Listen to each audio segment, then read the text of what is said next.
हज़रात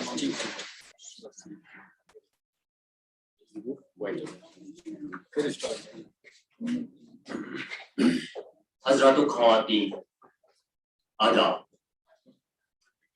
कौमी उर्दू और कश्मीरी साइलेंसी मेला 2022 के इस इजलास में मैं आप सबका खैर मकदूम करता हूँ। जो लोग इस प्रोग्राम में बनफ़्से नफीस शामिल हैं या जो लोग इस प्रोग्राम को ऑनलाइन देख रहे हैं, मैं सबका ज़मीने कल्ब से इस्तकबाल करता हूँ। बिलखुसूस शाहनशीन पे तशरीफ फरमा आज के मेहमान खुसूसी सदर इजलास प्रोफेसर मोहम्मद यूसुफ साहब, dean school of life science, central university of Kashmir. हमारे आज के मकाला निगार प्रोफेसर मंजूर अहमद शाह साहब, जिनका ताल्लुक department of botany university of Kashmir से हैं। प्रोफेसर मोहम्मद अशरफ गनाई साहब, सिगमिसोरा से इनका ताल्लुक है। प्रोफेसर ज़हूर अहमद गिलानी साहब, dean school of education, central university of Kashmir से इनका ताल्लुक है। मिस्टर एजाजुल हक साहब अभी प्रेजेंट नहीं है, आ रहे हैं। Producer EMRC, central university of Kashmir university से जो है इनका ताल्लुक है। और इस प्रोग्राम के रूही रवां प्रोफेसर शाहिद रसूल साहब का निहायत ही अदब व एहतराम के साथ इस्तकबाल करता। सामीन, मैं और आप इस बात से बखूबी वाकिफ है कि पिछले 2 सालों से कोविड और ओमिक्रॉन की वजह से ऐसी महफिलों का इनेकाद अमल में लाना एक ख्वाब सा बन चुका। इस मौलिक बीमारी ने जहां दुनिया भर को अपनी लपेट में लिया था, वही मैं और आप भी कैदोबंद की जिंदगी बसर करने पर मजबूर हो गए। जहां एक तरफ घर के दरवाजों पर ताले लगे थे, वही दूसरी जानिब जिंदगी का कोई शोबा ऐसा नहीं बचा था जहां ये ताला न लगा था। गोया इंसान समाजी हैवान होने के बावजूद भी समाज से अलग थलग होकर रह गया। कोविड ने ये ताले न सिर्फ हमारे दरवाजों पर लगाए, बल्कि इंसान का दिल दिमाग भी मफलूज होकर रह गया। लेकिन ऐसी आंधियों और बीमारियों का मुकाबला करने के लिए कुछ ऐसी शख्सियतें मौजूद होती हैं जो न सिर्फ अपने लिए राह हमवार करती हैं, बल्कि आने वाली नस्लों के लिए भी मशरे राह का काम करती हैं। कोविड हो या कोई और बीमारी, ये अपने दिल दिमाग पर कोई ताला लगने नहीं देती। ये मुतहरिक शख्सियतें हर कौम और हर समाज में मौजूद हो, और मुझे फख्र है कि कश्मीरी कौम में भी ऐसी मुतहरिक और फाल शख्सियतें मौजूद हैं। बिलखुसूस सेंट्रल यूनिवर्सिटी ऑफ कश्मीर और यूनिवर्सिटी ऑफ कश्मीर में ऐसी शख्सियतों की कोई कमी नहीं। आज जो ये साइलेंसी मेला हो रहा है, ये इस बात का जिंदा सबूत है कि ये शख्सियतें किस हद तक मुतहरिक और फाल है। मैं आप तमाम हजरात का एक बार फिर से मीर तकी मीर के इस शेर के साथ इस्तकबाल करता हूँ। मत सहल हमें जानो, मत सहल हमें जानो, फिरता है फलक बरसो, तब खाक के पर्दे से इंसान निकलते। मजलिस की कार्रवाई को आगे बढ़ाने के लिए मैं माइक सदर इजलास प्रोफेसर मोहम्मद यूसुफ साहब के हवाले करना चाहता हूँ। शुक्रिया।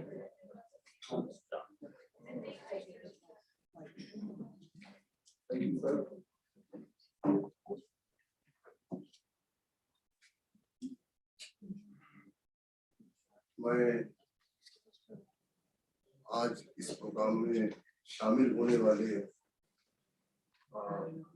सभी को अस्सलाम वालेकुम कहता हूँ और शुक्रिया अदा करता हूँ प्रोफेसर शाहिद साहब का कि इतना अच्छा मौका, इतनी अच्छी अपॉर्चुनिटी हम लोगों को दी। ये जो प्रोग्राम है अभी का बहुत ही इंटरेस्टिंग है, बहुत ही खूबसूरत प्रोग्राम बनाया गया है। और अभी इसमें 4 लेक्चर है। 4 लेक्चर्स में पहला लेक्चर होगा कंजर्वेशन ऑफ बायोडायवर्सिटी पर, जो बहुत ही अच्छा टॉपिक है, आज का इंटरेस्टिंग टॉपिक है और फ्यूचर की जरूरत भी है कंजर्वेशन ऑफ बायोडायवर्सिटी। दूसरा लेक्चर हमारा है इसमें future challenges in endocrinology. Endocrinology से रिलेटेड बहुत सी बीमारियां, बहुत सी परेशानियां जो हमारे सामने आ रही हैं, उसमें फ्यूचर चैलेंजेस क्या है एंडोक्राइनोलॉजी के, ये हम सबके लिए एक इंटरेस्टिंग सब्जेक्ट है। हम सबके लिए बहुत ही इंफॉर्मेटिव नॉलेज इसमें मिलेगी, तो बहुत अच्छा लेक्चर रखा गया है। और थर्ड लेक्चर है हमारा NEP 2020 एंड साइंस। साइंस को इसमें बड़ी अहमियत दी गई है NEP 2020 में, और यानी मेन जगह दी गई है NEP 2020 में साइंस को, साइंस और साइंटिफिक रिसर्चेस को। तो उस पर भी डिस्कशन करेंगे आज और प्रेजेंटेशन होगा। और आखिरी बहुत ही इंटरेस्टिंग टॉपिक है imaging the world of science in 2050। हम आज से 2050 तक की फिक्र कर रहे हैं इस सेशन में, और बहुत उम्दा सेशन है। अभी से शुरुआत करते हैं इसकी। मेरा ख्याल है पहले जो हमारे प्रेजेंटर हैं वो प्रोफेसर मंजूर अहमद शाह साहब हैं, department of polity, university of Kashmir से, और इनका टॉपिक है कंजर्वेशन ऑफ बायोडायवर्सिटी। मैं उनसे दरख्वास्त करता हूं कि बराए मेहरबानी प्रेजेंटेशन शुरू करें। प्रोफेसर मंजूर अहमद शाह।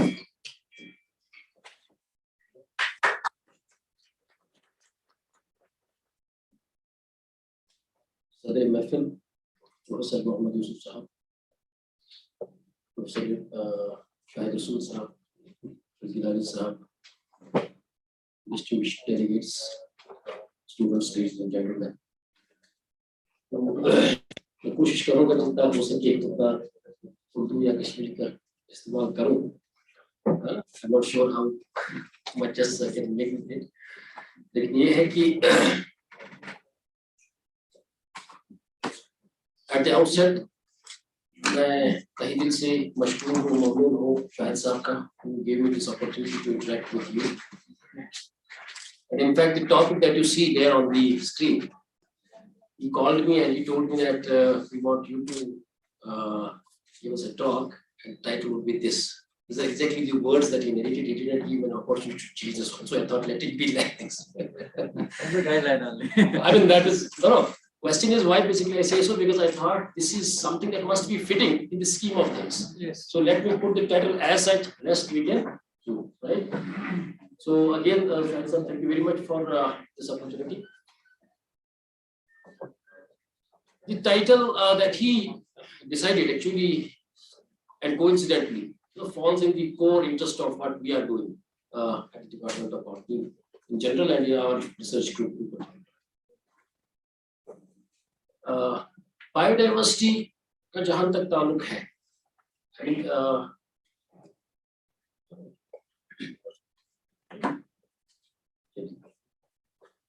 जो बायोडाइवर्सिटी का जहां तक ताल्लुक है, let me tell you,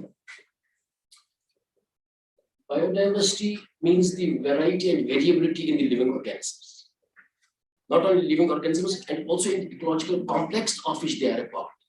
यानी कि जो habitat variability है, that's part of the biodiversity. And when we talk about languages, do you know what the language of nature is? Probably language of nature is the biodiversity or the diversity or the variability. Nature talks about, its subtleties, its niceties through its language of variability, and biodiversity is the best thing for us to understand that. एक ये दूसरी बात यह है कि अगर हम इस बायोडाइवर्सिटी के फवायद गिनवाने शुरू करें जो वाकई इंसानियत के लिए बहुत ही जरूरी है, they are enormous. I mean, if we all for a while, I mean, close our eyes and think about how this world would have been without variability. First thing. और दूसरी बात कि everything that we have, we owe to this biodiversity. कपड़े हैं, मकान है, रहने सहने का जो भी है, तरक्की तनाजुल जो भी उसके मामलात हैं, everything is linked to this biodiversity, isn't it? So this is so central to the human existence.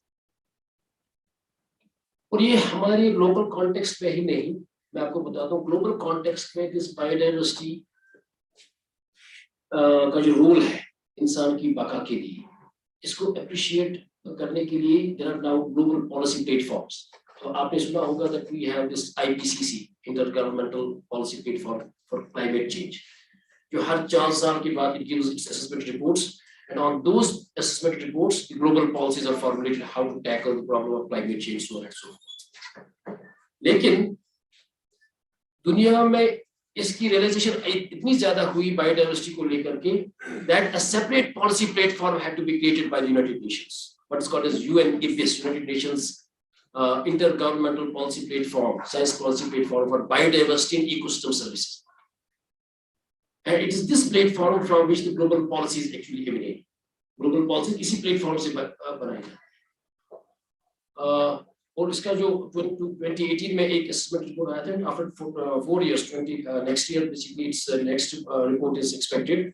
उसका जो draft है, that is assessment report draft is right, you know. I coincidentally happen to be part of one of the draft reports, which is on sustainable utilization of wild species. I am one of the lead authors of that assessment report. उसके 2019 से ही शुरुआत हो चुकी थी, and it has gone under, it is online in the UNEPIS website. It's second draft report, for the consultation, comments and all that. Hopefully it will come soon. इस IPBES की definition को अगर आप देखेंगे, इस perspective को अगर आप देखेंगे, अगर आप ये वाला basically देखेंगे ना, this nature, I mean, वो बोलते हैं कि the kind of economic goods and ecosystem services we derive from biodiversity, they are so enormous, they had to invent actually a new term, what they call as nature's contribution to people. यानी कि जो भी nature का contribution हमारी जिंदगी में है, वो बायोडाइवर्सिटी के ही थ्रू है सारा, ठीक है. तो अगर आप उसमें देखेंगे, ये बेसिकली इट्स अ बिट ये वाला picture, biodiversity gives us a number of things. It gives us हम उसको सादा अल्फाज में दो बड़ी है ना पैरामीटर से समझ सकते हैं. We get economic goods and we get ecosystem services. Economic goods होते हैं, फॉर एग्जांपल ये डल लेक ले लीजिए, for example it's an ecosystem. इससे हमें मछलियां मिलती है, इससे हमें for example tourism, for example इसका एक पार्ट है, we get vegetables, we get so many things. अगर हम इनको गिनवाएंगे, we can count them easily. भाई हमें we get economic goods worth this much, but more important are ecosystem services that we get from these. ये ecosystem services क्या होती है? For example, the role that these ecosystems play in the regulation of climate, the role that they play in the cultural context, in the recreation, in the provisioning of services. We can't give any dollar value or any rupee value to those ecosystem services, right? तो कहने का basically बात ये है कि जो natures contribution to people है, जो बायोडाइवर्सिटी से इंसान की जिंदगी में बेसिकली ये मिलती है. ये स्टडी जो है ना, जो मेरे नीचे एक उधर पेपर आप देखेंगे रेफरेंस के लिए, this is something which has come in just 21, late 21, and it has quantified the global trends in the nature's contribution to people. It says that the nature's contribution to the people has significantly gone down. Why? Because we have fiddled with nature in such a way कि जो nature की resilience थी, जो nature का basically ये देने का basically मादा था, वो बहुत हद तक कॉम्प्रोमाइज हो गया. Is that fine? सो ये जो बेसिकली है बायोडाइवर्सिटी के, अगर आप इस लिहाज से देखेंगे, it's linked to all aspects of human life. जो नेचर है, क्योंकि इस प्रोग्राम में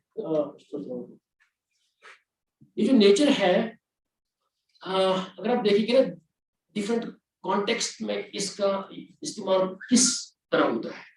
एक स्टडी अभी हो गई है, they say that how the diversity of human concepts of nature affects conservation. यानी कि ये जो नेचर लफ्ज है ना, उन्होंने देखा कि 17 जबानों में 76 actually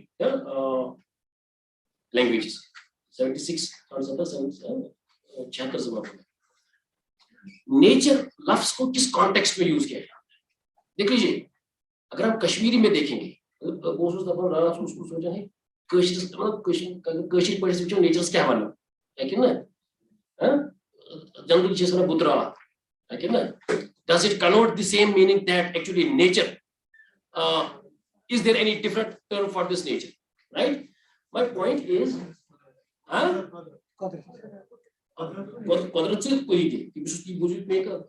am just trying to put it in a context. This is something that I want from you. In Qadrat, what is Beka connotation? If you look at this, उन्होंने क्या किया है? They have tried to look at the etymological and the semantic diversity of the word nature in a conservation context. ठीक है? What they found was 20 different morphemes for the 76 primary languages for the word nature. 4 तरह के इसमें ये है। अगर आप nature की लफ्ज को देखेंगे ना, कैसे लैंग्वेजेस में इस्तेमाल किया गया है, there are 4 connotations. One, that the language had its own word for nature, as it is, for example, in English. लेकिन इंग्लिश में भी अगर इसकी असल मानी को देखेंगे ना, West has over the period of time promoted what we call as the utilitarian aspect of nature. Utilitarian, I mean, nature is there for us to exploit to any extent. And then you can say rebuild it back or reconstruct it back or restore it back. That's a different story. Which is not what has been actually in the East. East has been, something. I mean, the concept was like live in harmony with nature always. I mean, it is. Nature is of course for us, but we are also for nature, right? And then the second is the word for nature was borrowed from another language. यानी किसी language में nature word नहीं था, किसी और language से लाना पड़ा, ठीक है? बहुत सारे अल्फाज अब ऐसे हैं साइंस में जिनका cross lingual, basically ये context बहुत important बन गया. I mean, they have become so common. Any language, for example, identifies them by that. Third is that the word used to express the concept of nature had the same meaning as, in the rest of the world. And then the language had no word for nature that actually could be identified with linguistics. That's why mother language is very important. Yet the Kamutwal Huchasan came, also gave a much of the Angrezi poet. Tashnet Kavro Angrezi poet. Isn't it? These are very small things, but you don't have alternatives. But in science, we do not necessarily need to look for those alternative terms. जहाँ पे ये universal concept clear हो जाता है across languages, वहाँ तक ये सही है, ठीक है? लेकिन कहने का मतलब ये है कि that this is also the latest paper 21 का ही है ये कह रहे हैं कि ultimately we have to see the essence of this word nature and put it in the conservation context in which it makes sense. तो आजकल के कोविड जमाने में मैं आपको बता दूं, this is an example from the Amazonian forest. वहां पे क्या है कि देख लीजिए, मैं आपको क्यों, हम कश्मीर में रहते हैं, कश्मीर को सूफियों, संतों और ऋषियों की सरजमीन कहा जाता है, और इन तमाम का एक ही बेसिकली ये था कि दे वर सो इको फ्रेंडली विद नेचर. अगर तो तमाम मुस्लिम बुजुर्ग शेखुल आलम रहमतुल्लाह अलैह फजल या बाकी ठीक क्यों मस्कन का क्यों and the way they have basically मतलब कैसे उन्होंने हमें नेचर के साथ हार्मनी में रहने की तहरीक दी है, समझे? If you look at the Sheikh Alam's poetry, you get an number of या मैं अभी since I am from the botany, I was looking at Sheikh Alam's poetry from the perspective of plants. I mean, how many plant species, for example, he has talked about in his poetry, although many times in a metaphorical context. But the fact of the matter is, मैं आपको waste की अगर बात बता दूंगा, अगर वहां पे शेख आलम जैसा आदमी होता ना, तो फिर उनके पास खजाना होता. They would have, presented it to the world in an entirely different context. Unfortunately, we don't appreciate that. अगर आप क्यूब बॉटनिकल गार्डन में जाएंगे ना, botanical garden में जाएंगे, या बहुत जो there is a specific position that is called as the position of storytelling. As you enter the botanical garden, the storyteller would say take you around and tell you about the stories of the plants. भाई इस plant में ये है, इसकी history ये है, इसकी cultural context इसका ये है, इसकी बाकी. We don't basically do that. I had suggested long back, I mean that there could be a possibility that for those 60-70 plant species that Shekula, for example, talked about, we can make a small botanical garden in his name, and people who visit us across this could be something very difficult. Basically, मैं चाहता हूँ असल में अगर इस picture को देखेंगे ना, ये Amazonian forests में उन्होंने देखा कि ये जो इन्वेडर्स, ये जो ना लॉगर्स, ये जो आते हैं ना, ये क्या बोलते हैं, लंबी चोर, smugglers, they come and they take. So this used to be actually a protected land by these traditional people, by these and इससे क्या हुआ कि जो ही बेसिकली उन्होंने ये inroads बना दिए, deforestation की वहां पे, they also took along with them the COVID. In such, where normally these COVID issues would not be there. Shiv Sahib is here now with us, he can probably help it better. Because under such circumstances, people have their own sort of, लेकिन अब देखिए problem क्या, अब हमने Covid उधर ले लिया, ना जो वैक्सीन, ना जो बेसिकली कुछ चीज़ बेचे एक्सेस ही, ना जो बेचारा तिमन का पता ही क्या दिलेंगे, तो तिमन मास खावे बिकॉज़ आउटनोस खबर क्या किया, क्या ना, मतलब problem is that we create with these environmental perturbations problems for such nature developing communities to the extent that it's very difficult for them to basically reverse. सबसे पहली important बात is this setting up our perceptions right. ठीक है, जो हमारा perception biodiversity के बारे में है, इस perception को सही करना. अगर हम लोगों के साथ बात करते हैं, हमारे ये है कि मैं ये सोचता हूँ शायद मैं plant scientist हूँ, whatever I know about science is the final no. लेकिन आजकल के ज़माने में there's a science what is called as citizen science. You must be knowing it. Citizen science में ये है कि भाई, for example, a fisherman who dwells in Dal Lake and who deals with the fish day in and day out, उसको इन मछलियों के बारे में शायद बहुत ज़्यादा पता होती है जितनी कि एक साइंटिस्ट को जो मछलियों पे काम करता है. Why? Because he practically deals with them. So whenever you are formulating any policies, conservation के context में, we should not miss their input. Their input is very important. ठीक है. So in that context, हमने एक study की, this is a few years back, across India. We wanted to understand the perception of people. It was a kind of horizon scan exercise, right? We wanted to understand the perception of the people. ये जो आप देखेंगे ना map is the representation of the areas where from the data was generated. और क्या था असल में, इसमें बहुत सारे सवालात हमने मुरतब किए, और एक ऑनलाइन सर्वे के जरिए उन सवालात को ओपन किया, एक सर्वे ओपन की, and we wanted people to respond to this. ठीक है, questions were regarding the policy governance, regarding the conservation, regarding the climate change, regarding invasion, so on and so forth, regarding wildlife trade. ये जो है ना, ये जो circle है, जो बड़ा circle, it means we have more responses from these places. Whatever a circle means, less responses. If you look at these, this is the result. ये जो result ये है कि बहुत सारी चीजों के बारे में लोग समझते हैं, यानी कि बायोडायवर्सिटी कंजर्वेशन के लिए पॉलिसी का होना जरूरी है. ठीक है, क्लाइमेट चेंज भी उनको समझते हैं कि कंसर्न है, लेकिन कुछ चीजें ऐसी है जिनके बारे में उनका, I mean for example invasion है, biological invasions, it got a very small response. Biodiversity, if you look at the threats to the biodiversity, after habitat fragmentation, biological invasion is the second largest threat. यानी कि जो species हमें बाहर से आती है वो हमारी नेटिव स्पीशीज को आउटकम्पीट कर देती है. This biological invasion is the second largest threat, but people do not know about it. So setting this perception of the people right is very important. So this ये जो हमने काम किया, basically was pan-Indian, and it clearly reflected that there is a biased perception, and we need to work on those perceptions. And in our Kashmir context, मैं आपको बता दूं, there's a lot more basically scope to work to set up these perceptions right.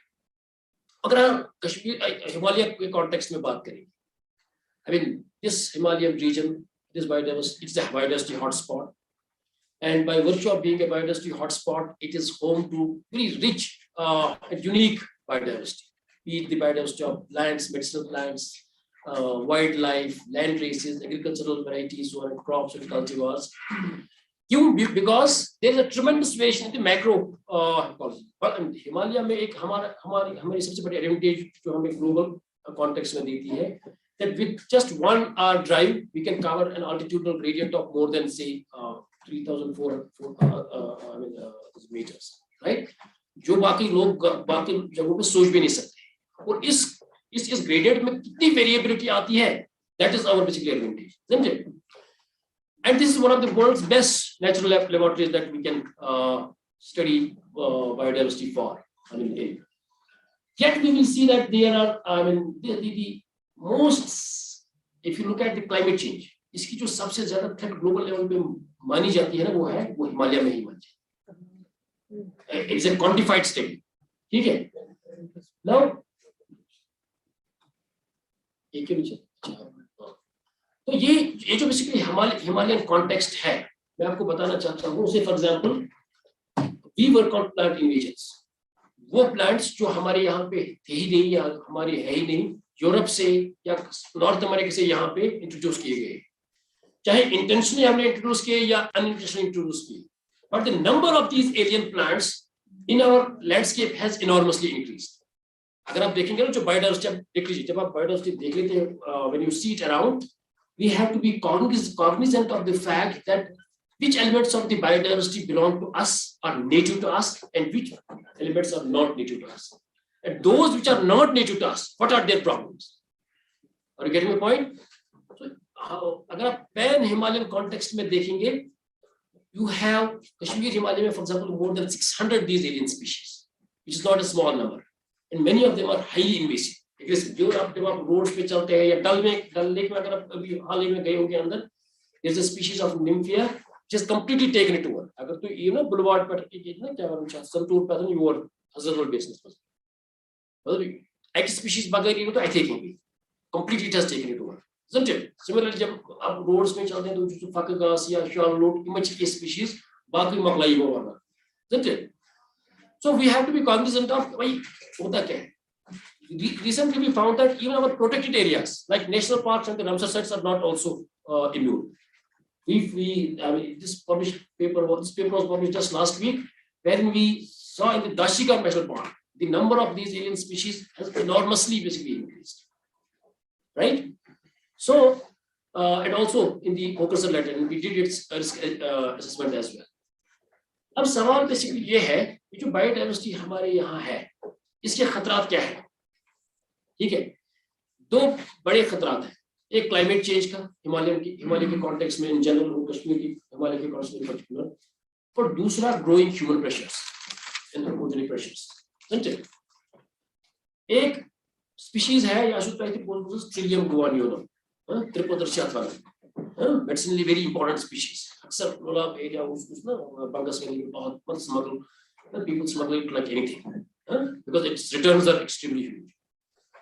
Now, इस species के बारे में एक हमने ये देखा कि since we are this time talking about what would happen, I mean, how the scenario of this biodiversity, for example, would be in 2050 or 2030. आज से 25 साल के बाद या 50 साल के बाद क्या होगा. एक हमने क्या किया, बेसिकली जो क्लाइमेट चेंज है ना, क्लाइमेट चेंज की अब एक ट्रेंड है, समझे. तो जो हमारी आज के टेम्परेचर से अगर आप 10 साल से पहले या 20-30 साल पहले देखेंगे, there is a trend that has been there in the increase of temperature and these global warming cases, greenhouse gases. तो उस ट्रेंड को देखते हुए, when we try to model the distribution of these species, हम इस species को अपने तमाम जहां भी है वहां से कलेक्ट करते हैं, we put those geocoordinates into the model and predict its distribution in the context of climate change in the future through the what we call the SDMs, species distribution models. ये जो species distribution model इसका देखेंगे आप त्रिपदर का, ठीक, ये clearly दिखाता है कि इसमें तो 3 सिनेरियोज दिए. जो आज का सिनेरियो है, 2030 का सिनेरियो है, और 2070 का सिनेरियो है. आप देखेंगे जो 2050 और 2070 के सिनेरियो में दिस स्पीशीज कंप्लीटली वैनिशेस, ये यहाँ पे रहती नहीं है, इसके हैबिटेट्स ही कंप्लीटली चेंज हो जाते हैं. मतलब ये है कि अगर हम यहाँ पे बैठ के अभी पॉलिसी प्लानिंग करना चाहते हैं बायोडायवर्सिटी कंजर्वेशन के बारे में, we have to take these scientific models into context. ठीक है, that's very important. And this paper was also published, I mean, very recently. और जहां हम देख लीजिए, इस मॉडल से हम क्या ये डिपिक्ट कर लेते हैं, इस मॉडल से हम ये बता देते हैं कि इस स्पीशीज के लिए सूटेबल हैबिटेट्स कौन कौन से हैं, ठीक है। लेकिन जो भी सूटेबल हैबिटेट्स इसके लिए प्रिडिक्ट होते हैं मॉडल से, उन सूटेबल हैबिटेट्स में आप देखेंगे अनफॉर्चुनेटली क्लाइमेट के हिसाब से वहां पे एंथ्रोपोजेनिक प्रेशर ज्यादा है, यानी कि ह्यूमन इन्फ्लुएंस ज्यादा है, ठीक है। So now what we have to do, we have to make sure that in those suitable habitats at least the human pressure is reduced. मतलब ये है कि बहुत सारा सोचना बार समझते कि हम साथ इस पूछना ना कि how we have squeezed the niches of species because of the climate change, because of the anthropogenic pressures.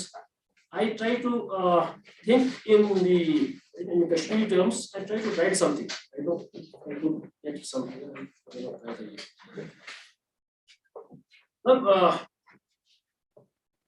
It is like this.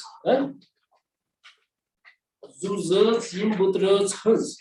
Musraib ibn Adaman. Zuzat maj butruz huz. Musraib ibn Adaman. Kam nyamas kutruz huz.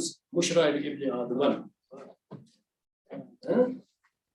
Tat zur kerit maj koche. Dupun zone mein lach bud. Tat zur kerit maj koche. Dupun zone mein lach bud. Basit mandas ar balan. Sir ibn Adaman. Isn't it? Your point. This is what I tried. I mean, this is exactly when I thought that these pressures are there. I mean, if I try to think about them in my own language, how could I sort of give an expression to them? And it's just out of that, isn't it? So the fact of the matter is, now what do we do by 2050, or what do we, how do we plan? मैं आपको बता दूं, ये जो climate change for example है, हम कैसे समझते हैं कि climate change is a problem to the region? इसका सबसे climate change की evidence बहुत important है. मतलब अगर आप देखेंगे ना, हम आज से 50 साल पहले हमारी पास evidence क्या है कि climate change? So it's a change. Change, it's always a reference point. Where from it has changed? To what? Isn't it? So we don't have credible data earlier. लेकिन हमारे पास ये है plant science में, हमें पता था कि for example, what plant species careless flower का, flowering is related to the climate. लेकिन there has been a significant change in the phenology of plants over the years, which is an indicator of the climate change. यानी कि use species March month as flower कारण switch में कारण for various months. That means on an average 1 month there has been, you should मानते हैं अगर अक्सर पूछो तो इधर उधर फरवरी में ताप और सकते तो भी बंच पास मार्च होता है, क्या ना? There's a scientific evidence for that. So there's a network called this FINOPS. This is a global network. ये क्या करता है इस global network में, जो भी botanical gardens है, botanical garden में जो भी species है ना, इनकी flowering time record की जाती है. We happen to be part of this for a couple of years now. You can see this distribution of these gardens is there, global distribution is there, and we are there. And globally, we have been recently compiling this data, and we found that yes, there is a clear-cut signal from the phenological events of the plants that the climate has changed, and this climate change has devastating influences on the biodiversity. Okay, so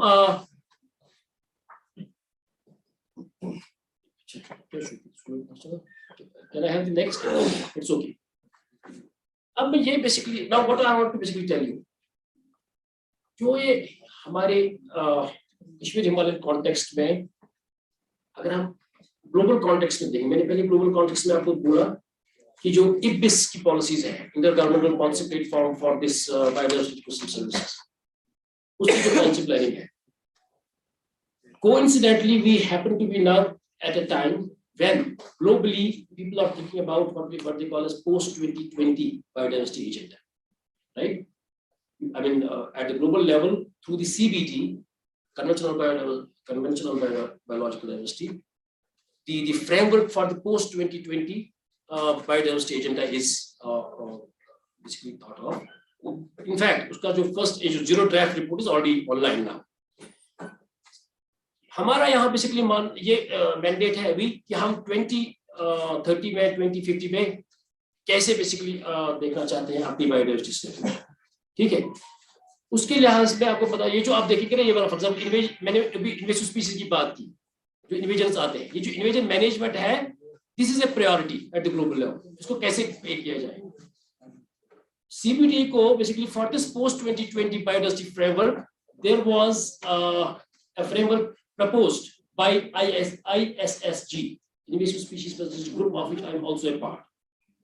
And this is basically this. I mean, what should we be doing? हम फिर हम इसको कश्मीर के context में देखें कि can it is it doable for us? ये जो invasion हो रहा है हमारे यहाँ पे, effectively we should basically be able to manage at least 50% of the invasions by 2030. This is one of the targets. Can we do it in the Kashmir Himalayan context also? Then, इनके जो impacts होते हैं invasive species impacts, they say that we should be actually able to prevent their impacts by 2050, almost by 100%. If not by 100%, to how much extent we can do it here. And then regulating. I mean, there are no regulations. Unfortunately, अगर आप देखेंगे Kashmir context में, India के context in general, inside neighbors like for example US or Europe, they screen you, especially for something if it's biological. अगर चलिए, मैं शुरू यहाँ तक तो ये वाला last time, you know, it was some 16 की बात है, US गया, मेरी mother came to सुनो क्या था ना, person marriage को.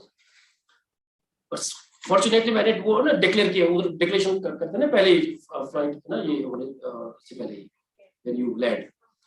So I had declared this biological. So as and when I passed through that immigration, a team of 3-4 people just jumped over me. So they just dragged me to report there. By the way, moved case.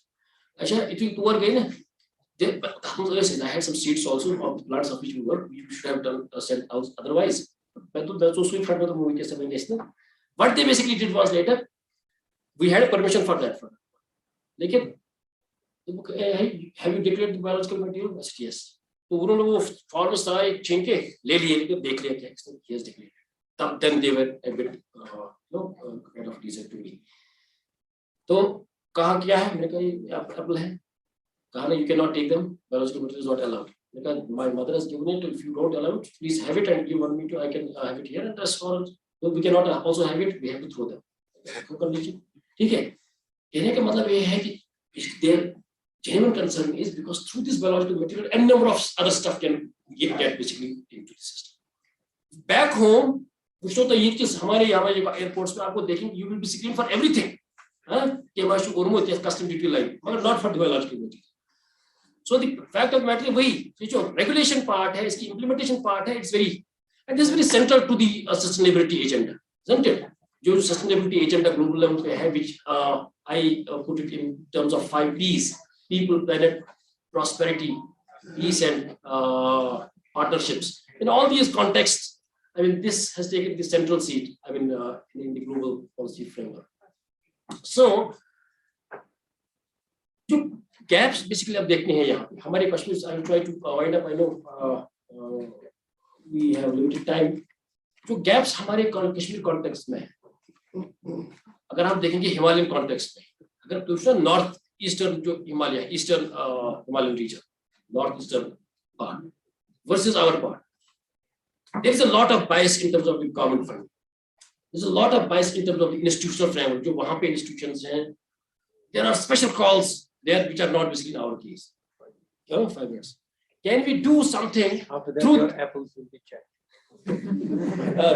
Can we do something through this say platform to mobilize the opinion of the policy planners to basically have a special focus on this region as well, isn't it? That is something very important. And then because we are a bioresource state, we are called as, I mean, this has been called as bioresource state since 1970s. And despite being that, there is no bioresource-based economic initiatives, I mean, here, right? So no biorefineries do we have here. There's a lot of scope can be have them. So what we need to do, a couple of things.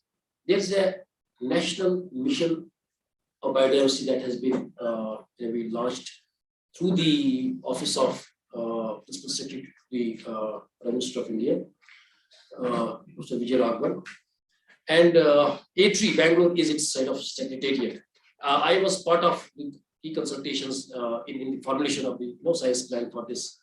And इसका एक precursor वाला part हो चुका है. The next part is hopefully coming from next financial year. It's getting funded heavily. Now, how much contribution we can take from this national biodiversity mission? isn't it? Would be something key for us to. And one thing that I am glad to share with this gathering is that DBT, Department of Biotechnology Government of India, launched this Himalayan Bioresource Mission, I think 6 months back or so. And I was somewhere also very central to its, so a presentation, uska jo concept note, I had presented it to the institutional heads of all these Himalayan universities.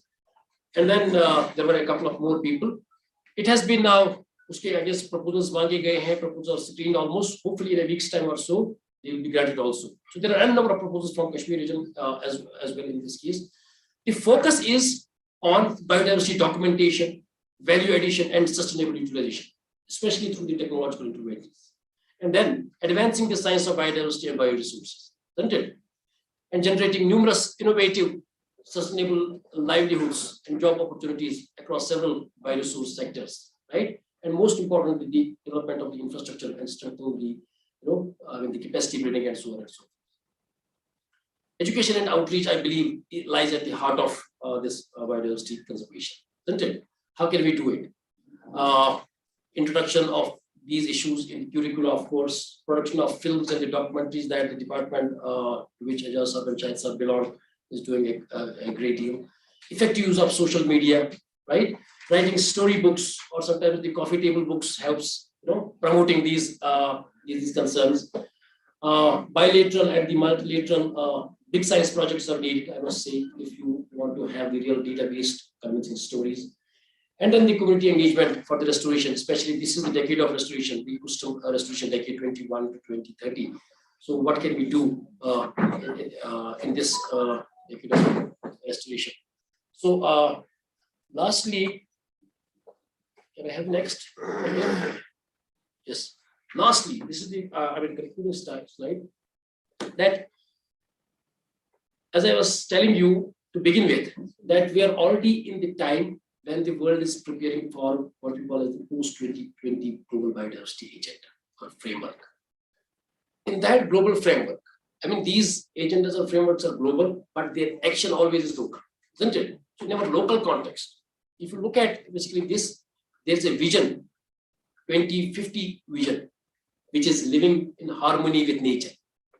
So I was telling you, Kashmir जो मैंने पहले बोला कि सूफियों संतों की ज़मीन है, यहाँ जो लोग रहे हैं, नेचर के साथ बहुत ही क्लोजली रहे हैं, और यही चीज इतना सारा ट्रैवल करके, इतनी सारी बेसिकली ये देख के, दुनिया ultimately has come to this conclusion that we have to go back to this. So that is the message that we should present to the world through the Sheikh Ghulam jo aise falsafa we both bola that what basically through post 2020 global biodiversity framework has come out was already enshrined in the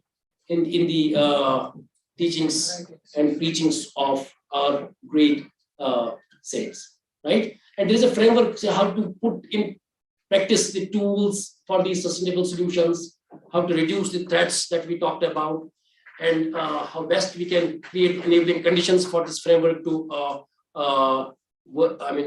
Go. That's the crux of the story. Last one. Can I have the next? So, therefore, something that I would like to conclude with is that nature, nature actually does not reveal things so easily also. Nature loves to hide, isn't it? Nature loves to hide. This is a lesson from that Leg Plus, basically, the story as well. और यही है, अगर आप देखेंगे वो, if I'm correct, Iqbal says, जहाँ में दानिश व बीनिश की है किस दर्जा अर्ज़ानी, कोई शय छुप नहीं सकती कि ये आलम है नूरानी, कोई देखे तो बारीक है फितरत का हिजाब इतना कि हर मस्तूर को बख्शा है ज़ौक़ बुरियानी. Whatever is in the closet, we need to sort of get it out of that. Wonderful choice, right? So yeah, this sums it up. Yeah, this sums it up, and what happens tomorrow, of course, depends upon the choices that we make today in the constitution. Thank you very much for giving.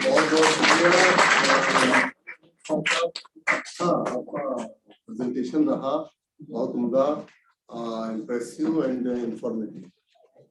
कोई अगर एक या दो question है, इससे ज्यादा नहीं, time नहीं है, टाइम बहुत कम है हमारे पास, लिमिटेड टाइम है, प्लीज प्लीज जल्दी से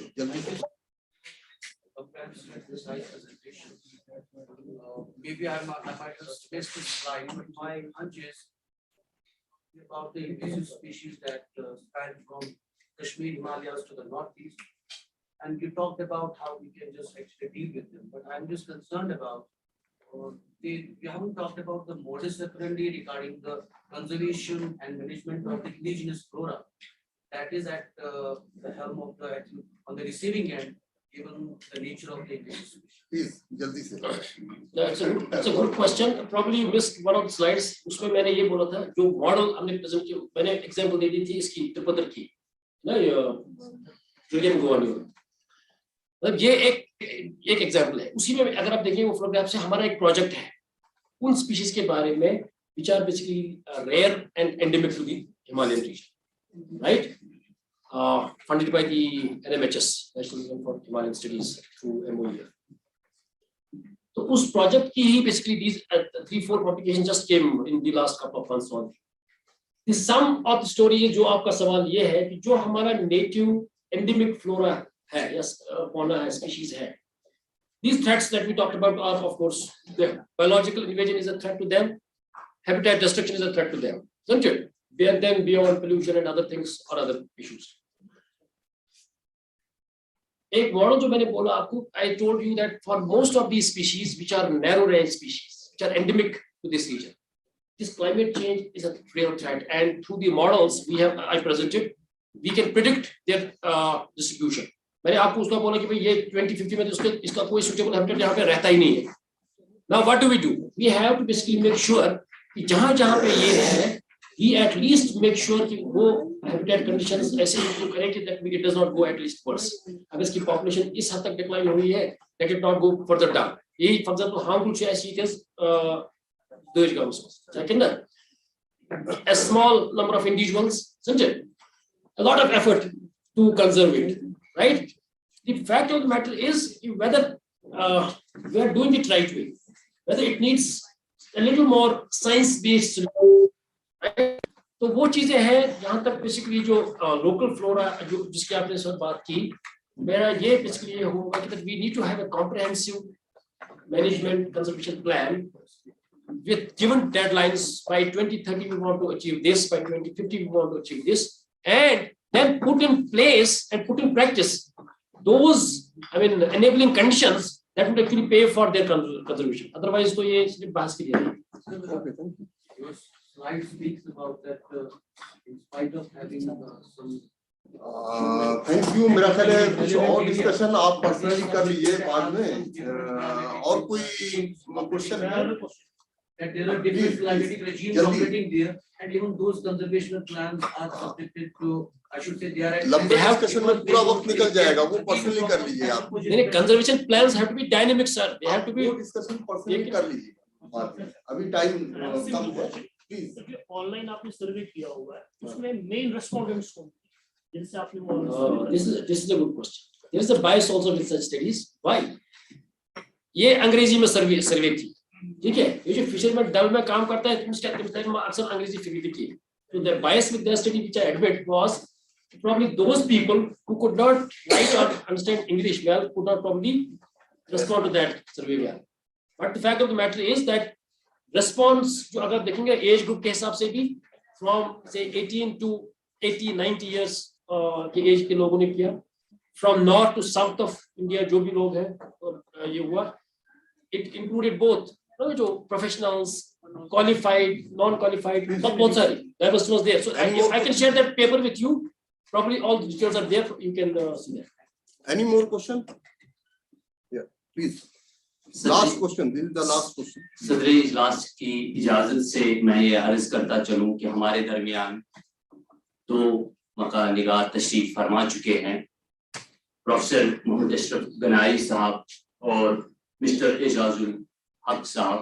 मैं आप दोनों का तवीमी तलब से इस्तेमाल करता. बहुत शुक्रिया. मैं अपने एंटोमोलॉजी के स्टूडेंट्स की तरफ से करता चलूं।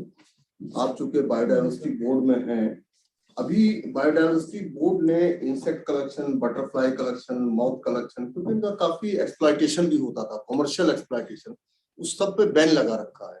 रिसर्च के लिए किस हद तक परमिशन है कलेक्शन? बस ये लास्ट क्वेश्चन है। So, as of now, I'm not member of the biodiversity board. Let me clarify that. Number one. Number two, ये कि एक स्लाइड एक उसका फोटोग्राफ यहाँ पे था, लेकिन वक्त की नजाकत को देखते हुए मैंने उसको जरा स्किप ही किया। मैं पहले ग्लोबल इनिशिएटिव बता रहा हूँ। We are part of a network that's called as BugNet network. यानी कि it works, what we are looking at is ये जो herbivores हैं, insects actually herbivores, primarily insect herbivores. इनका जो control होता है, I mean in structuring the community, they have critical role. How the plant community structures these actually herbivores play important. Global level पे, I think there are 70 countries which are part of this network. Insects are being collected. Insects are being For research work. yes, not, for research not work, for the sale. and they are being documented and they are being sort of the Yeah. plant insect interaction. Okay. जब तक study नहीं करे तब तक क्या करें, कैसे चलेगा? लेकिन ये है कि नहीं, वही एक चीज मैं नहीं क्लियर से एक ट्वीट है यार, ये प्लांट्स जो मैंने देयर आर प्लांट्स, बहुत ही रेयर प्लांट स्पीशीज है इन नेचर। हमारे स्टूडेंट्स भी कभी जाते हैं कलेक्शन पे, भाई हम प्लांट कलेक्शन पे जाएंगे ना वो उसको समझने के लिए, और उस समझने के लिए वो तुम चारा के मस्त तुम खेशनस केश के लेकिन ना, and sometimes I say that you are becoming a threat to that. So as researchers, as students, we have to be cognizant to the fact that those species which are extremely rare, Yeah, endangered and rare. उनके collection में वो रखना है। Yeah. So thank you, thanks a lot. अभी next time कम है, आप personally discuss कर लीजिएगा। बहुत शुक्रिया, बहुत अच्छा इंफॉर्मेटिव लेक्चर रहा। और अभी एक और बहुत interesting lecture, challenges in endocrinology, जो आपके सामने आ रहा है। हमारे प्रोफेसर एम अशरफ गनी साहब मौजूद हैं थोड़ा सिक्किम से, और ये लेक्चर भी बहुत इंफॉर्मेटिव रहेगा। हम लोगों की आज की प्रॉब्लम है एंडोक्राइनोलॉजिकल प्रॉब्लम्स जो हमारे सामने आ रही हैं, वो इन सभी चीज़ों पर रोशनी डालेंगे। तो मैं गुजारिश करता हूँ प्रोफेसर अशरफ गनी साहब से।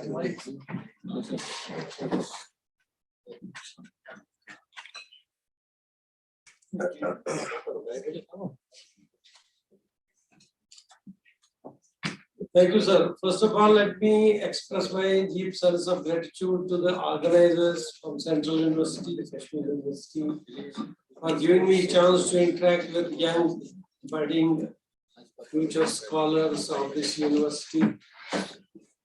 And there are very seasoned senior faculty members who will be critically looking at what I thought for the future of medicine and endocrinology in particular.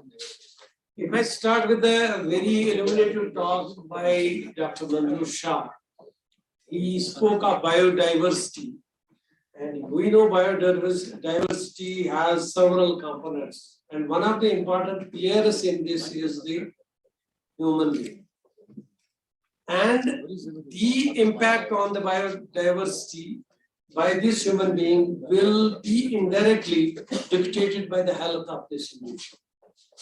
The health is defined by WHO as complete physical, mental, and spiritual. In other words, it means that you have to be in constant harmony with the environment. And that only means health. So this talk gets blended with what he was speaking of. If I have a human being who only has a physical health, then you can say that what can happen to the biodiversity, as we showed those trees held in Amazon and all those things. Now, if this individual also has a mental health, probably that individual may think properly and try to preserve and see what our future depends on. More importantly, if this individual also has a spiritual health, that will actually give the value to the nature, what he was defining you.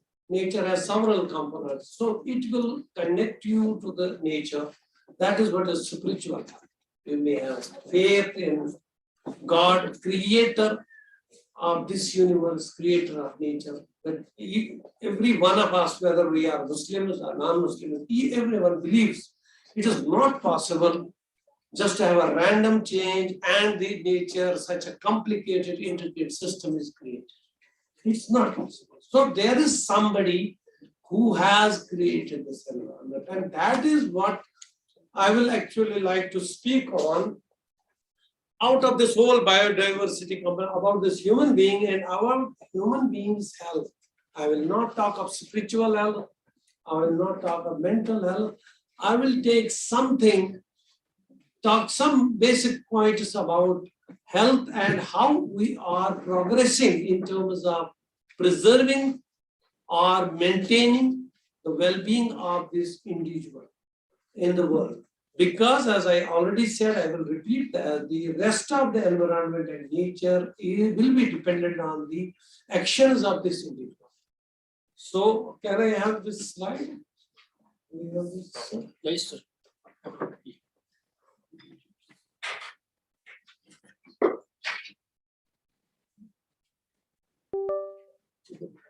Point. It should be this one. Change this. You can go reverse also. This is a small video clip. I don't know if it plays. It's an amazing video.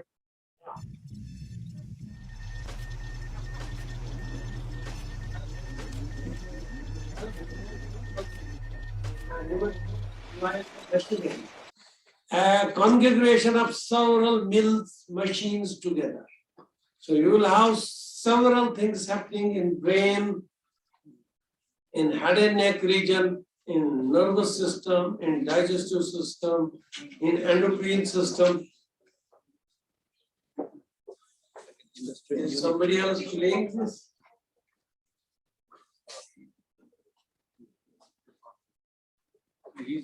Oh, somebody is. So you can see how the respiratory system, how it address the system, and how it is.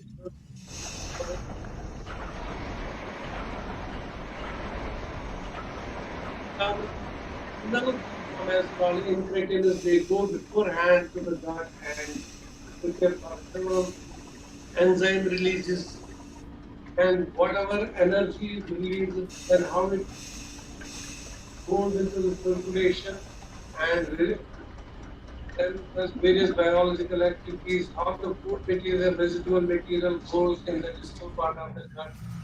And it's then all these nutrients enter into the liver, then how they are stored, like you store in a warehouse, how some components are used.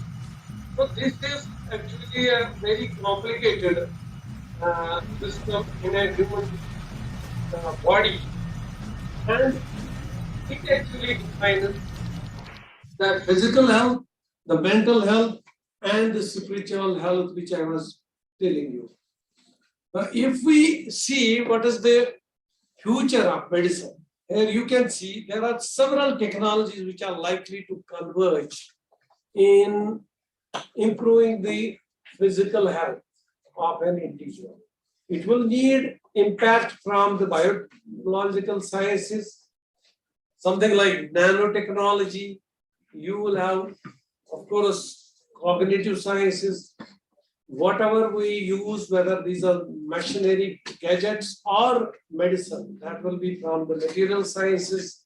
And of course, taking this healthcare to an individual and capturing the data and information from them and spreading it across the globe will be through information technology. So these several specialties will come closer in future days. It is not that they are today closer. I think in next 30 years, we do see that this will be a very convergent system, health system, where you will have several specialties of medicine, specialties of science, working together. And there will be a lot of convergence in these concepts. Now, if you see the innovation started in 1950s with artificial kidney, you see X-ray, ECG, cardiac pacemaker, cardiopulmonary bypass, antibiotic producing defibrillator. These are the things which we are using very frequently in even smaller district hospitals now. Now, if you see in 70s, we started developing CT, computer assisted technology, tomography, CT scans, then artificial hip knee replacements, balloons, captures, endoscopies, biological, other food engineering. They came in 70s. And if you see in 80s, MRI came. Now we have laser surgeries, vascular graft, circumference. That time we were not actually knowing. My guide during DM was telling me when they were doing DM in endocrinology in 80 in PGI Chandigarh, they said there was a 1 week waiting period for ECG. And they said when they completed DM, when they became assistant professor, there was 1 week waiting period for the ultrasound. And when she retired as a professor, there was 1 week waiting period for the MRI. So that is how the progress of the technologies has been going on. Today we have genomic medicine, microarrays, we have PET, image guided surgery, robotic. Even that is with us. Now, what is in pipeline? What is happening in the West? What is happening in the people who are trying to use those things that I will talk in subsequent slides is something like what you imagine yourself or you read in fiction books. So you can imagine today anything and it will be done tomorrow. That is how rapidly progress is happening in this area. If you see, artificial intelligence is coming in a big way in medicine. What it does, you take a lot of people's data, information. Suppose a disease like diabetes comes to us. How this diabetes presents, what were their symptoms, what were the tests like that. So you collect on thousands of individuals and then allow a machine to learn by repetition of the procedures, and suddenly you come with some algorithm.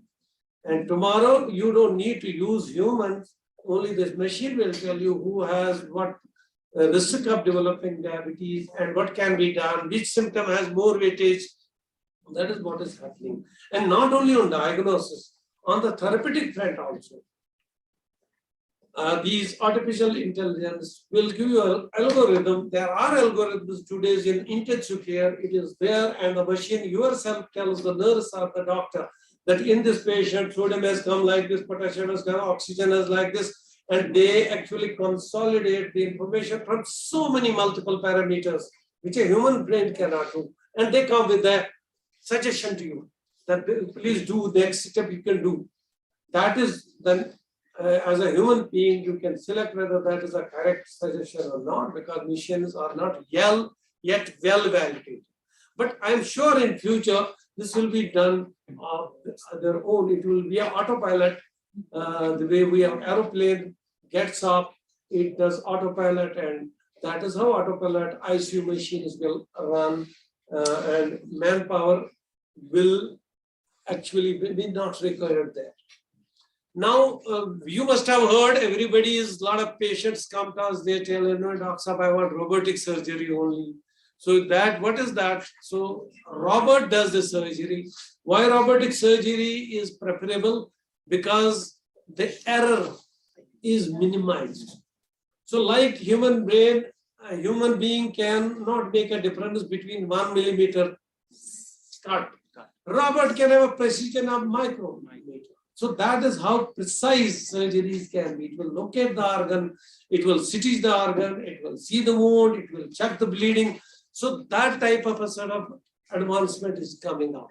So you have effectiveness in the monitoring of surgical outcomes. So robot will be very good. So the robotic surgery is nowadays virtually done in every part of the world. Even smaller hospitals have these sort of robots now. Virtual ICU management using robots, not only by using information technology, not only that you are present in the ICU. I am here talking to you, and if I am virtual, when I have my ICU patient there, I will get a beep that should I take this decision? I will say, yes, go ahead. So the treatment will be delivered to the client, not only in my hospital. There could be beneficiaries across the globe. That is what is happening in science. And in cardiology, the remote monitoring has come in a big way. It is not only even pacing is done in a remote basis. So if I come to the endocrinology, you know, endocrinology is actually a vast branch of medicine. But I have just listed few diseases which are of very significant importance to our population. Why? Because they are number one in larger numbers, and they are also showing increasing trends with us. If you see diabetes, all of you know diabetes.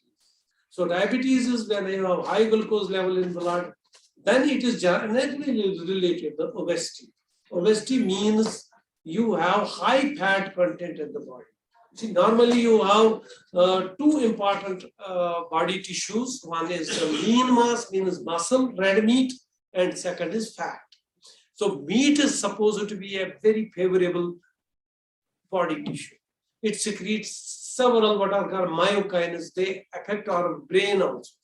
So nowadays, today's science tells you if you do exercise, myokines are released from muscle. They go to brain and they keep your mental status okay. So that is the fat. Fat, on the other hand, secretes most of cytokines. Cytokines have, many of them have positive role, but several of them have negative role. They can induce high blood pressure, diabetes, insulin resistance, and so on, and dyslipidemia. So diabetes, I will go a little bit in detail what advances are happening in diabetes, but diabetes is closely related to the sister disorder called obesity. The other sister disorder is high blood pressure called hypertension. And the another sister disorder is dyslipidemia, high cholesterol, high triglyceride in the blood. So these 4-5 conditions are together called non-communicable diseases.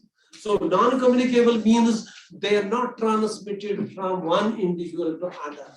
Communicable disease means like coronavirus, I transmit to other person. Tuberculosis gets transmitted to others. So those are communicable. If you see those from biology, they will tell you that there used to be a paradigm, agent, host, and vector in communicable disease. So you have, for example, malaria, parasite, that is the agent, and the mosquito is the vector. It takes the disease to the host, who is the human. So that will call malaria. Similarly, is in tuberculosis and several. Now, what is the paradigm in the non-communicable disease? You don't identify this agent vector host, but you can, if you use your brain, you can see.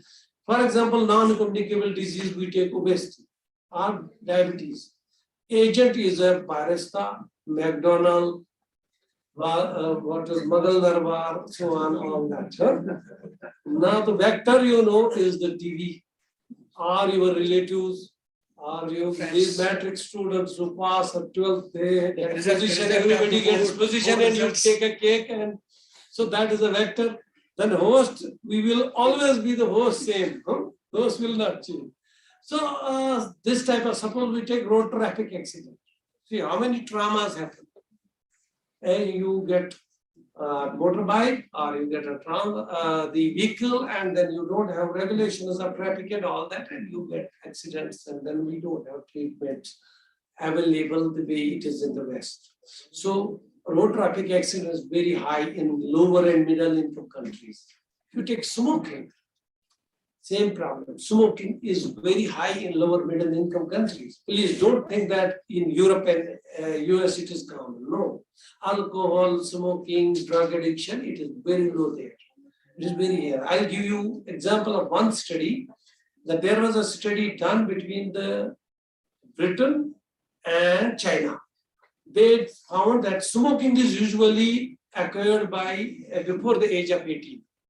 If you do not get succumb to smoking, then you are unlikely to. So they tried to use a smoking de-addiction program.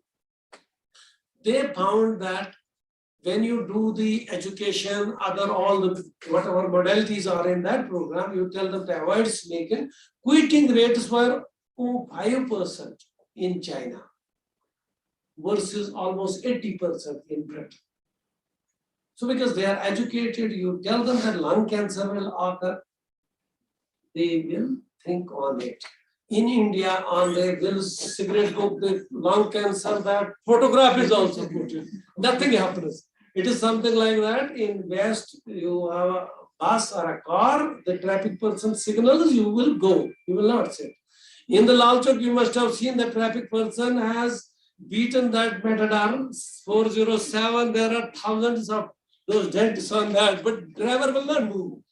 So that is the level of education, level of evolution, where you are amenable to the education. We are better off. So in lower and yes, in lower and middle income countries, we are better off, absolutely. So you, even if you bombard that, you put a, that driver will not move. So that is the sort of a scenario happening in non-communicable diseases. They're very common here. Education modules, all the survey, first of all, they are not existing, education and preventive medicine. Even if they are, somebody is trying, people are not actually adhering to that, or we are little resistant to that. Factors could be several, social, psychological, economic, and all that. So that is one, what I was talking about, non-communicable diseases. Now we also have dysfunctions like thyroid dysfunction. This thyroid disorders, by and large, has been the disease of the soil, because iodine deficiency has been in this Himalayan region, but Dr. was saying, because the iodine is actually in the soil. When the glaciers melt, they leach out iodine. The whatever the grass or other the herbals come out of that, that is less in iodine. And when these cattle feed on that grass, they also are deficient in iodine. When we eat that meat, we are also deficient in iodine. So this low iodine has resulted in the epidemic of thyroid disorders, which is more relevant in newborns. Because if there is low iodine, their brain IQ becomes less. And if you know that in the birth, if your IQ is less, then the impact on several other things is going to fall. Because if your IQ at birth is less, because of iodine, several things are going to be bad, because you are the individual who will dictate the environment tomorrow. So now, fortunately, because of universal salt iodization program, definitely it has been taken care of. Many areas you don't have much iodine. However, I have seen Gujar and Bakarwal survey, which I have done myself, still iodine deficiencies existing. Now, iodine deficiency has been taken care of because of iodization of salt, but that iodine has in turn resulted in what is called thyroiditis and rise in thyroid cancers. Thyroiditis leads to hypothyroidism, which is very common. I think in every 8th or every 10th individual is affected by hypothyroidism. So this is a very common, it's an epidemic sort of a disorder. Then if you think next disease is vitamin D deficiency. Now, if you see in India, data showing by all studies is 70 to 100% of people are iodine deficient. In the West, they have either supplementation or they have good sun exposure. But here, even though there are sunny areas in India, there is still vitamin D deficiency, whether it is because of skin color, whether it is because of the pollution, the sunlight doesn't reach your skin, or you cover your skin, somehow you are vitamin D deficient. So vitamin D deficiency has an important impact on the bone health. So if you in the childhood do not have adequate vitamin D, your bones are not going to grow. So up to 30 years of age, your bones are going up, growing. From 30 years, they start going down. You get arthritic, you get osteoporosis. So now we see with the advent of antibiotics, advent of immunization, and several other features, the age, the lifespan of individuals have gone up. So in India, the average lifespan is 69. In the West, an average woman lives 84 years. In average, man lives 79 years. In India, it is 69 plus minus 1. So there is a gap of almost 10 years. In Japan, the gap is bigger with Japan. So this is because of some lifestyle factors. One is diet, Mediterranean diet. Second is the healthcare. Now, we have been able to get vaccinated, we have been able to get the nutrition, but still there are some diseases which are going to be there. For example, let me tell you, in the low and middle income countries, especially ours, we have a double whammy. What do I mean by that? We still have undernutrition. So if you go to some villages outside or even in Srinagar, some slums, you will have almost all children undernourished. That's one. So if you go to suburbs and then go to village side, tribal areas, you will have lot many children undernourished, even adults. So that is one.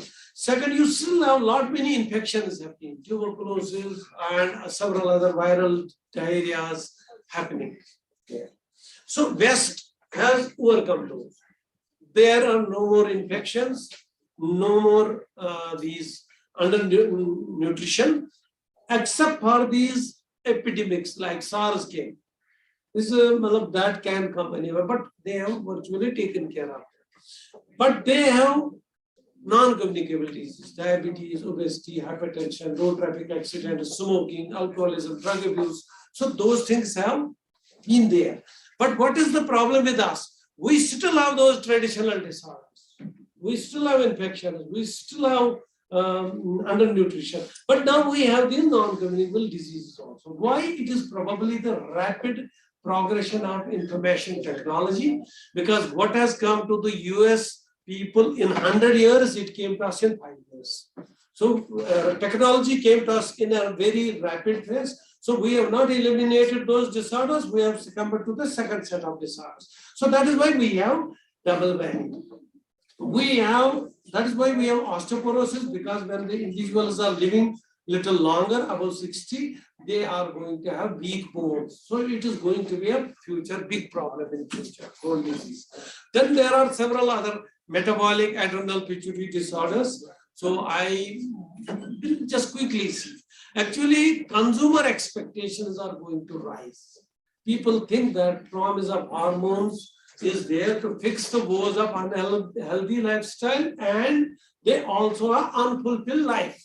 Not only just physical health, several other things in life. So endocrinology is a mix of clinical and basic science actually. We have many contributions from biochemistry, genetics, pharmacology. And majority of endocrinology is now depend on these. Little endocrinology is left to the clinicians now, because a lot of work is being done in the labs for endocrinology. So there are secular trends in rise of these diseases. There is a globalization of health. On the other hand, there are expectations rising. Technology is parallel running with the rise in diabetes, but it is us to define now in future, where do we have a right use of technology and then use a right use of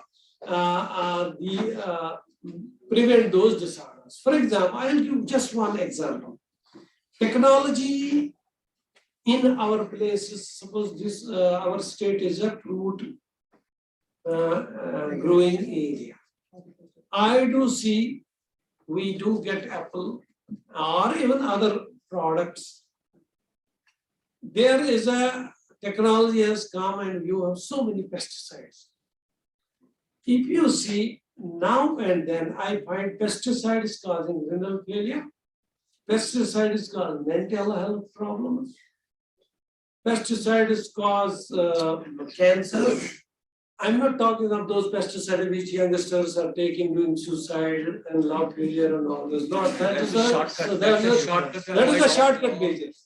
I am talking of long cuts. What are the pesticides doing to us? This is one example. So it's a technology. We are producing food. We use cutters, tractors, everything. all the mechanization has come into this sector. No more hard work is to be done. So we are not exercising and we are using computers, and those technology, that use of that technology and pesticides is right. So that technology is actually, we are not using it with our brain. We are using it rampantly. That rampant use of technology, not with the commensurate development of management, actually is going to worsen our health scenario in future. Now, there is data driven on various diseases. Let me just give you an idea how diabetes is rising. This is here aging people, that above 60 people will be more in world, in our country. Diabetes, we have this time 463 million diabetes in the world, and in 2050, there will be 700 million diabetes. That time, India is going to be the diabetic capital with 77 million, 25% of adults above 65 years age will have diabetes. What does that mean? That means every fourth will be having diabetes. So it will be a common disease. It will not be any more a disease. So you will say, okay, you have or not. It will lose its distinction. It will lose its distinction, and you can no more impress people. See, these are the very startling figures. In 30s, what will happen in 30, what will happen 40, what will happen. This is an idea of Atlas, actually is the scientifically proven data. Like they have shown. In fact, in India, we are doing a study called India Diabetes. That is an ICMR given program in all UTs and states. In JK, we have to start now because unfortunately, because of Article 370, it got delayed. We are initiating next month this study. But what we have found, these trends, India is surpassing them. What was expected to happen in 2030, that has happened in 2020. So probably the numbers will be more. So this is that data what I am talking of in the app, and it is some study data come through Global Burden of Disease, which is a UK-based agency, and they are doing it. Now, we have also done some study in tribals. I was telling you, Gujar and Bakarwal population. Gujars have diabetes like Europeans, 2.1% in women, 1.9% in men. So Europe has same diabetes proportion. But what is startling in our population, if you see pre-hypertension and pre-diabetes, that is very high in our tribal population. It means that if they don't change their lifestyle, they are going to have diabetes like general population in next few years, because pre-diabetes has a high risk of getting converted to full-fledged. Pre-hypertension will get converted. So this is a very important finding. We did some 9,000 tribal population survey in J&K. We found that there is a significant risk of disorders which are in making. So there is the role that if we act, we may prevent this happening. So there was a diabetes era when there was no insulin and people will get shriveled like this, you see. But then came a lot of advanced, now diabetes started, the treatment started coming with tablets, then pills, then glucometers came, then management be able to see, sorry, this, just a minute. Oh, wait, this is. So if you see today, we have this pump. This is a sort of artificial pancreas. It automatically picks up your glucose reading and automatically delivers insulin. So this is today we are using it. So not the pen era. So this is a technology where it has reached. Today we do islet transplant. We put the beta cell only. We extract it, kill it, and put it back in the liver, and it secretes. Another thing is you do organ tissue engineering. You take a liver biopsy, make the cell, put the insulin receptor there, put an insulin gene, and develop that tissue engineering, little bit more tissue, and transplant through liver biopsy into liver, and it starts secreting insulin. So tissue engineering has gone a long way, and that is going to be the future of this treatment. We know diabetes is rising in youth, and when it is rising in youth, its complications are likely to strike people who have a very active role in the society. means earlier diabetes was happening at 60 years, okay, old grandparent, parent, the people will take care. Now, if it is happening in students, it is happening in those people who have to find what is going to happen. So Your grandparents will take care of them. grandparents, absolutely. Now, FDA has approved bolus insulin delivery through smartphones. Smartphone bolus delivery is approved by FDA. So it is being done. You have a smartphone, you put a program there, it will deliver insulin of its own. Only thing is you have to put a catheter. Now in diabetes, as something has come, what is called precision medicine. In precision medicine, we individualize therapy. We don't make an algorithm. You take individual sample, see his all the markers, genetic markers, other markers, see his status, see, follow him, see. He has a diary, sort of Lichpatar you can see. It is written, when will he become diabetes, how much glucose level will go, and then what we'll do. That is a precision medicine. It is now coming. Now, regarding treatment, there is something like you will have tissue biology and nanorobotics. You will be producing foods which will be for diabetes. So, you will create artificial food manufacturing. You must have heard that pure meat was manufactured in London in 2013. So that is not hamburger. It didn't need a cow. It was artificially synthesized. So those things are likely to come. You can see what I was saying, the 3D and 4D printed organ assembly. This is a tissue, you print, you make kidney, you make liver, you make pancreas, you make heart, anything you can make by tissue engineering. You have to program it, give cells, give nutrition, they will make, synthesize and make it. Now, when will it start functioning like a natural organ? That is the time will tell us. Now about obesity, it has a similar trend as I told in diabetes. Because of time constraint, I will not take much time. I will just go through this slides. This is a trend in India. There is something called Poshan Ma. Almost 1/4 of individuals in India are also obese. But in India, the obesity is not just the measurement obesity. It is a what is called adipocyte obesity. You call this as a thin fat Indian. India, we have muscle replaced by fat, and that secretes cytokines. So we have that type of obesity. You may not have abdomen like Boba or that thing, but still you will be obese if we take your metabolic parameters. So their obesity trends are very poor in lower and middle income countries.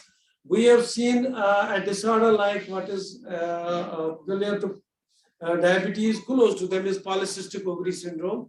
We have seen this is also having similar parallel trends in women with PCOS, and we have this task force. Today we have this INDAB task force in the country. Similarly, we have ICMR task force on PCOS, and we are doing some 20 centers in the country. Trends are almost similar, and it is world over. If you see, world over, there is a research going on in the area of this PCOD and other non-complex. So there is a trend rising because these diseases are increasing. Now, pharmacology, pharmacogenomics means you have to see gene of an individual, then see whether he will respond to this drug or not. Then there is combinatorial chemistry and several things have changed in this area. Regarding osteoporosis, I told already there are several factors. One is aging, second is vitamin D deficiency. Osteoporosis is rising. Osteoporosis is important because it causes the mortality increases because of hip fractures. When you get hip fracture, you lie in bed, you get thrombosis, you get several other things, and death happens because of osteoporosis.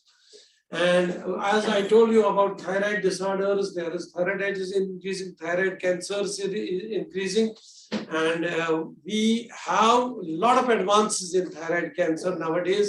In diagnosis, you today take blood sample.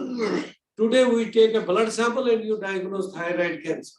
Because there is something called serum DNA, small DNA, micro DNA. You pick it up and you diagnose. So things are changing.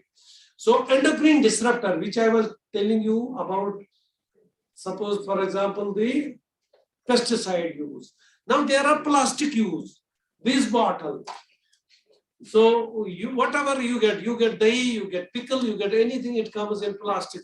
containers. So this leaches out this plastic, especially in our country, we have a very cheap plastic. In West, they use high-grade plastic.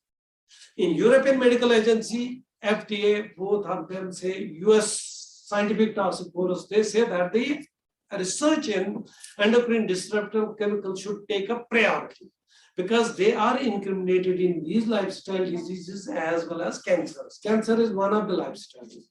So that is a very important area. So future in diabetes, future in taking care of these non-communicable diseases will be precision medicine. Precision medicine combining with several other areas which I said, where biology, biochemistry, technology, all these things have to be together and frame policies. For example, you have synthetic biology, artificial intelligence, computational science, you have telemedicine, you have quantum computing, these printing, nanotechnology, robotic manufacturing, conscious technology, and civilization. So those are very important things that we need to have. Technology is welcome to progress. Diseases are progressing. If we cannot control them, we have an armamentarium to deal with them. But the right use of using that technology has to be decided. We need to have groups brainstorming, thinking, cross these specialty interactions, discussions to handle this. Thank you very much. एक या दो question से ज्यादा नहीं, please time कम है आप। Sir, as we have discussed that IGIS start it has increased the incidence of thyroid disorders. What can be the substitute to this? Substitute to? IGIS start. No, actually, we cannot go and sprinkle iodine on Himalaya. Iodine has to be given. Actually, I am the scientific chairman of Indian Thyroid Society. Today at 3 p.m. we have an annual meeting.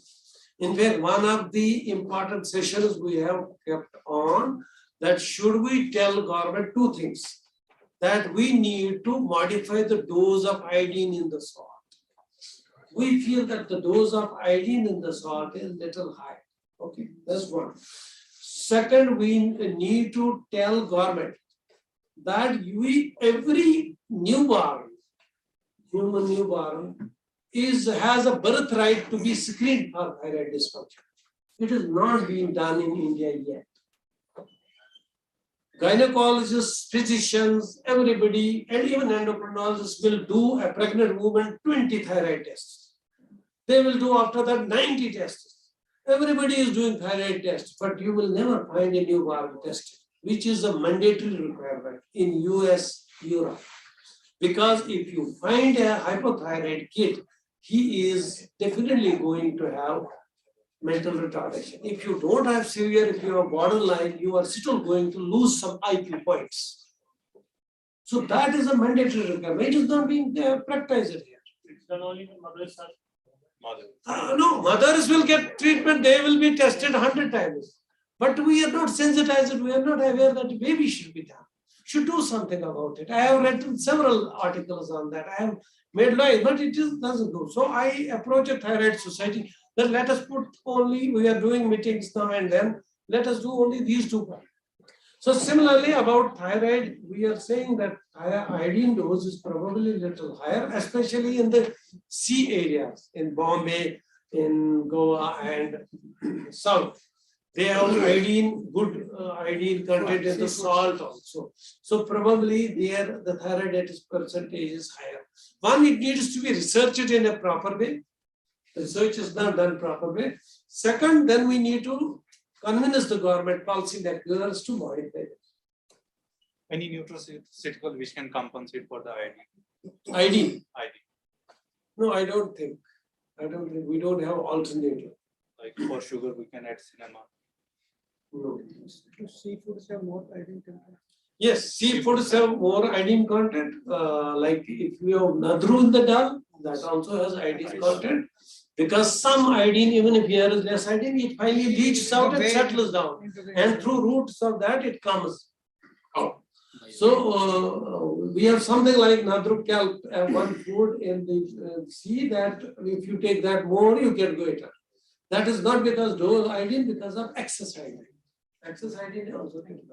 बहुत शुक्रिया sir, professor Ashraf Ganesh साहब, इतनी अच्छी detail knowledge endocrinology के ऊपर थी और हर एक अभी एक्साइटेड है, काफी क्वेश्चन अभी रह गए हैं और बाद में मेरा ख्याल है वो लोग डिस्कस कर लेंगे सर से और जरूर फायदा उठाएंगे उनकी नॉलेज का, उनके इतने एक्सपीरियंस का, एंडोक्राइनोलॉजी के वो उसके चेयरमैन हैं फील्ड के, थायराइड के खास तौर से, तो मेरा ख्याल है बाकी लोग उनसे होंगे इन नियर फ्यूचर। बहुत अच्छा लगा, बहुत बहुत शुक्रिया आपके इस इंफॉर्मेटिव लेक्चर का। अब टाइम वक्त की किल्लत है और वक्त की किल्लत को देखते हुए मैं दूसरा नेक्स्ट लेक्चर स्टार्ट करना चाहूँगा, शुरू करना चाहूँगा और ये है NEP 2020 एंड साइंस। प्रोफेसर ज़हूर अहमद गिलानी साहब हैं हमारे कश्मीर यूनिवर्सिटी के, वो इस पर रोशनी डालेंगे। सेंट्रल यूनिवर्सिटी इस वक्त तो कश्मीर यूनिवर्सिटी में हमारे सेंट्रल यूनिवर्सिटी के CUK के ज़हूर अहमद गिलानी साहब, तो वो इस पर रोशनी डालेंगे और मैं उनसे रिक्वेस्ट करूंगा कि जरा सा अपना लेक्चर ब्रीफ करें। प्लीज प्रोफेसर ज़हूर अहमद गिलानी साहब, please for your Shahid Sadiq, Professor Usman Yusuf साहब, जो इसने निशस्त्रदार सभाए हुए हैं। अनिका क्या हो रहा है वहाँ? प्रोफेसर बशीर अहमद गनाई साहब फ्रॉम SCHEMS, प्रोफेसर मंजूर अहमद शाह साहब, Ejazul Haq साहब, and my elder brother and friend Shahid साहब. Brother will do. Yes. Zafar Saab and other friends, scholars, I believe we have a audience of budding scientists, and to talk with the scientists is really a difficult job. But still, Shahid Saab has assigned me this duty. I will try to do just my topic, because I have my topic which is general science, which is not a particular science like where the previous two speakers who have discussed pure science in a mind-blowing way. I believe science is everywhere and we all require science, and every human being is basically a science in itself. As we have seen how this food, just a video has been screened by Professor Bashir Saab. We see how science is involved in everybody's body. And if we see biodiversity, we are related to the science, and everything is science. And I don't think even language is without science. Language is also science. I say science of language. तो मैं अपने topic पे आ जाऊंगा, क्योंकि हमारी जो आज का जो बज़वर्ड है वो नेशनल पॉलिसी ऑफ एजुकेशन है, जो अब नई नहीं है, 2 साल पुरानी हो गई, लेकिन फिर भी इसको नई कहते हैं, क्योंकि लोग हम खासकर जो एजुकेशन के साथ मुंसलिक हैं, इंटेलेक्चुअल्स खुद को कहते हैं, हम भी इसको पढ़ते नहीं हैं क्योंकि हमारे पास और बहुत सारे काम हैं। लेकिन पॉलिसी एक पॉलिसी डॉक्यूमेंट होता है और एक कॉन्स्टिट्यूशन होता है। हर एक स्टेट का, हर एक कंट्री का, हर एक अफेयर में, चाहे वो पॉलिटिक्स हो, चाहे वो तिजारत हो, चाहे वो कोई शोबा हो, उसके लिए एक सेट नॉर्म्स होते हैं।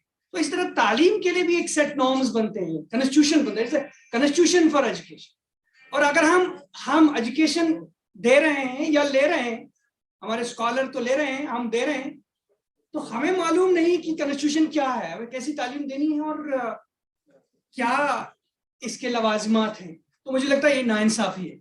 इसलिए मुझे लगता है मेरा टॉपिक ज्यादा रिलेटेड है, रेलेवेंट है, हमें देखना चाहिए नई पॉलिसी में क्या है एजुकेशन के लिए। और मैं बता दूं, हॉलमार्क जो है नेशनल एजुकेशन पॉलिसी का, वो ये है कि इसने सरहदें खत्म कर दी, बॉर्डर्स खत्म कर दी। कौन से बॉर्डर्स? जो हम पहले बोलते थे कि ये साइंस है, ये उर्दू है, उर्दू वाले को साइंस के साथ क्या है?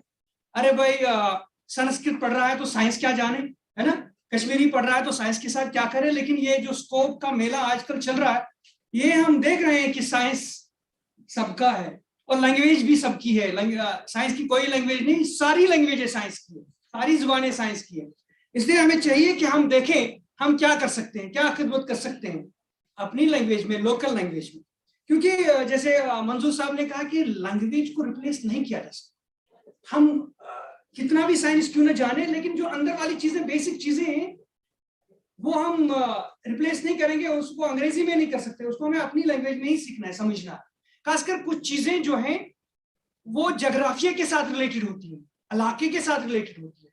और हम चाहें कि अंग्रेज लोग आए, हमें बताएं यहाँ आयोडीन की कमी है, ये तो हम ही बताएंगे, तो बशीर साहब ही बताएंगे, बेहतर यही बताएंगे। और हो सकता है वो लोग ज्यादा बताएंगे जो लोग वहां रहते हैं, गोजर तबके के लोग या एसटी लोग जो वहां रहते हैं, उनको ज्यादा पता है प्रॉब्लम क्या है। इसलिए उनकी लैंग्वेज भी हमें सीखनी है, साइंस में डालनी है, तभी हम आगे बढ़ सकते हैं। हम अपने आप को नेशनल सिनेरियो में अपने आप को खड़ा कर सकते हैं, कोई पोजीशन दे सकते हैं। तो हमारा जो विजन है, इसका मैं पॉलिसी की तरफ आता हूं। हिंदुस्तानी तालीमी निजाम का विजन जो है, हर एक शहरी की सलाहियत को बरोए कार लाए। हर एक शहरी इंपॉर्टेंट है, ये नई पॉलिसी कहती है। मसावत और अदल पसंद निजाम की तरफ एक कदम। तो every person should get the opportunity to learn science और एवरीथिंग व्हाट ही वांट्स।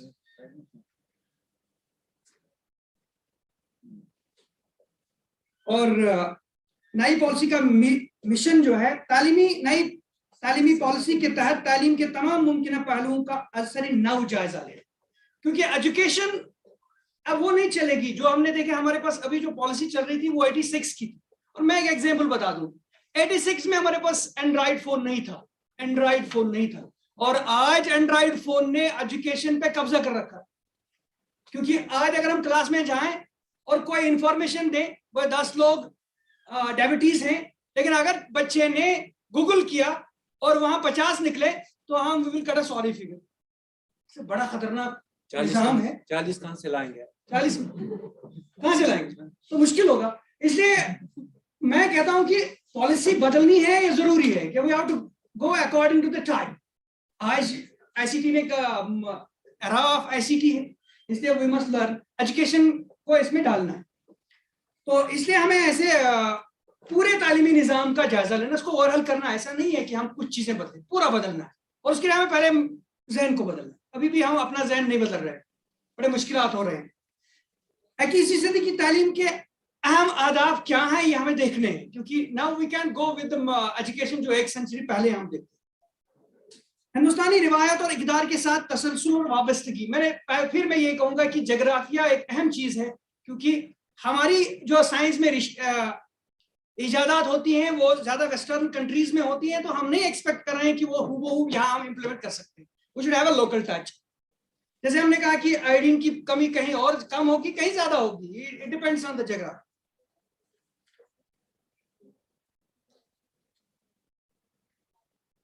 हमारे पास जो नया तालीमी निजाम कहती है कि it should B through stem, science, technology, engineering and mathematics. We have to involve everywhere these 4. These should be basic pillars for the education.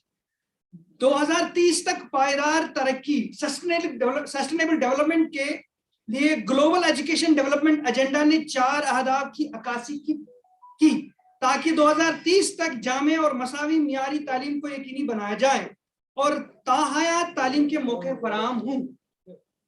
ये हमारी नई तालीमी कौमी पॉलिसी के अहदाफ हैं। 2040 तक तालीमी निजाम दुनिया इल्मी मंजरनामे में तेजी से बदल रही है। हुनरमंद अफराद, कुव्वत, मजदूर की जरूरत, मांग में तेजी से इजाफा हो रहा है। इस बात की अशद जरूरत है कि बच्चे सीखने के साथ साथ इल्मी हुनर क्यों और कैसे सीखें। देखो, दिस इज वेरी इंपॉर्टेंट। अब वो तालीमी हफ्ता लोग नहीं चलेंगे जैसे कि हम कहते हैं कि हमारे पुराने वाइस चांसलर साहब, फॉर्मर वाइस चांसलर साहब कह रहे थे कि we are producing army of graduates. तो फिर क्या होता है, फिर हम बोलते हैं कि हम अनएम्प्लॉयड, पढ़े लिख के अनएम्प्लॉयड, और ऐसा नहीं है, अब वो एजुकेशन नहीं चलेगी, चाहे क्योंकि अब देखते हैं चेंज, तब्दीलियां आई। पिछले 3 साल से हम अंदर बैठे बिकॉज ऑफ द वायरस, लेकिन अंदर बैठे हम चल नहीं सकते, जिंदगी नहीं चला सकते। We have to fight with this and we have to produce हुनरमंद अफराद, हुनर जिनके साथ जो हम काम कर, पढ़ाई के साथ साथ कुछ कमाएं भी, कुछ काम भी करें, कुछ कंट्रीब्यूट भी करें, जीडीपी में कुछ कंट्रीब्यूट करें। अदरवाइज देखिए जीडीपी की हालत बड़ी खराब है, पूरे अपनी मुल्क की करें, पूरे वर्ल्ड ग्लोब की बात करें। इसलिए वी हैव टू चेंज, हमें बदलना है खुद को। अगर नहीं बदलेंगे तो शायद we will not be able to sustain. Nature जो है वो अपना काम करता है।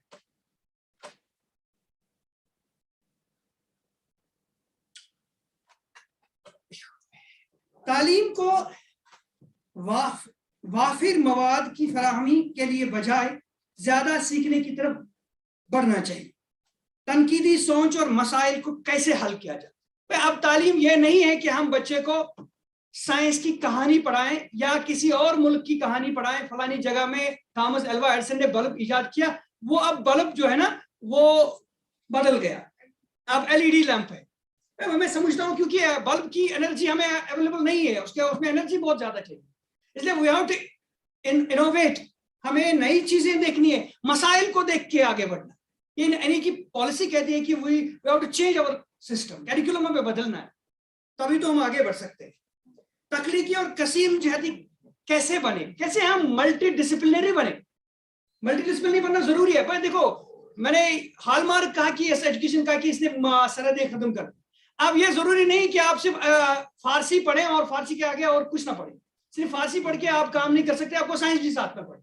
और अगर आप इंजीनियरिंग कर रहे हैं तो आपको मेडिसिन भी थोड़ा पढ़ना है, क्योंकि डायबिटिक बहुत बड़ी परेशानी है, हर चौथा शख्स डायबिटीज है। इसलिए we must be able to manage the lifestyle disease. इसलिए इंजीनियरिंग के साथ साथ हमें मेडिसिन भी पढ़ना चाहिए, और इंजीनियरिंग के साथ साथ हमें 2-4 लैंग्वेजेस भी पढ़नी चाहिए, क्योंकि हो सकता है कि कहीं हमें आगे इधर उधर की चीजें जाना पड़े ग्लोबल में, क्योंकि अब ग्लोबल वर्ल्ड है। जैसे तालीम की सरहदें खत्म हो गई तो दुनिया की सरहदें भी आहिस्ता आहिस्ता खत्म हो जाए। बदलते हुए शोबों में नए मवाद को कैसे इख्तिराह अपनाया और जज्ब किया जाए। तालीम और तालीम के तवसी के लिए इल्म को मंदरजे झैल जहत में इजाफा होना चाहिए। ये नई तालीमी पॉलिसी कहती है। तालीम तजुर्बियाती होनी चाहिए, it should B experimental, that means scientific. यहाँ कहीं नहीं, हमने हमारे तालीमी एजुकेशन पॉलिसी में ऐसा कहीं नहीं लिखा है कि साइंस के लिए अलग रिकमेंडेशंस हैं, टेक्नोलॉजी के लिए अलग रिकमेंडेशंस हैं। नहीं, इनके तालीम ही होनी चाहिए एक्सपेरिमेंटल। जब ये एक्सपेरिमेंटल हो गई तो ये साइंटिफिक हो गई। Fully it should B holistic approach होना चाहिए, ये इंटीग्रेटेड होना चाहिए। मैंने कहा कि एक ही तरह की तालीम हम नहीं दे सकते, हमें मल्टी डिसिप्लिनरी अप्रोच अपनाना है। बहुत सारे सब्जेक्ट्स, मौजूआत, उन्वानात पे बच्चों को तरगीब देनी है, तरबियत देनी है। इट शुड, ये इंक्वायरी पे मबनी होनी चाहिए, दरियाफत पे मबनी होनी चाहिए। हमें बच्चों को इस स्टेज पे लाना है कि वो कुछ दरियाफत करे, कुछ करे। देखो मैं एक चीज बताऊं आपको, जो हम तालीम हासिल कर चुके हैं हम सब, क्योंकि हमें एक ही तरह की तालीम मिली है, हमारे सिनेरियो जो है कश्मीर का या हिंदुस्तान का, हमारे यहाँ क्या है, हम सिर्फ फर्स्ट ग्रेड में बच्चे को जब एडमिशन देते हैं तो बोलते हैं ये नहीं करना है, और दूसरे ग्रेड में कहते हैं तो ये भी नहीं करना है, ये नहीं करना है। करना क्या है वो हम कभी नहीं सिखाते। सिर्फ हमारे टीचर ज्यादा ये बोलते थे कि आपको क्या नहीं करना, और ये कैसे कर सकते हो, ये भी नहीं करना है। तो मैं समझता हूं कि ये जो हमारी तालीम है, ये कोकून फॉर्मेशन होती है। जैसे सिल्क वर्म अपने इर्द गिर्द आगे बढ़ती रहती है, कोकून बनाती रहती है, इस तरह हमारी तालीम जो है, जितना हम आगे बढ़ते रहे हम कोकून बनते रहते हैं। एक जगह हम पहुंचते हैं, किसी चीज में रिसर्च करते हैं, सिर्फ हमें उसी रिसर्च के बारे में, उस खास सब्जेक्ट, किसी खास पर्टिकुलर चीज के बारे में 4 चीजें पता होती हैं, बाकी दुनिया के बारे में हम कुछ नहीं जानते। क्योंकि हमारा निजाम तालीम है, इसको बदलना है, चेंज पूरा ओवरऑल कर। ये नई तालीमी पॉलिसी की रिकमेंडेशन। सीखने वाले पर मबनी, ये it should be based on child centre, बच्चे की क्या जरूरत है तभी तालीम होनी चाहिए। बहस पे मबनी, बहस होना चाहिए। हम कभी बच्चे को बोलने की इजाजत ही नहीं देते, कैसे हिम्मत करे कोई बच्चा बोले क्लास में। लचकदार होनी चाहिए, इट शुड बी डायनेमिक और काबिल तफरी, इसमें तफरी होना चाहिए। ऐसा नहीं कि तालीम बोरिंग लगे, हमें लगे कि हम कोई जॉब कर रहे हैं, कोई मजदूरी कर रहे हैं। साइंस और रियाजी, देखो पहले इसमें लिखा है, रिकमेंडेशन में ये लिखा है साइंस और रियाजी, दैट मीन्स ये बेसिक है। पहले हमें ये पढ़ाना है बच्चे को, साइंस और रियाजी पर देना। साइंस और रियाजी बेसिक चीजें हैं, इसकी तालीम होनी चाहिए, इसके बगैर पॉसिबल ही नहीं है। के अलावा बुनियादी फनून की दस्तकारी, इंसानियत और तंदुरुस्ती, ज़बान, अदब, सकाफत और इक़दार को तालीमी निसाब में शामिल करना, लेकिन साइंस और मैथ के अलावा। ये पहली चीज है, चाहिए ताकि सीखने वाले के तमाम पहलू और सलाहियतों को निखारा जाए। 2040 तक हिंदुस्तान दुनिया भर में दूसरे आला मयारी निज़ाम तालीम का ख़्वाह है। देखो ये तभी पॉसिबल होगा जब हम हर चीज को बदलेंगे और नए ढांचे में, नए तकाज़ों के साथ उसको निखारेंगे। पूरा करिकुलम बदलना है, पहले तो हमारा अपना सोच बदलना है, तभी हम पॉसिबल हो सकता है कि हम दुनिया में दूसरा आला मयारी तालीमी निज़ाम फराहम कर सकते हैं। तो अगर हम देखें, हमारी नई तालीमी पॉलिसी अब कहती है कि बच्चे को शुरू से ही तालीम दे दो, ये एक बड़ी रिकमेंडेशन है। तो कैसे हम इम्प्लीमेंट करेंगे, ये तो आने वाला वक्त ही पता चलेगा कि इसमें बड़ा जीडीपी का कंट्रीब्यूशन होना चाहिए, पैसा मिलना चाहिए, तभी ये पॉसिबल है। अभी तो 3 साल की उम्र में ही बच्चे को एडमिशन देना है और 2 साल की फाउंडेशन नॉलेज देनी है। और क्या फाउंडेशन नॉलेज देनी है? प्ले वे मेथड, उसको खिलाना है, खिलौनों से या कोई भी जो भी चीजें हमें इर्द गिर्द में मिले उनके साथ वो वाबस्तगी बढ़ानी है, उनके साथ उसको जान पहचान करनी है, प्ले वे में, और ताकि वो पहले ही उसका जहन तैयार हो जाए, वो इंक्वायरी वाला जहन तैयार हो जाए। तो ये साइंटिफिक जहन तैयार करने के लिए हमें फर्टाइल बनाना है जहन बच्चे का। तो ये एक अच्छी रिकमेंडेशन है। तो हम चाहें कि इंशाल्लाह कि ये इम्प्लीमेंट हो जाए और हम बच्चों को वाकई इंक्वायरी वाले बच्चे बनाए, उनके जहन में सवालात उभारे। यही हमारा नई तालीम पॉलिसी का जो रिकमेंडेशन है छोटे बच्चों के। उसके बाद बुनियादी तालीम जो है 5 से 7 साल तक, 3 स्टेज बुनियादी तालीम, और इसमें भी हम देखते हैं 3 साल इल्मी बुनियाद में ड्रामे, दरियाफत, सरगर्मी पर मबनी तालीम और निसाबी अंदाज पर मबनी तालीम। मज़ामीन की मजबूत बुनियाद के लिए ये तजवीज़ किया जाता है कि पढ़ना, लिखना, बोलना, जिस्मानी तालीम, फन, ज़बानें, साइंस और रियाजी शामिल हों बुनियादी तालीम में। और उसके बाद निसाब और तदरीस, कैरिकुलम और पढ़ाने के तरीके। 3 साल की तालीम तैयारी के मरहले की तदरीस और निसाबी तर्ज पर तामीर, हर मजमून में मजीद तजुर्बियाती तस्वुरात को सीखने और इन पर बहस करने के लिए सब्जेक्ट उसातिज़ा को मुतारिफ कराने की तजवीज़ दी जाती है। और फिर उसके बाद एलिमेंट्री के बाद सेकेंडरी एजुकेशन। अब सेकेंडरी एजुकेशन को 4 साल का बनाया गया, फ्रॉम 9 to 12। तो कसीर शोबी मुताला के 4 साल। अब ये मल्टीडिसिप्लिनरी है, इसका मतलब है साइंस भी, इंजीनियरिंग भी, स्टेम की बुनियाद, टेक्नोलॉजी भी, क्योंकि टेक्नोलॉजी के बगैर अब पॉसिबल नहीं है। आप देखो 10 साल पहले, 15 साल पहले हम फोन के बारे में नहीं जानते थे, लेकिन पिछले 3 सालों से हमने एंड्रॉइड फोन से ही तालीम जारी रखी। अगर एंड्रॉइड फोन बच्चे ऑपरेट करना ना जाने तो फिर क्या करेंगे, तालीम में क्या करेंगे? इसलिए बहुत जरूरी है कि we have to account our students. नई जो तकाजे हैं तालीम के, या जो साइंस में हम देखते हैं हर चीज में, सुबह शुरू करेंगे, सुबह जब हम उठते हैं और जब शाम को सोते हैं, दिन में हम सारे साइंटिफिक गैजेट से ही काम करते हैं। इसलिए अगर हम इनके बारे में नॉलेज नहीं रखें, उनको बच्चों को नहीं सिखाएं, तो हमारा तालीमी निज़ाम जो है वो इररिलेवेंट हो जाएगा। जैसे आजकल है, हम देखते हैं पढ़े लिखे लोग हैं, वो फिर ना घर पे काम कर सकते हैं और ना उनको जॉब मिलती है। फिर उनको फ्रस्ट्रेशन, जो हम देखते हैं स्ट्रेस का मसला है हमारे इलाके में, हमारे कश्मीर में स्ट्रेस का बहुत बड़ा मसला है। क्योंकि जब कोई पढ़ाई करता है, ग्रेजुएशन करता है, पीजी करता है, डॉक्टरेट करता है, फिर उसको जॉब ही नहीं मिलती, फिर क्या करता है वो, उसको क्या मिलता है? Stress, tension. और वो तो बजाय इसके कि हम उसको रिसोर्स बनाए, वो तो हमारे लिए पैरासाइट बनता है।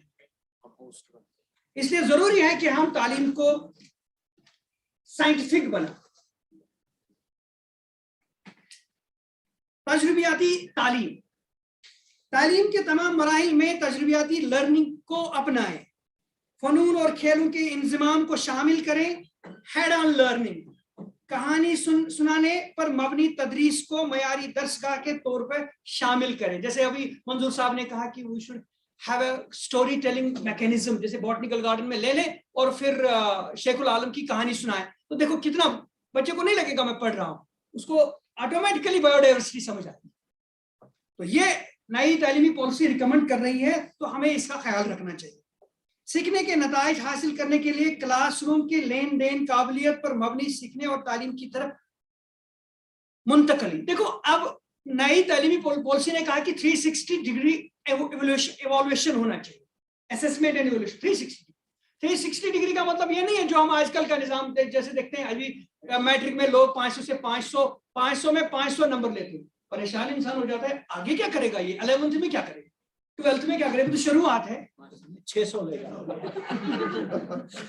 करेंगे क्या भाई, this is not solution, this is not solution. हमें स्किल देखना है, स्किल क्या उसमें स्किल है, is he able to face the life problems, और क्या होता है फिर वो अगर वो एंट्रेंस में पास नहीं हुआ, एंट्रेंस में डिफरेंट वहां एबिलिटी चाहिए, तो फिर वो जालिम की तरफ जा, ऐसा नहीं होना चाहिए, क्योंकि हमें तालीमी निजाम को बदलना है, पूरा निजाम बदलना है, और एवोल्यूशन सिस्टम जो है ना, एवोल्यूशन एग्जामिनेशन बदलना है। हर मजमून के लिए सीखने के नताइज, सलाहियत और मिजाज के साथ इसकी तशखीस तमाम बुनियादी उसूल की रहनुमाई तजुर्बाती सीखने की तदरीस से की जाए। निसाबी इंज़िमाम, हिंदुस्तान के इल्म में कदीम और जदीद हिंदुस्तान की इल्मी खदमात, इनकी कामयाबियां और चैलेंज, तालीम और सेहत, माहौलियत वगैरह के हवाले से हिंदुस्तान की मुस्तकबिल की उमंगों का वाज़ेह एहसास। इन ऐसा अनासिर को पूरे स्कूल के निसाब, खास तौर पे हिंदुस्तानी नॉलेज सिस्टम में दुरुस्त और साइंसी अंदाज में शामिल किया जाना चाहिए। बशुमाल कवायदी इल्म और सीखने के मुकामी और रिवायती तरीकों की रियाजी, फल्कियात, फलसफा, योगा, फन, तामीर, तिब, ज़राअत, इंजीनियरिंग, लिसानियात, अदब, खेलों के साथ साथ गवर्नेंस, सियासत, तहफ़्फ़ुज़ में शामिल किया जाना चाहिए। कबायली नस्ली तबी तरीकों, जंगलात का इंतजाम, रिवायती फसलों की काश्त, कुदरती काश्तकारी वगैरह के मखसूस कोर्सेज को भी दस्तयाब कराना होगा। वीडियो, दस्तावेज, फिल्में कदीम और जदीद पूरे स्कूल की निसाब में मुनसब नुकात पे दिखाई जाएंगी। देखो दिस इज वेरी इंपॉर्टेंट कि हम तालीम को रीजनल बनाएं, क्योंकि ये पॉसिबल नहीं है कि हम जो दिल्ली में करिकुलम बने हम उसको इम्प्लीमेंट करें कश्मीर में, पॉसिबल तब तो कोई आउटकम नहीं होगा, क्योंकि आजकल हम लर्निंग आउटकम बेस्ड करिकुलम चाहिए। लर्निंग आउटकम बेस्ड करिकुलम का मतलब है कि अगर जो हम करते हैं उसे कुछ फायदा मिलना चाहिए।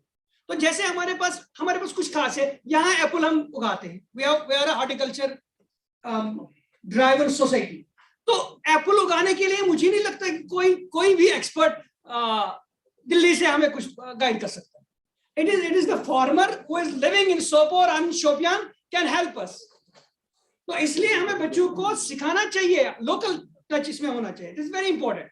और कबायली लोग जो काम करते हैं हम देखते हैं, मैं आपको बता दूं मेरी personal experience, I can be corrected, यहाँ साइंटिस्ट बैठे हैं, कहीं बड़ी बात ना हो जाए, क्योंकि कोरोना जो हुआ, जो लास्ट वेव ओमिक्रॉन की जो वेव थी, मैं अपनी this is my assessment sir, तो यू कैन करेक्ट मी, मेरी असेसमेंट है कि ये सबको हो गई कश्मीर में, और इसमें 90% लोगों ने लोकल इलाज किया, वो शोंठ, अदरक वदरक इस्तेमाल की, वो कावा पिया और घर पे ही ठीक हो गए।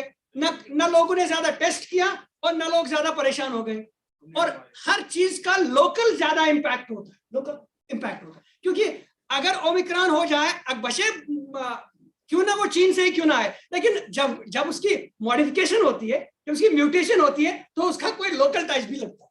इसलिए लोकेलिटी इज वेरी इंपॉर्टेंट, और इसलिए हमें सिस्टम को खुद बनाना है, निजाम को खुद बनाना है, निसाब को खुद तैयार करना, कैरिकुलम को खुद तैयार करना, इसके लिए हमें ही आगे आना है। इसलिए हमें कौमी तालीमी पॉलिसी को अच्छे से जांचना चाहिए, अच्छे से पढ़ना चाहिए।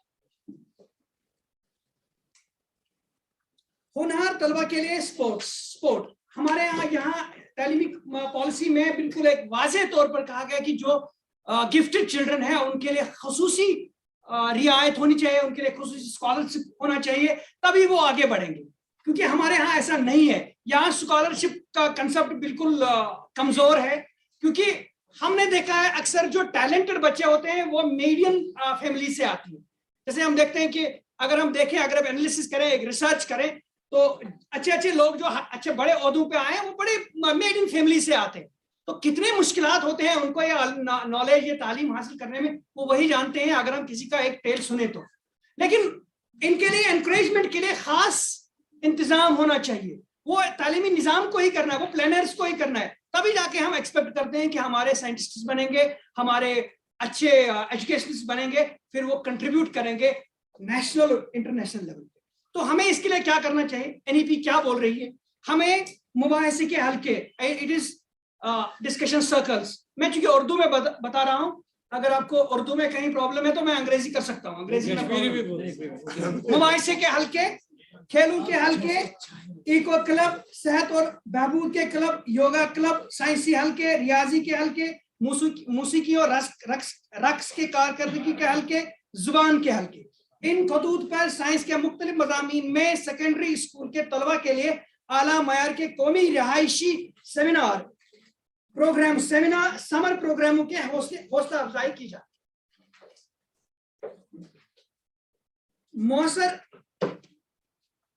काउंसलिंग, रियासती मरकज के ज़ेरे इंतजाम हुकूमतों को 2025 तक स्कूलों की ग्रुप बंदी या इन्हें माकूल बनाने के लिए इख्तिराई तरीकाकार को अपनाना चाहिए। इसके पीछे यह मकसद है कि इस बात को यकीनी बनाया जाए कि हर स्कूल के पास आर्ट, म्यूजिक, साइंस, खेल, ज़बानें, पेशा वराना मज़ामीन समेत तमाम मज़ामीन पढ़ाने के लिए काफ़ी तादाद में काउंसलर्स, तरबियत याफ्ता समाजी कारकुनान और उसातिज़ा। देखो, दिस इज एक बड़ी वंडरफुल रिकमेंडेशन है। आजकल हमारे पास बड़ा मसला है, अगर कोई प्रोफेसर यूनिवर्सिटी में काम करता है और अगर कभी उसको कॉलेज में बुलाएंगे, पहले तो वो जाएगा ही नहीं। मैं अक्सर की बात कर रहा हूँ, ऐसा नहीं है, देयर आर एक्सेप्शंस। तो और अगर कोई कॉलेज में काम करता है तो वो हायर सेकेंडरी की तरफ देखता भी नहीं है कि तो ये तो हायर सेकेंडरी वो है, अछूत है। और अगर कोई हायर सेकेंडरी में काम करता है तो वो प्राइमरी स्कूल में कभी देखेगा ही नहीं। ये बॉर्डर्स हमने जो क्रिएट किए हैं, इससे हमारा तालीमी निजाम बर्बाद हुआ है। तो इसलिए एनईपी ने कहा कि सारे काउंसलर्स को, सारे मेंटर्स को एक टीम बना लो, एक लिस्ट बना लो मेंटर्स की जो लोकली अवेलेबल है, और उनको इन्वॉल्व करो आप एजुकेशन में, चाहे लेवल कोई भी हो। देखो, जब तक हम साइंसी मिजाज छोटे बच्चों में पैदा नहीं करेंगे, ये फिर पीएचडी में नहीं होने वाला। जब तक हम साइंसी मिजाज एलिमेंट्री स्कूल के बच्चों में उभारेंगे नहीं, तो वी शुड नॉट एक्सपेक्ट कि वी विल डेवलप साइंटिस्ट। इसलिए हर लेवल पे, खासकर मैं समझता हूं कि जो हम हायर स्टेज पे बैठे हैं, हायर लेवल ऑफ सीट्स में, यूनिवर्सिटी में, कॉलेज में, इनको चाहे कि वो झांके, नीचे भी जाएं और हैंड होल्डिंग करें हमारे टीचर्स की जो स्कूलों में काम करते हैं, क्योंकि उन्हें तरबियत और ट्रेनिंग और गाइडेंस की सख्त जरूरत होती है। हम देखते हैं हमारे मंजूर अहमद शाह साहब हैं, हमारे अभी बशीर साहब हैं, अशरफ साहब हैं हमारे। अगर हम देखें, अगर हम काम करें, हम क्या पीछे की तरफ जाते हैं? Do we go to our village and help our villagers? नहीं करते, करना चाहिए। तो ये कौमी तालीमी पॉलिसी रिकमेंडेशन देती है कि इनको रोप अप करना चाहिए इंस्टीट्यूशंस में, चाहे वो कोई भी इंस्टीट्यूशन हो, कोई भी एजुकेशनल इंस्टीट्यूशन। और दूसरा, इनको अपने इर्द गिर्द के जो इदारे हैं, चाहे वो कम्युनिटी के इदारे हैं, चाहे वेटरनरी साइंस के इदारे हैं, चाहे वो एग्रीकल्चर के हैं, ये इनके साथ मुंसलिक करना है, एजुकेशन को इसके साथ रिलेट करना है। This is very important. अगर हमें एजुकेशन, एग्रीकल्चर ट्रेनिंग देनी है, ये क्लासरूम में नहीं दे सकते, ये खेत में जाके देनी है। अगर हमें बायोडाइवर्सिटी समझानी है तो ये बॉटनिकल गार्डन में जाके ही सिखाना है। वक्त की चूंकि मैं मैनेजमेंट में हूं यहाँ, तो 5 मिनट तो बनते हैं। आला तालीमी साइंस ऐसे एक फर्द को गहरी सतह पर दिलचस्पी, 1 मिनट हो गया, 4 मिनट। आपको हम बाद में सुनेंगे और बहुत हंसेंगे, हम वी एक्सपेक्ट दैट, तो हम बिजनेस कर रहे हैं। ऐसे एक फर्द को गहरी सतह पर दिलचस्पी के एक या एक से ज्यादा खुसूसी शोबों का मुताला करने की काबिल बनाना चाहिए। देखो मैं अब जनरल बताऊंगा क्योंकि टाइम नहीं है। हमने देखो एनईपी कहता है कि there should be no borders. अगर कोई बायोटेक्नोलॉजी में पीएचडी कर रहा है और अगर चाहे कि वो उर्दू में 4 क्रेडिट्स ले ले, कोई प्रॉब्लम नहीं, उर्दू डिपार्टमेंट उसके लिए ओपन होना चाहिए। अगर वो चाहे कि नहीं एजुकेशन में आ जाए, कुछ पेडागॉजी के बारे में सीखे, क्योंकि अगर वो टीचर बनना चाहे तो एजुकेशन ओपन है उसके लिए। अगर वो चाहे कुछ एंडोक्रिनोलॉजी में सीखे तो एंडोक्रिनोलॉजी के पास भी जाए और 10-15 दिन कुछ सीखे, कम से कम बेसिक चीजें, तो उसको पता चलेंगे लाइफस्टाइल डिजीजेस क्या है। वो एंडोक्रिनोलॉजिस्ट भी आ सकता है और वो भी जा सकते हैं, बहुत अच्छे, वो तो आप ही बता सकते हैं आपके बारे में। तो इसलिए देखो ये बॉर्डर्स जो हैं वो खत्म हो गए। मल्टीडिसिप्लिनरी अप्रोच और मल्टीपल एंट्री एंड एग्जिट बड़ा चीज है कि आप कभी भी अपनी तालीम को सस्पेंड कर सकते हैं for some certain period of time, 6 महीने के लिए, 1 साल के लिए। अगर आप फॉरेन जाना चाहें, अगर हाइस्ट इशू तो आपका एडमिशन कैंसिल नहीं होगा। अगर आप फॉरेन जाना चाहें ट्रिप पे तो आपका एडमिशन का कोई प्रॉब्लम नहीं। ये एनईपी हमें बता रही कि we can have our education at our own will without the borders of time, energy and geography even। और दूसरी बड़ी बात यह है कि आप 1 क्रेडिट आप कश्मीर में हासिल कर सकते हैं और कोई 10 क्रेडिट आप दिल्ली से हासिल कर सकते हैं। और अगर दिल्ली से भी नहीं तो किसी फॉरेन कंट्री से भी आप क्रेडिट ले सकते हैं, लेकिन क्रेडिट अवेलेबिलिटी होनी चाहिए। इसके लिए एनईपी ने एबीसी बनाया है, एबीसी। और मैं ऑडियंस को बताना चाहता हूं एबीसी की रजिस्ट्रेशन शुरू हो गई। यूजीसी ने एबीसी को एस्टैब्लिश किया है और अब लोगों को, टीचर्स को एंड स्टूडेंट्स को, खासकर स्टूडेंट्स को उन्होंने कहा कि प्लीज हैव योर अकाउंट्स, अपने अकाउंट्स एबीसी में खोलो, एकेडमिक बैंक ऑफ क्रेडिट, क्योंकि आने वाले वक्त में आपकी डिग्री एबीसी से ही मिलेगी और एनीवेयर एनी टाइम की डिग्री होगी। आप कहीं भी जाओ, आप दुनिया के किसी भी कोने में जाओ, आपके क्रेडिट्स आपके बैंक के साथ हैं, आप कहीं भी अकाउंट खोल सकते हैं और किसी को अपने क्रेडिट्स दिखा सकते हैं और अपना लहू मनवा सकते हैं। Thank you.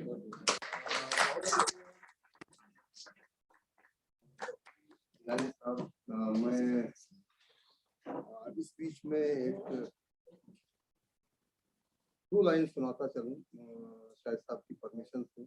कि जब हम माइक पे होते हैं क्या फ्रेमवर्क होता है कि आपकी हर बात पर है अब नजर, मुंह से जो भी लफ्ज बोला जाएगा आपके अंदाज परखे जाएंगे, आपका हर लफ्ज खोला जाएगा। तो ज़हूर अहमद गिलानी साहब जो डीन स्कूल ऑफ एजुकेशन है, बहुत काम कर रहे हैं इस फील्ड में और बहुत ज़बरदस्त काम है। ज़ूलॉजी के बेसिकली हैं ज़हूर साहब, लेकिन इसके अलावा एजुकेशन में बहुत कंट्रीब्यूशन है। और जब भी ऐसे प्रोग्राम्स हमारे होते हैं तो बच्चों की एग्जीबिशन लगवाना और दूसरे कारनामे अदा करना, वो बहुत कंट्रीब्यूशन है ज़हूर साहब का। बहुत बहुत शुक्रिया आज के लेक्चर के लिए। और अब कुछ ऐसी जरूरत है कि हम बीच में छोटा सा सर को हमारे जो पहला लेक्चर दिया है उन्हें मोमेंटो देना चाहेंगे और उसके बाद नेक्स्ट प्रोग्राम को आगे बढ़ाएंगे। हमारे अशरफ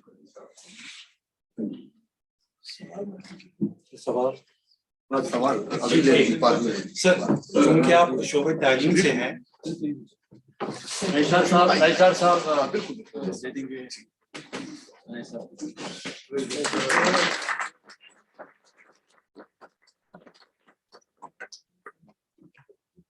मौजूद सामीन, ये इसलिए करना पड़ा क्योंकि प्रोफेसर गनाई साहब को एक और एंगेजमेंट है, एक ऑनलाइन भी कह रहे थे इनकी मीटिंग है, तो इनका जाना पड़ा उस वजह से, क्योंकि हमारा थोड़ा देर हो गया है।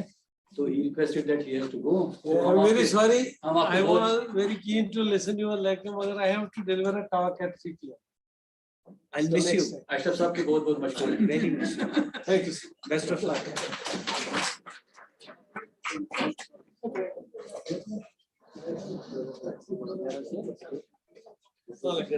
Thank you sir. हम प्रोग्राम को आगे बढ़ाएं।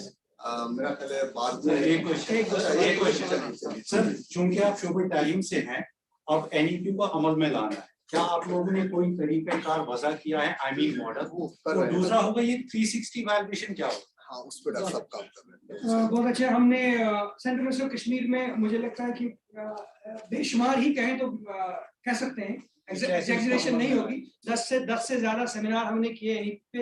और सिर्फ सेमिनार ही नहीं किए बल्कि we come up with a document. हमने इम्प्लीमेंटेशन ब्लूप्रिंट बनाया जो हमने यूटी गवर्नमेंट को भी भेजा, सेंट्रल गवर्नमेंट को भी भेजा, सेंट्रल यूनिवर्सिटी ऑफ कश्मीर ने बनाया। और उसमें हमने देखा कि कौन सी चीजें हम इमीडिएटली करनी चाहिए, कौन से विद टाइम पेस के साथ करें, विद पैसेज ऑफ टाइम।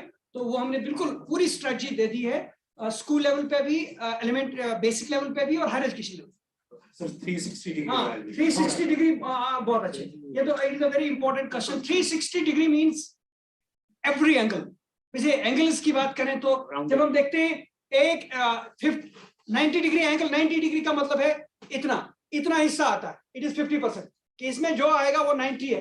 लेकिन जब 360 करेंगे तो पूरा सर्कल, इसका मतलब है पूरी चीजें, हर चीज, पर्सनैलिटी की हर चीज इसमें इवॉल्व होगी। वो कैसे बोलता है, वो कैसे काम करता है, वो कैसे उठता है, उसका रिलेशन कैसे है टीचर्स के साथ, पीयर्स के साथ, वो कॉर्पोरेट लाइफ में क्या करता है, या उसको जो असाइनमेंट दिया कोई ड्रामा में उसने कौन सा रोल किया, वो कैसे ऑर्गेनाइज करता है चीजें, वो कैसे चीजें मेमोराइज भी करता है, वो भी आएगा। Everything will be calculated, that is 3। Gilani साहब की इजाजत हो, एक मिनट, गिलानी साहब की इजाजत हो, हालांकि ये सही बात नहीं है मेरे लिए, मैं ऑर्गेनाइजर उसमें से हूं। थोड़ा सा इसमें वजाहत करना चाहूंगा कि this is very close to my heart. For very long I have been requesting the authorities, Kashmir university में भी, सेंट्रल यूनिवर्सिटी में भी, गिलानी साहब भी जानते हैं, यूसुफ साहब भी जानते हैं, लास्ट ईयर हमारा डिस्कस हुआ था असेसमेंट एंड इवैल्यूएशन का। हमारा जो एजुकेशन सिस्टम आज है ये ज्यादा एग्जामिनेशन बेस्ड है, मेमोरी बेस्ड। ये मेमोरी बेस्ड है। 500 में से 500 आए हैं बच्चे को, but I doubt about the capabilities of that child tomorrow. Sure. He or she has to prove it. Sure. इसलिए जो हमारा assessment system है, that has to undergo a change. It's not only that you take a written examination of a student. Everything. हमने central university में खासकर media studies में last year I had a tough time, but I convinced the authorities give me a chance. I reduced it almost to 50% examination. Rest is कि आप बच्चे को assignment दे दीजिए, आप बच्चे को इजाजत दे दीजिए वो कुछ एक्सपेरिमेंटेशन करे, आप उसको ओवरऑल इवेलुएट कर लीजिए। क्योंकि मैंने ये देखा है कि एमए करके बच्चा किसी भी सब्जेक्ट में अच्छे मार्क्स लेके आप उसको खड़ा कर लीजिए यहाँ पर 2 बातें बोलने के लिए नहीं बोल पाता है, बिकॉज उसकी वो ग्रूमिंग नहीं हो पाई।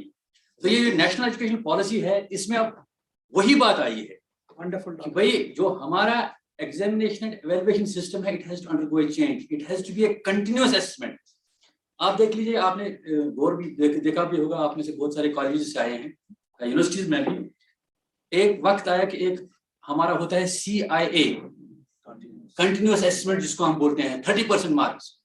आज भी उसके लिए भी एग्जाम लिया जाता है, वही हो गया। But it was continuous assessment, बच्चे की अटेंडेंस, उसकी प्रेजेंटेशन, उसका असाइनमेंट्स, उसका ओवरऑल जो सेमेस्टर में उसने काम किया है, it should have been done on that basis. आसान तरीका ये है टीचर्स के लिए भी, और ये कि भाई CIA है 30%, मैं 1-2 एग्जाम ले लूंगा, that's it. So this has to undergo a change. That is what is called the 360 evaluation of the students. So there won't be an examination, but the student will be continuously examined every day in the class. That is what is going to make it.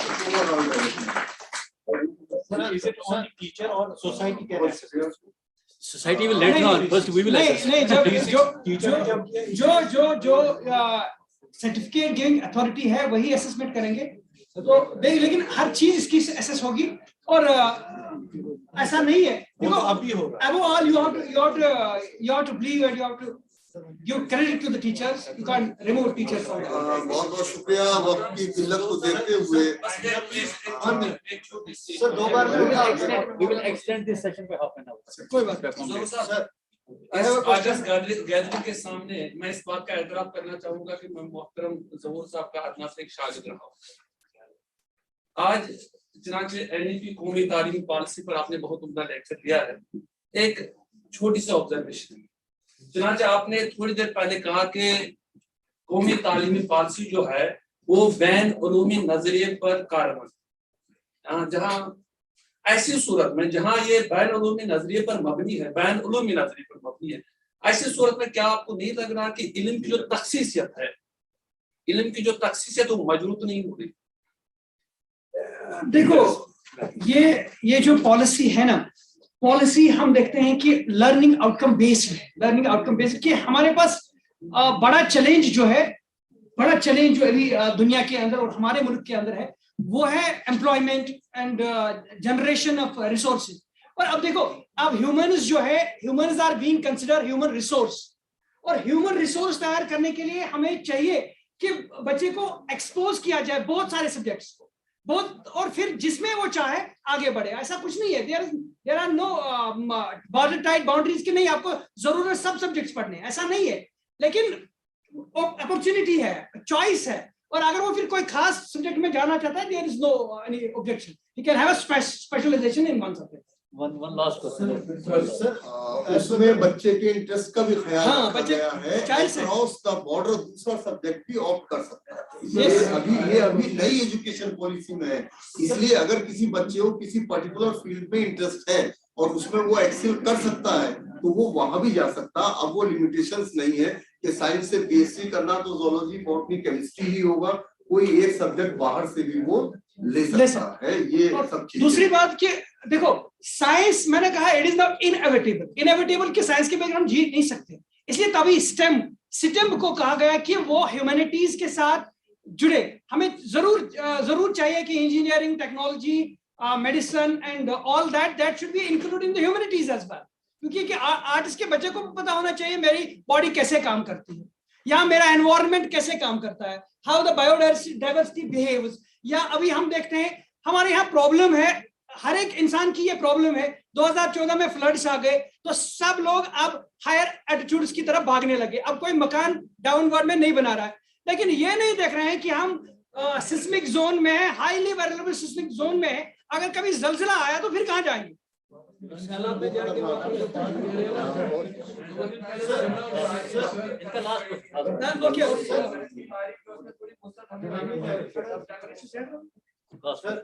From the last years, आप चीज करें अगर for example कोई villages में school से वगैरह पास elementary school जैसे हम डायनामिक एजुकेशन की बात करो या इंडिविजुअल अटेंशन की बात करो एक बच्चे तुम स्कूल एग्जाम करना जितने स्कूल लगे एक स्कूल में जाए तुम मतलब अख ट्रैफिक का बड़ा एक स्कूल में ततन कत के मिले क्वालिटी एजुकेशन तो इंडिविजुअल दोयम चीज कि युस नेशनल एजुकेशन पॉलिसी 2020 का अत मज उम्मीद जोर दिन मदद टंग स्किप करो and from the last 4-5 days या पे वथा वारिया शोर इवन का लेक्चर भी गया गया तत डिलीवर यमन चीजन पे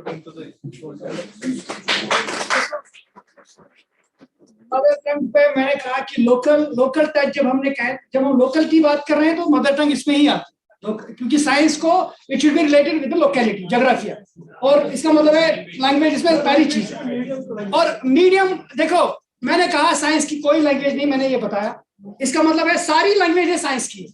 आप इसका मतलब ये नहीं है कि साइंस अंग्रेजी में होना चाहिए। आप देखिए जापान में साइंस जापानीज में है, चाइना में चाइनीज में है, तो अगर आपकी ताकत है तो आप कुछ कश्मीरी में तब्दील कर सकते हैं, लेकिन you have to work for that, क्योंकि अंग्रेज लोग नहीं आएंगे वो साइंस की किताबें कश्मीरी में लिखेंगे, ये हमें ही करना है, इसलिए हमें जागना है, हम सो नहीं सकते, लेकिन हम सोए हुए हैं, इसमें कोई किसी और का कसूर नहीं है। तो दूसरी बात ये जो क्लबिंग है ना, clubbing is a good recommendation of NEP, clubbing of school is a good recommendation of NEP. इससे ये कि क्योंकि एक प्राइमरी स्कूल में कोई मैथ टीचर होता था, साइंस टीचर वहां नहीं होता था, या कश्मीरी वहां टीचर नहीं होता था, इसलिए एनईपी ने कहा कि we should club the schools और एक मॉडल स्कूल बनाया जाए जहां साइंस लेबोरेटरी भी हो, जहां साइंस की लेबोरेटरी भी हो, वहां मैथ का टीचर भी अवेलेबल हो, वहां आर्ट का टीचर भी अवेलेबल हो।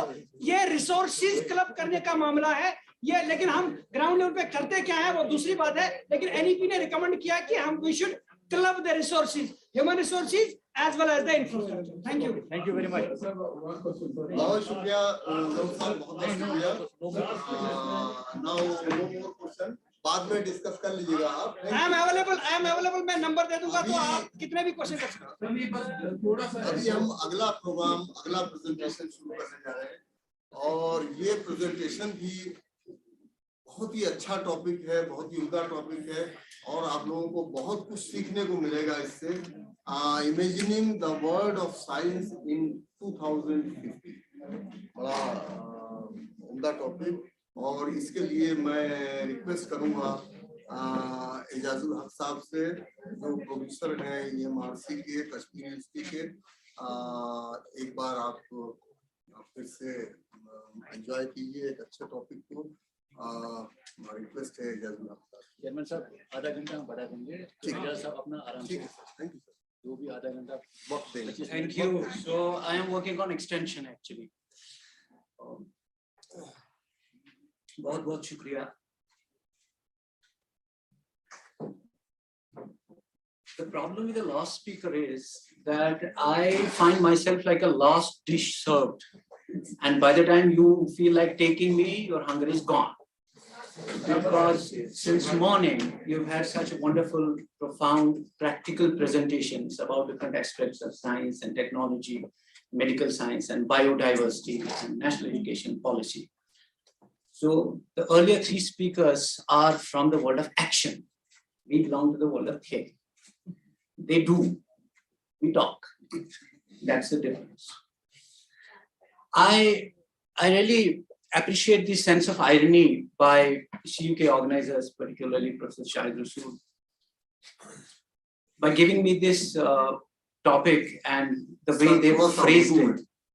Language is nothing. Now I'll be the last man to be caught for all crimes that my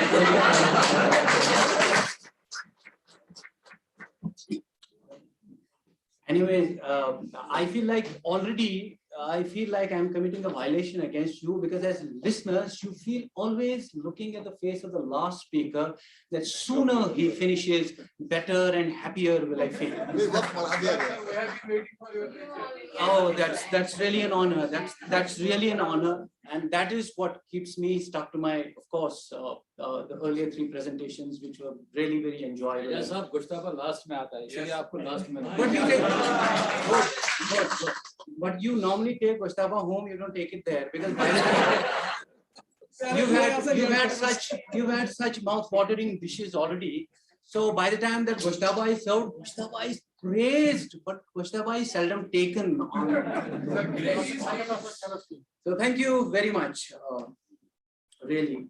And especially, I have second reason also to congratulate Professor Shahid Rasool, Professor Afzal Zaki, all those CUK organizers of this seminar. This is their second serious attempt in the University of Kashmir to organize a seminar or event or festival, whatever you call it, on science. And especially during the times when minds have already been forced to stop from functioning, they are igniting and stimulating certain minds and inspiring them to think on certain lines, and where we think that there are certain routes that are already barred, but they are provoking us to think towards certain lines that we already know. So the topic that has been assigned, normally when I'm being given the topic, I try to rephrase it. I must feel comfortable, like unless you feel comfortable in the chair, you can't sit. Every topic is like a chair for me. I try to sit and I feel a bit of discomfort, but I think this is one of the rarest topics that has been given to me. It just, I felt myself that I'm fitting into it, and the topic felt like that it doesn't need any change. The thing that attracted me most is the first word. That is imagining the world of science. Say 2050, imagining. Well, science is not the field of predictions. There are no predictions. Prediction is the domain of soothsayers or doomsayers or mythologists or monks or people of caves. They think that after 100 years, this is going to happen. And there is a very risk involved in predicting. Predictions are easy. If I have to make a prediction after 100 years, that's quite easy. Kaun jeeta hai teri? I can make all kinds of I can put Nostradamus to shame by telling you right here what's going to happen after 200 years. But by the time all of us will be kicking the buckets and we'll push the daisies, nobody will be alive by then. The predictions or something that you want to imagine is difficult, that takes a bit of thinking, is what is going to happen in near future. And Shah Sahab has done my job a little easier also by making it rhyme. It should have been, if it's after 25 years, then it's 2047. It sounds like you're looking towards the calendar and you are changing every year. 2050, that, that way it rhymes better. What can happen? What is happening?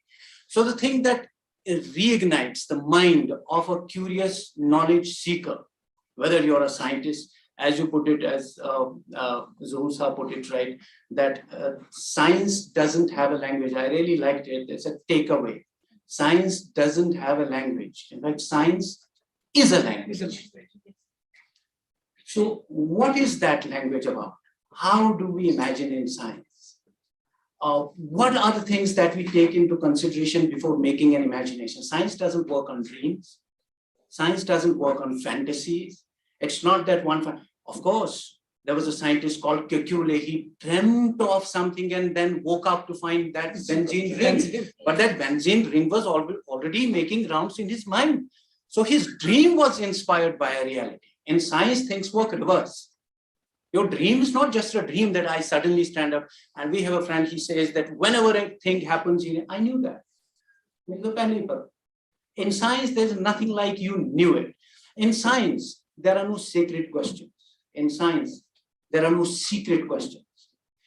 Einstein, the stature of it, there's no bigger size than Einstein in the world of science. Einstein denied the existence of black holes. No, who says? Who says there are black holes? This is what Einstein said in a written paper, 1939. Hubble telescope denied Einstein's observation. But that no way diminishes the status or the stature of that great scientist, because it works like this. It's like hit and miss. It's like trial and error. It's like, as Samuel Beckett, I hope all the literature students who are here, that's a familiar name, waiting for Godot fame, right? He said that if you try and fail, I suggest you try again, you fail again. And if you try again and fail again, I have another thing to tell you. Try better, fail better. I can also clap because that's for Samuel Beckett. So that's how science works. So before we understand the word imagine, we'll have to build a bridge between us and the world of science, how things work. I was also taking on, it sounds so nice when you make this speech and you're seeing yourself in the speech. We're all narcissists, Narcissus, how Narcissus died, that Greek mythical hero. He saw his image in water and he kept seeing it and seeing it and seeing it. He said, how beautiful I am. And by the time he realized he was beautiful, he was dead. And out of that popped up that flower, and that flower is called Nargis. Urdu mein Nargis bolte hain. In English, we call that narcissus. That is why when we say that somebody's ego is really swollen or bloated, we say that he's so narcissistic. So this gives like a feel of narcissus, and you feel like you're a Greek hero and you're looking at. So I am too old-fashioned. I don't have the presentation in the digital form. I rely still on that good old pen and paper like this. So, okay. So now you raised a very important question in response to Zuhur Saab's, that if there is a curricular overlapping in this NED, can we be scientists and artists and musicians and theorists and linguists? How many things, how short is life and how many things can we learn? Actually, this is to, and you answered it in a much better fashion, actually this is to remove the bar. Otherwise, it's not possible. There is something that's called cognitive limitation, cognitive bandwidth, in fact, there is something that's called biological bandwidth. Can you sneeze and yawn at the same time? Just show me. You can do only one thing at a time. But the problem is that we have to develop a flavor. And developing a flavor never means developing a specialization in it. That is what we call as takhsis, the particularization, the specialization of a thing.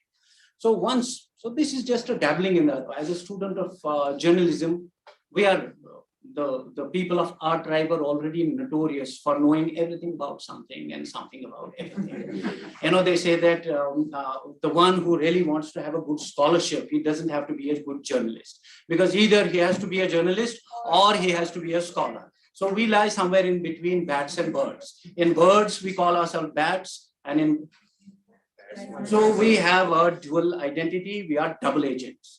So here our role is to talk about science. So because we have been given this, assigned this role. A brief about this, because when we normally talk about science, we pit it against religion. And there are people who say that, hey, what science has done? Religion has already made some predictions that this is going to happen, and now we are saying this. There are some naive, some really, simplistic interpretations of Quran also in that manner. That Quran in 1400 years ago, in the very 6th century, 5th century, predicted about certain things which science is yet to do. These are, as somebody calls it, I like that term, two non-overlapping magisteria. It's like this. It's like this. Nadi ke two banks of a river. They're not mean. Science has its own realm. Spirituality or religion has its own. The problem lies with us when we try to mix it and mix it up and clash them. And then we find that no, then Quran said this, it didn't happen. It happened the reverse way. Now that science is saying this, but Quran has said that. So the point is that these two things are non-overlapping. Once we understand that, we come across different perspectives of science and religion. And there is something that they say that, and I liked it. He's one of my favorite authors. And I hope all of whoever is interested in knowing about imagining the world of science in the next 50 or 100 years must read him. Is Yuval Noah Harari.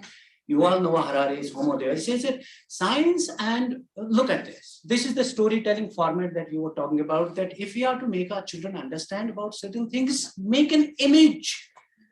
It's also one of my favorite writers. It's called Steven Pinker. Steven Pinker believes in the visualization of knowledge. He says that you've had a theory. You're talking about a theory, but I couldn't understand from that theoretical perspective what you're talking about. Give me an image, I will understand. Now what? He says that if you say that stimulus, scientifically stimulus means what? Stimulus. क्या है? Stimulus. ये क्या है? PSPO क्या है? PSPO है. Amir Khan machine. Yes.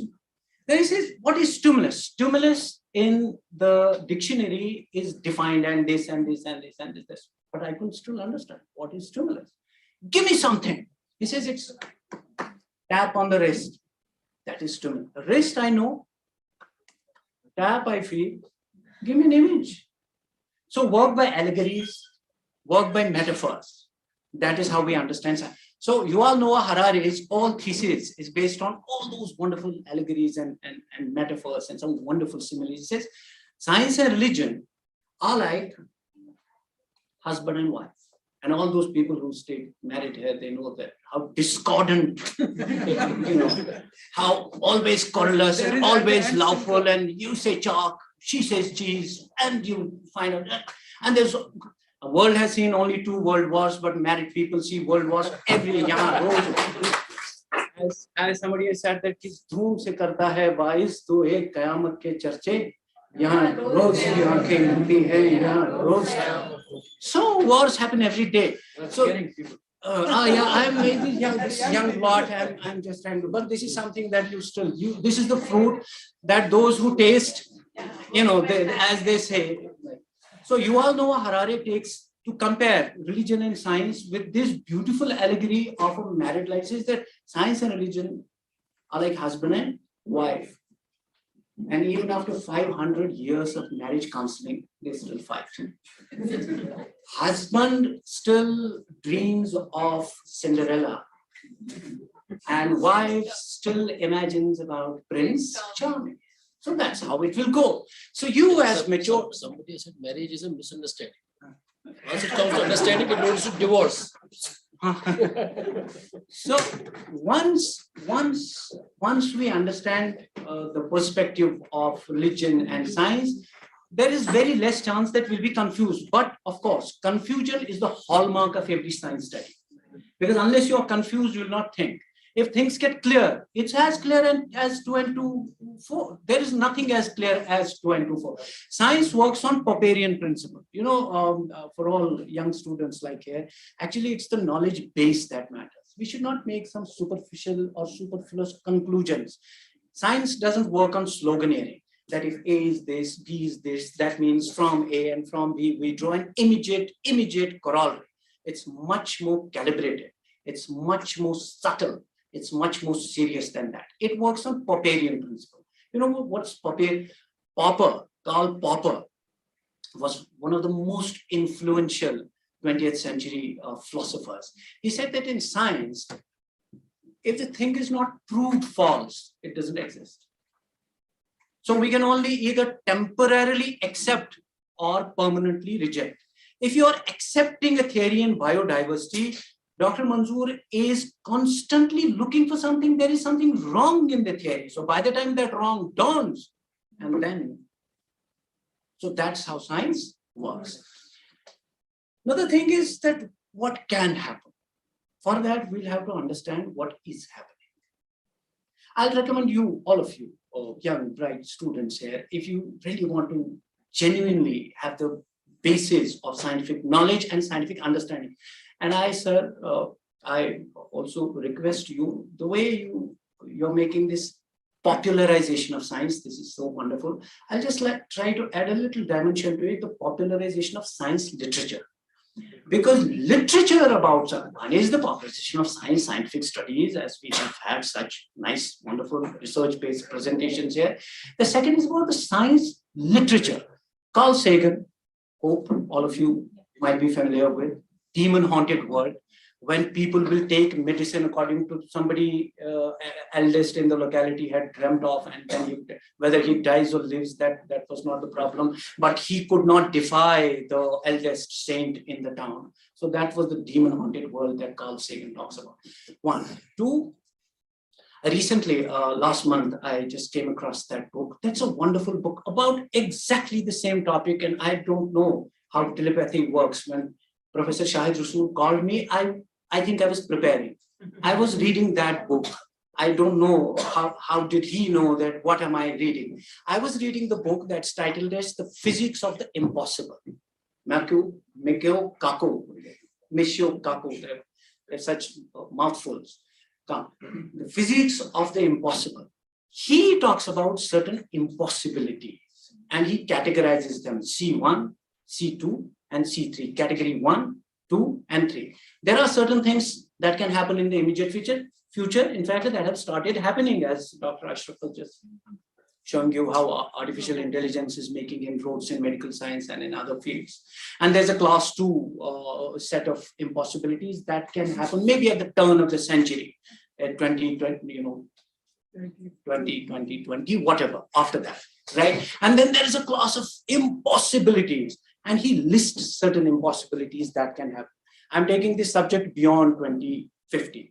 And he says that certain things that were imagined, like this, psychokinesis. Psychokinesis was that I imagine that there's an army that's invading my territory. I imagine that they should remain stuck to the ground where they are, and they will be there. That is psychokinesis. Invisibility is a challenge for science. Can we imagine? Invisibility. There'll be a plasma veil that will be woven around you, and you will be that good old Anil Kapoor. What? Mr. India. Karte hain hum pe. Whatever you want, you can. You want to kill somebody, you can just enter into. Sorry, don't do that. Whatever you want to, as he predicts that in warfare, that technology of invisibility will be made use of. Because if the country of one army, sorry.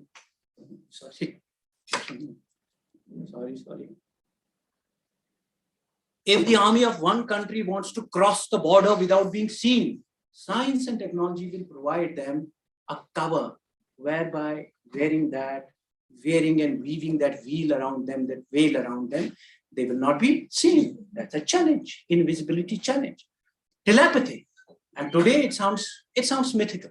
You know, we take reference from scriptures and history and mythology, and then we say that once upon a time such a thing happened. You were there thousands of miles, then there were no kilometers. I am here, and we could talk to each other without having something in between, right?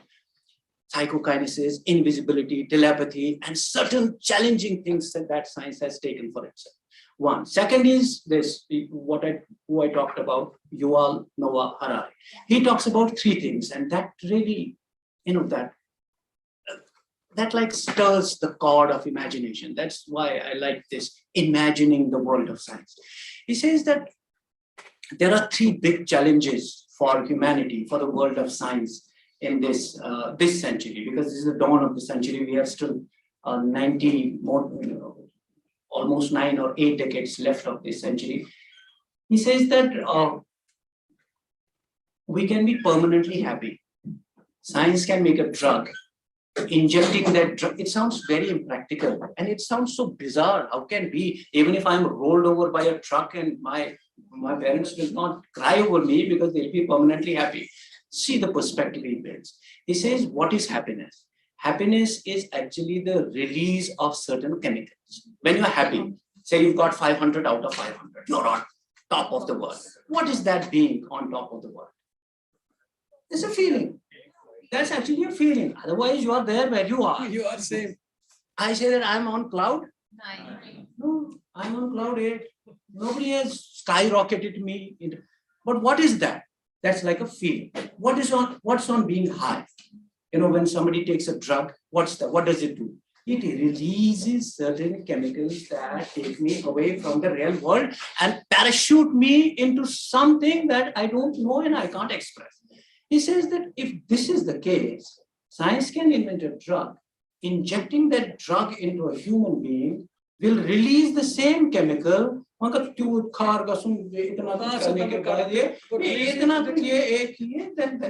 feel like that those drugs are already there.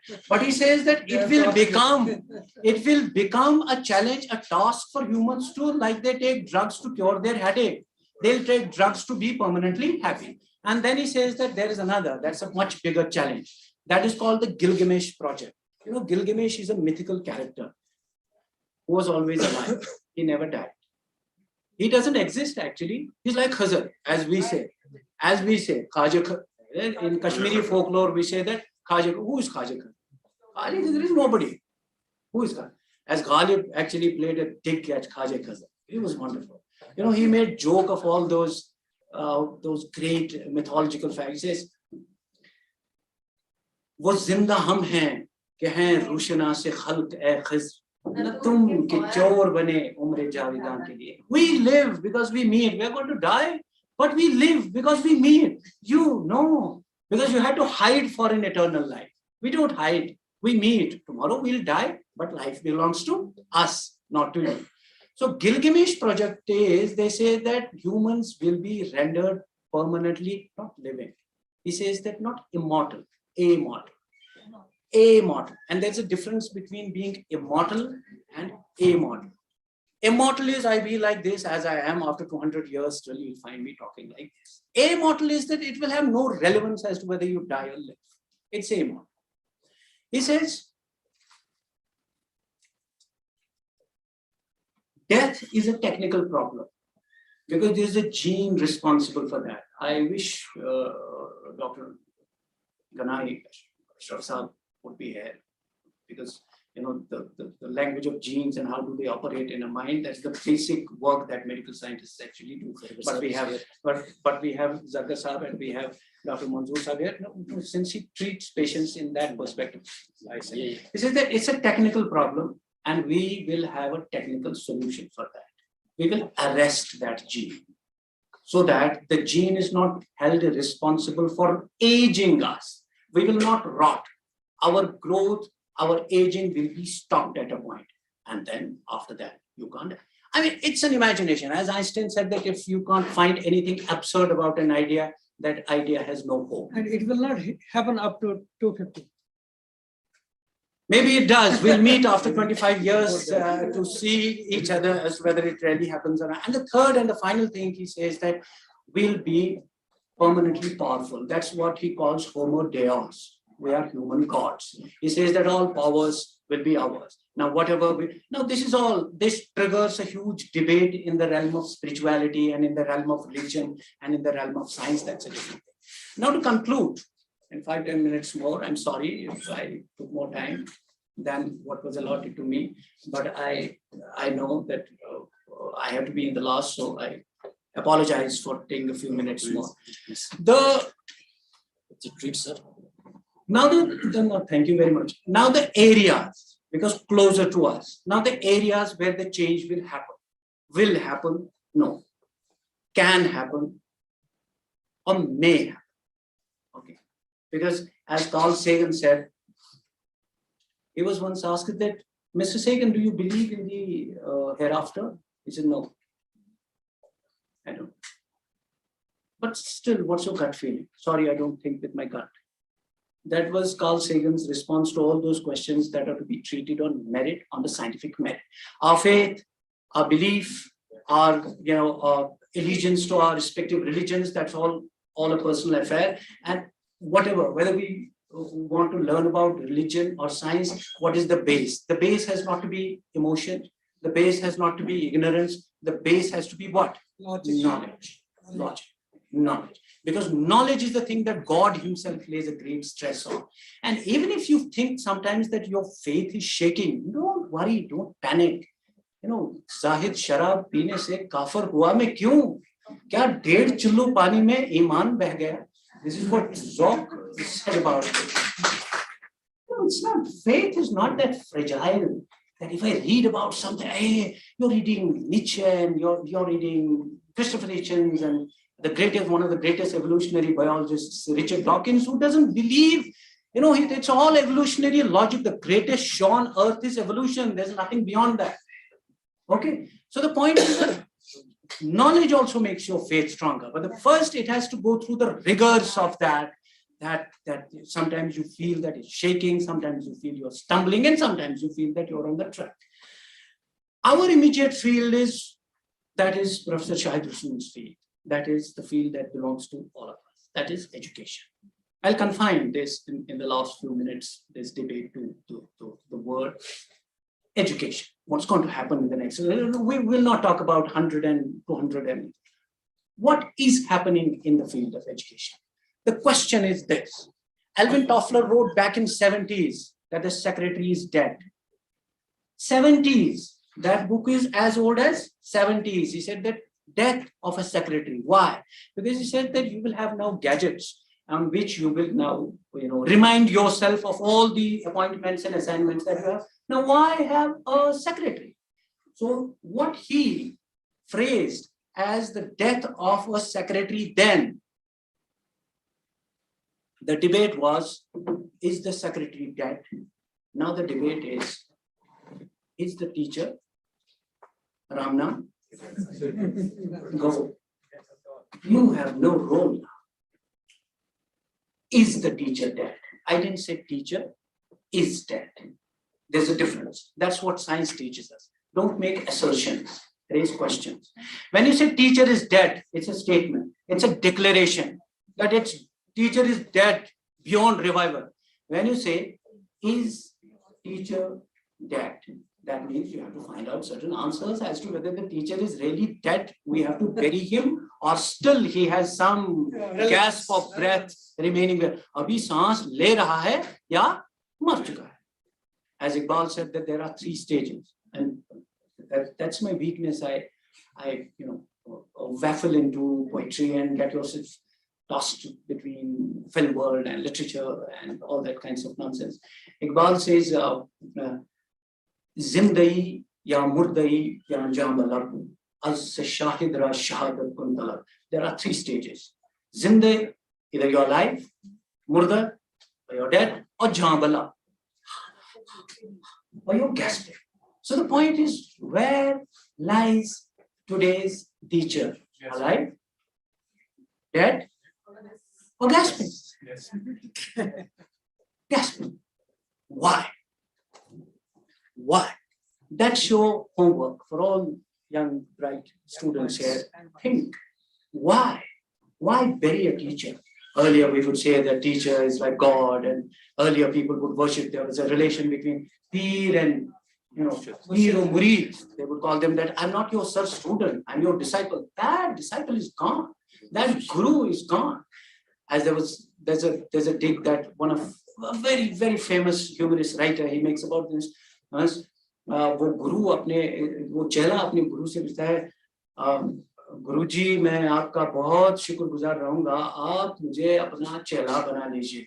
और गुरुजी कहते हैं, बच्चा चेला बनने में बहुत मेहनत लगती है, चेला बनना इतना आसान नहीं है, तो मुझे गुरु ही बना दीजिए। So the point is that if there's a battle between a student and a teacher, then we say that the teacher is dead. Now shall we replace teachers? I am my own God. So why can't I be my own teacher? My humble response as a student of science or as a student of education is that the teacher who is dead today, he was always dead.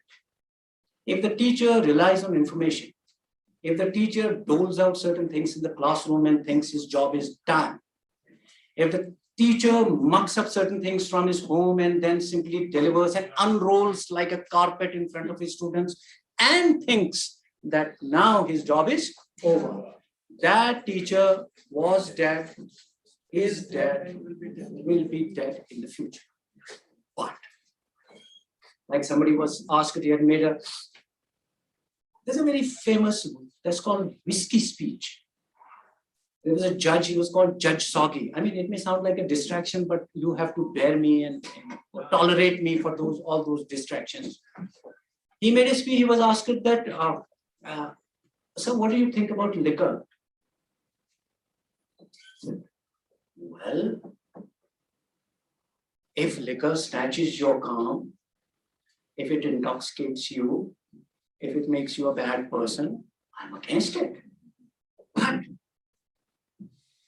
if it transports you into a new fantastic world, if it gives you an escape from all the sorrows and griefs of the world, if it prepares you to make a paradise for yourself, then what is the harm? I am for it.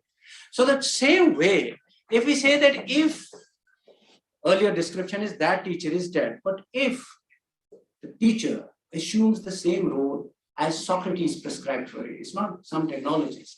Socrates, how many thousands of years earlier, he says that teacher is like a midwife. All those teachers, there's a challenge. Then consider, are we really playing the role of a midwife? He says the teacher is a midwife. Teacher helps in impregnating his student. And if the student is already impregnated, teacher helps in delivering the child. That is why we call this is my brainchild. What is the brainchild? Brainchild is something that suffers through all that experiences, also incubations, gestations, then delivery process, and then you have a brainchild. If your teacher, if my teacher helps me as a midwife, impregnates my mind, or if I'm already impregnated by my mind, then helps me deliver the child, that teacher has not died, is not dead, will never be dead in future. Second is, now that Dr. Ashraf is gone, I can dabble a little into medical science because it's safe. Second is, they say doctor is dead. Now we rephrase it. Is doctor dead? Right? You've had the presentation that how artificial intelligence machines, they tell you, the millisecond. It's not that telling a story to the doctor, I had this, I have indigestion, I have this. Now there are algorithms which, in fact, now English language is changing. They use who for machines now. Because they say, no, machine is your competitor. It's not like, a machine is not your slave. And there's a prediction, we say that we'll be converted into pets of machines. Earlier, machine was my pet. Now, thing is reverse. I'll be the pet of the machines. So, is doctor dead? That's a challenge for doctors. That's a challenge for doctors. How human perceptions will mingle with the perceptions of machines. and how human doctors will analyze the algorithms carried out by the machines. There are different things that are happening in medical science. So that's why I said that taking the wrong advantage of the absence of a celebrated doctor, I can simply chip in and do a bit of it. And the last, and that's really very sad, the writer is dead. إذا أصابتهم مصيبة قالوا but rephrase it so that we get back to life. What? Is writer dead. They said there are now machines competing you at a cognitive level. There's a machine, is a poet, she's a poet, not it's a poet. Machine is a poet. Now can we imagine, Aldous Huxley had predicted in Brave New World and even before that if we put, that's an evolutionary point, if we put monkeys on a typewriter and they'll go on hammering that typewriter for hundreds and thousands of years and years and years, there is every possibility after how many thousands of years there'll be a Shakespearean sonnet coming out of that. There's a probability. That's how evolution works. Now, how could we evolve from amoebans to protozoans to reptiles to crocodiles to Homo erectus, Homo this, and finally we got into this? Because it is a journey of millions and millions of years of ice ages, and then finally. This is the theory that Richard Dawkins, one of the most accomplished evolutionary biologists of the time, setting aside the polemic that they propagate, that God argument, the God delusion, the God denial, but the contributions that he has made towards the science of evolutionary biology is something that all students of science will have to take benefit from. So the point is that what will happen when we will compete with machines on what? Cognitive level. When I write, a machine writes. And then I'll have to see that who writes better. That started happening when? When that chess champion, what was his name? Gary Kasparov. Gary Kasparov was beaten by what? That IBM computer software, what was that? Deep Blue. Deep Blue thrashed Gary Kasparov in a game of chess. And now we'll have the most accomplished writer of the time and we'll put him in front of a machine. Say, you write and you write. Aur aapka samay shuru hota hai. And then we'll judge who writes better. And there are certain challenges. As I said, that Einstein denied the existence of black holes. Scientists like Roger Penrose, I hope all students who belong to science, Roger Penrose, such a huge name by whom so many great scientists have got inspired. He said that it just can't happen. It just can't happen. Because machines are fundamentally incapable of thinking emotionally. The greatest asset we have is what? Emotion. The greatest asset we feel is what? Desire. And Mir Taqi Mir said about desire, that desire makes us humans, otherwise we were gods. Sarapa arzu kone ne banda kar diya humko, agar na hum khuda the gar dile be mudda. We were gods. Come on. Can machines have desire? Can machines have feelings? Will a machine cry? Will a machine, laugh? Will it get fascinated? Will it get confused? Will it get bewildered? I mean, we hold a huge range of emotions with us. And that's what makes us, as Shakespeare put, that all the elements mixed in him so that nature will one day stand up and say to the world, this was a man. Shakespeare was accused of gender bias. He still says this was a human being, but you can't catch me for the sins that Shakespeare has committed. This was a man. So this amalgamation, actually, that makes us humans. Roger Penrose denies that can't happen. And in the last step, what is the solution? We can't stop this change from happening. Thomas Friedman, one of the technology writers of the modern age, he says that there is one thing I propose to combat this change. You have to negotiate the change. You can't deny the change. If I shut my eyes down and say that there's no sun, will sun disappear? It can't. So the same way things will happen. Computer technology works on Moore's law. And most after every 18 months, it gets doubled. It's like a chessboard. You put 1 grain on the first box, 2 the next, 4 the next, 8 the next, you double the number of grains. And they say that there's no amount of rice that in the whole world that can fill that small chessboard. Computer technology works on that. Now that it's working fast, now what do? Thomas Friedman puts a solution, he calls that social technology. You know what's that? That's this. Had it been an online session, we would have been talking to machines. Shahid Sahab, sir, aap sun rahe hain? There's a problem, you know. Yeah. And then they say, am I audible? Now what do? You put your cell phone on the mute and then go have a sleep. By the time the session is over, you wake up and say that I was just present. Social technology is this.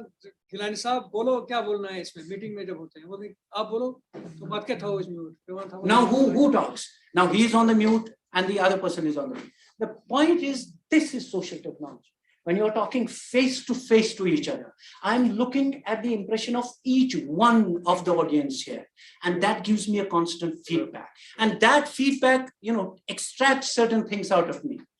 That is social. And he gives you the example of a kayak. Kayak is that boat when you row it. He says that the kayak is going fast. Don't stick your paddle. No, that's not the solution. So don't shut your eyes down. That's not the solution. Solution is what? Keep your pace. Do it with social engineering. Develop trust. You know, that is the way how we can negotiate all the changes happening in the world of science and technology. And I end it with one verse that I have made the cardinal principle of my life. And that again comes from Iqbal.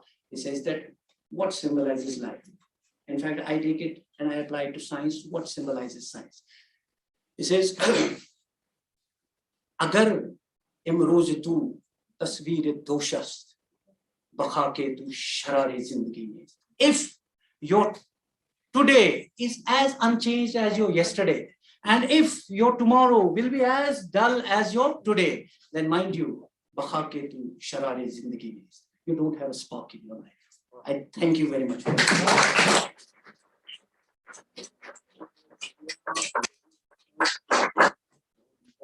Presentation बहुत उम्दा discussion और आपने imagining the world of science in 2050 को real चीजों से साथ साथ बहुत सारी ऐसी चीजें बताई जो वाकई इंटरेस्टिंग है और हम लोगों के लिए फ्यूचर में एक फिलोसॉफिकल अंदाज में जो आपने प्रेजेंट किया, थैंक यू सर, वो हर एक को एनकरेज करेगा। हाँ बोलिए, कुछ क्वेश्चन है? जी अस्सलाम वालेकुम, मुस्तफा कादिर है सर, जीडीसी अमृतसर से। I don't have any questions but ना शुक्रगुजारी होगी अगर मैं ये ना कहूँ कि I don't miss any lecture, sir, Shahid sir. No lecture, okay. But I liked all of them. I just wowed yours because it's like बच्चों को देखें और मुझे लगता है कि मैं एक काम मैं करती हूँ, अच्छा मैं पढ़ती बहुत हूँ, बहुत सारी चीजें अभी पढ़नी है और यहाँ से जाके आपने जो ट्रिगर किया ना मुझे, I'm so thankful to you sir and I hope मैं आपको और सुन पाती, बहुत सुन पाती और सुनते जाती। Thank you. I'm so touched. Thank you so much sir.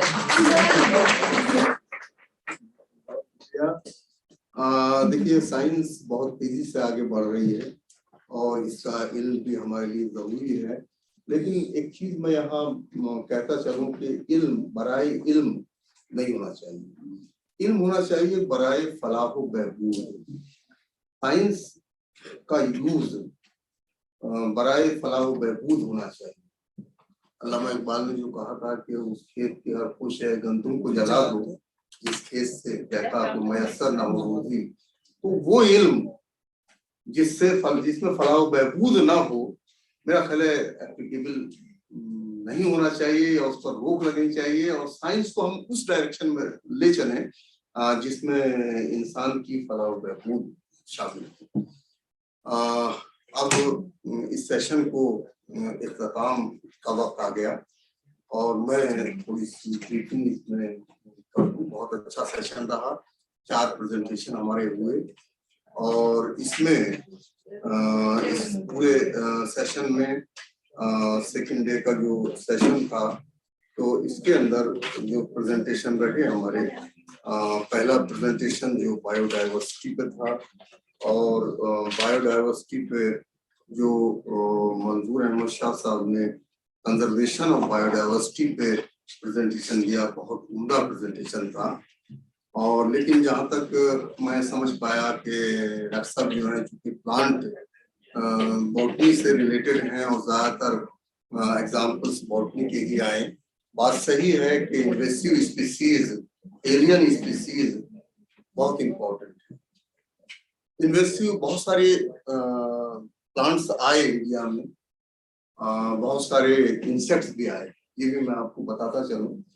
तो एक बहुत ही लेटेस्ट एग्जाम्पल जो इन्वेसिव और एलियन इंसेक्ट का था वो गाल वास्प का था, जो 2007-8 से शुरू हुआ और 2010 और 12 में टोटली उसने हैवक क्रिएट कर दिया था। और यूकेलिप्टस गाल वास्प जो था, ये लेप्टोसाइबे इनवासा, ये ओरिजिनली था ऑस्ट्रेलिया का, लेकिन किसी तरह से मेडिटेरियन सी के आसपास पहले इसका अटैक हुआ। उसके बाद इंडिया में अटैक 7, 8, 9, 10, 11, 12 में बहुत सीवियर अटैक था। और ये भी मैं आपको बताता चलूं कि इस तरह के जो अटैक होते हैं उसका लोकल सॉल्यूशन नहीं हो पाता। उसमें हम लोग काफी कोशिश कर रहे थे उस वक्त पंजाब में, जो यूकेलिप्टस के प्लांट्स सीडलिंग्स ग्रो हो रहे थे, उसमें 1 करोड़ to 5 करोड़ तक सीडलिंग्स ग्रो होते हैं, और उसे 10 से आप मल्टीपल कर दें तो पर ईयर इतना इकोनॉमिक लॉस, बहुत बड़ी प्रॉब्लम थी। और इसका सॉल्यूशन भी वहीं से हुआ जहां से इसका शुरुआत हुई थी। ऑस्ट्रेलिया में ये इंसेक्ट पाया जाता, लेकिन वहां पर इसका कोई सीरियस अटैक नहीं था, कोई सीरियस अटैक नहीं। वजह क्या थी कि वहां पर इसके पैरासाइट्स मौजूद थे। और जब ये हिंदुस्तान आया तो हिंदुस्तान के लिए ये नया था, इसके नेचुरल एनिमीज नहीं थे, इसीलिए बहुत तेजी से बढ़ा और बहुत लॉस पहुंचाया, और इस पे हमें काफी काम करना पड़ा। और फाइनली मैं थोड़े से लफ्जों में बता दूं आपको कि इसका पैरासाइट ऑस्ट्रेलिया से इजराइल लाया गया, इजराइल से इंडिया लाया गया, और मैंने इसका एक प्रोजेक्ट किया था। वहां से हम जो पंजाब में होशियारपुर में हमने एक मल्टीप्लिकेशन चैम्बर डेवलप किया, और 1.5 लाख के आसपास की पैरासाइट जब पूरे एरिया में छोड़े गए 5 साल में इसमें कंट्रोल कर। तो काफी बड़ी समस्या है। हर एलियन स्पीसीज इन्वेसिव नहीं होती, और हर इन्वेसिव एलियन नहीं होता, जरूरी नहीं है। इंडिजिनस स्पीसीज भी बहुत सारी ये इन्वेडर्स हो सकती है, इन्वेसिव हो सकती है। अगर एक पर्टिकुलर क्लाइमेटिक कंडीशन आ जाए तो उसके लिए ये इन्वेडर्स हो सकती है। खास तौर से ये जो ग्लोबल वार्मिंग का मसला है, इस ग्लोबल वार्मिंग में अगर टेम्परेचर चेंज होगा तो शायद है कई इंडिजिनस स्पीसीज भी इन्वेसिव हो जाए, उनका अटैक जो है सीरियस हो जाए, क्योंकि टेम्परेचर बढ़ने से जिस पेस्ट की, जिस इंसेक्ट की, जिस पैथोजन की जो लाइफ साइकिल है वो बढ़ सकती है, और नए पेस्ट जो अभी सिंपली एज ए इंसेक्ट हम देख रहे हैं पेस्ट साबित हो सकती है, एज ए पैथोजन जो हम देख रहे हैं वो सीरियस पैथोजन हो सकते हैं। तो ग्लोबल वार्मिंग भी इसके अंदर बहुत बड़ा एक मसला है। इस सबको मंजूर साहब ने बहुत ही खूबसूरती से समेटा, और मैं इसके लिए बार बार उनका शुक्रिया अदा करना चाहता हूं कि biodiversity, global warming, invasive species, alien species को जिस खूबसूरती से मंजूर साहब ने आपके सामने रखा, बहुत बहुत शुक्रिया उसका। दूसरा जो हमारा टॉपिक था वो चैलेंजेस इन एंडोक्राइनोलॉजी।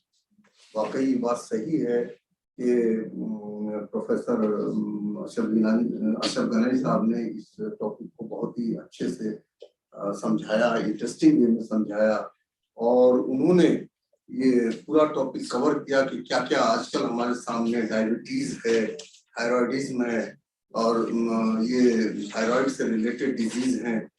इनकी किस तरह की प्रॉब्लम्स हैं, और साथ साथ उन्होंने रोबोटिक सर्जरी, बहुत ही इंटरेस्टिंग सब्जेक्ट था वो आपके सामने रखा, और उन्होंने ये बताया कि आज रोबोटिक सर्जरी जो है वो तक, मिलीमीटर तक बहुत ही परफेक्टली की जा सकती है। मैं अगर गुस्ताखी नहीं कर रहा तो छोटी सी बात कहना चाहूंगा कि मेरे सामने जब मैंने रिसर्च स्टार्ट की थी तो मुझे इत्तेफाक से एक ऐसा टॉपिक दे दिया गया था जो पैरासाइट का, जिसका साइज से भी कम था, 1 mm से भी कम था, और 0.5 mm से शुरू होता था और 0.2 mm था। मतलब ये है कि अगर आप एक पेन से डॉट लगा दें तो और इसके 4 हिस्से करें तो एक हिस्से के बराबर शायद वो था। उसे मैंने कैसे 10 पार्ट्स में डिसेक्ट किया होगा वो माइक्रो सर्जरी से भी नीचे है, लेकिन टेक्निक्स अवेलेबल है, मैंने उसे किया। और इंटरेस्टिंग है कि माइक्रो सर्जरी और मतलब बिलो द 1 mm कर सकते हैं, कोई ऐसा मुश्किल नहीं है। तो बहुत ही अच्छा इंटरेस्टिंग टॉपिक था और बहुत ही खूबसूरती से अशरफ साहब ने हमारे सामने रखा। इसके लिए वो तो नहीं है, लेकिन हमारे शायद रसूल साहब मुबारकबाद के मुस्तहिक हैं कि इतना अच्छा लेक्चर कराया। और इसके बाद जो है हमारे सेंट्रल यूनिवर्सिटी ऑफ कश्मीर के प्रोफेसर ज़हूर अहमद मिलानी साहब ने NUP 2020 जिस खूबसूरती से एक्सप्लेन किया और जिस खूबसूरती से बयान किया, और 360 डिग्री का रिवोल्यूशन या इवोल्यूशन क्या कहें आप उसे, एजुकेशन में होने जा रहा है। और पूरे इंडिया में जो एजुकेशन को हम टुवर्ड्स टेक्निकलिटीज, टुवर्ड्स यूटिलिटी उसे लेके जा रहे हैं, और जिस तरह से बिल्कुल इंटरडिसिप्लिनरी इसके अंदर चेंजेस होने जा रहे हैं उसे बहुत खूबसूरती से बयान किया। बहुत सारे क्वेश्चंस भी इसमें हुए, बहुत इंटरेस्टिंग क्वेश्चन थे और उसके बहुत जवाब दिए। जो साहब ने बहुत बहुत शुक्रिया उस लेक्चर के लिए। और एक लास्ट जो हमारा प्रेजेंटेशन था, प्रेजेंटेशन कम था, डिस्कशन ज्यादा था, और बिल्कुल फिलोसॉफिकल अंदाज में कि किस तरह से हम साइंस को 2050 की तरफ लेके चलेंगे। बहुत सारे एग्जाम्पल्स उसमें हमारे सामने रखे जो हमें हर एक की पहुंच शायद नामुमकिन थी, लेकिन एजाज साहब की मदद से, एजाजुल हक साहब की मदद से हम लोग वहां तक पहुंच पाए और इंटेलेक्चुअल्स के थॉट्स समझने में हमें मदद मिली। और फ्यूचर में शायद बहुत कुछ जो है वो साइंस टेक्नोलॉजी बेस होगी, लेकिन फिर मैं वही कहूँगा कि साइंस जो है वो इंसान की फलाह बहबूद के लिए आगे बढ़े, उस डायरेक्शन में आगे बढ़े। और इसके लिए मैं बहुत बहुत शुक्रगुजार हूँ एजाजुल हक साहब का। बहुत अच्छा टॉपिक था और बहुत थैंक यू। शुक्रिया सर। इससे पहले कि इस मजलिस के इख्तिताम का ऐलान किया जाए, मैं यूनिवर्सिटी की रिवायत के मुताबिक अपनी यूनिवर्सिटी के रजिस्ट्रार प्रोफेसर मोहम्मद अफजल जरगर साहब से मुल्तमस हूँ कि वो हमारे मेहमानान को इन मोमेंटों से नवाजें।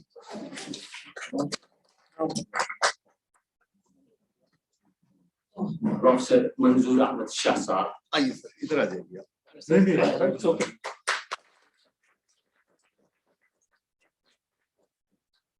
जनाब, प्रोफेसर गिला ज़हूर अहमद गिलानी साहब,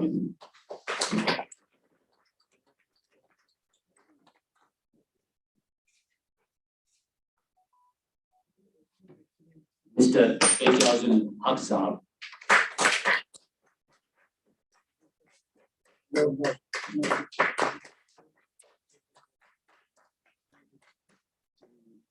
With the 3 professors, it didn't happen. You know, that's my.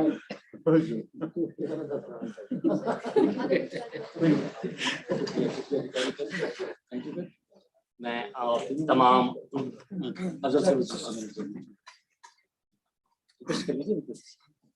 मैं एक बार फिर से अपनी यूनिवर्सिटी के रजिस्ट्रार साहब प्रोफेसर अफजल साहब से इल्तमस हूँ कि वो हमें जो है अपने ज़रिए ख्यालात से Nawaz. Thank you very much, the organizers. Thanks a lot. In fact, I would not remain much between because you must be all feeling hungry. I just will take 1 or 2 minutes on this. I'm privileged to be a part of this meeting and to be a part of this session. And it has been really, I have taken home back the experiences, the learnings, and it's always a treat to watch, treat to listen to the people who presented the presentations today. Especially Ajal Bhatt Saab, that I'm always a fan of his, and I have been always reading him through the newspapers and always follow him. And it is an honor for all of us, and I'm extremely thankful to all the experts who have been here and who have shared their experiences with you. I feel this is the success story that even on Sunday, when most of the people prefer not to attend to these kind of workshops, festivals, we are having a good number of students, scholars present out here. And as rightly pointed out with Mr. Ajal Bhatt Saab, is that we in fact are privileged to be interacting physically, because online we have all experience that we just put the things on the mute at our level on our side and do not listen ordinarily to it. So I am extremely thankful to all the experts for making it convenient here, and especially thankful to you also, and all the scholars and the teachers from the colleges also, that they made it to be present here. And our job starts from here onwards, is that this has not to be limited. Festivals come and go, workshops come and go, seminars come and go. The ultimate thing is that it should make that, it should create that kind of a stir in us, which will ultimately, we will be able to just promote our sciences, promote our culture, promote our feelings across, as I was saying it on the inaugural also, that both vertically as well as horizontally we will have to expand it. And I am extremely thankful to Professor Shahid Sood Saab for making this, a very grandiose success. Really, it's been a successful story. All the 6 days have been extremely useful, and I have been following it up on the YouTube also.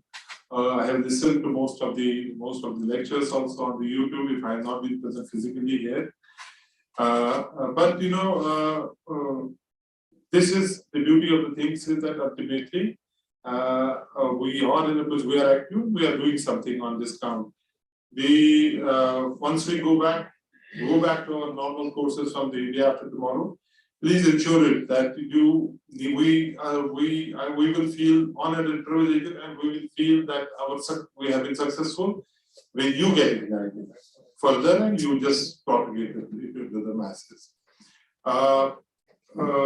I, on behalf of the Central University of Kashmir, I'm committed that for the popularization of the science communications, and for this extension, we have started a project, and we will be taking it to the logical end.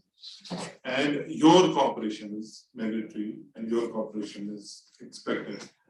Thank you very much. I'm also thankful to Professor Yusuf Saab for chairing this meeting, and he is my colleague from my school, and I'm extremely thankful to him also. And we look forward to meet very soon. Thank you very much. एक बार फिर से मैं आप सबका तहे दिल से शुक्रगुजार हूँ, और इसी के साथ जो है इस इजलास का इंतजाम भी किया जाता है, लेकिन आपसे ये भी दरखास्त है कि आप ज़ोहराने में शामिल रहे। लेकिन ये भी नाइंसाफी होगी अगर मैं ऐसे ही चला जाऊं, क्योंकि जब साइंस की बात चली और असदुल्ला खान गालिब का कोई शेर सामने ना आए, तो उन्होंने जो है साइंस को अपनी पोएट्री में काफी हद तक जो है दोहराया है।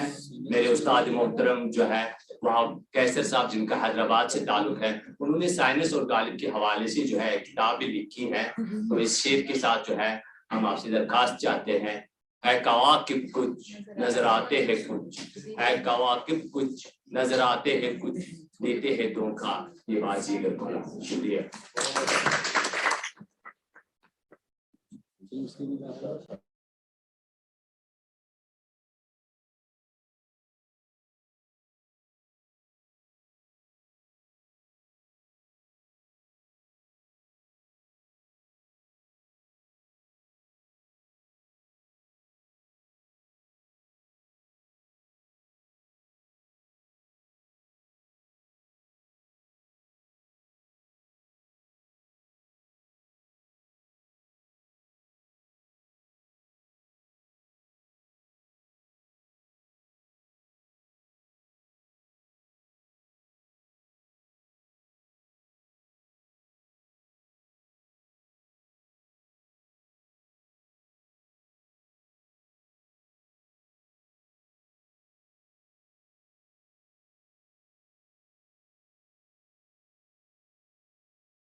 Kaya may gusto na chamati. Kachi, masih isan niya.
Tuesday में छुट्टी है, बजाय ट्यूसडे के हम कल क्यों ना काम खत्म करें, कल ही हम काम खत्म करें। कल मैं यहाँ की मीटिंग पूरी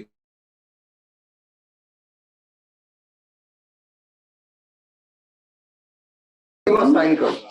Welcome back all of you for this afternoon session, that is the film screening session. For this session, I would like to invite Professor Muhammad Yusuf Saab, Dean School of Life Science, to chair this session, and also inviting Mr. Tariq Abdullah Saab, the resource person for this session now. Today we would like to watch one important film, that is documentary, especially on climate change adaptation in Ledar Valley, Banner Boom.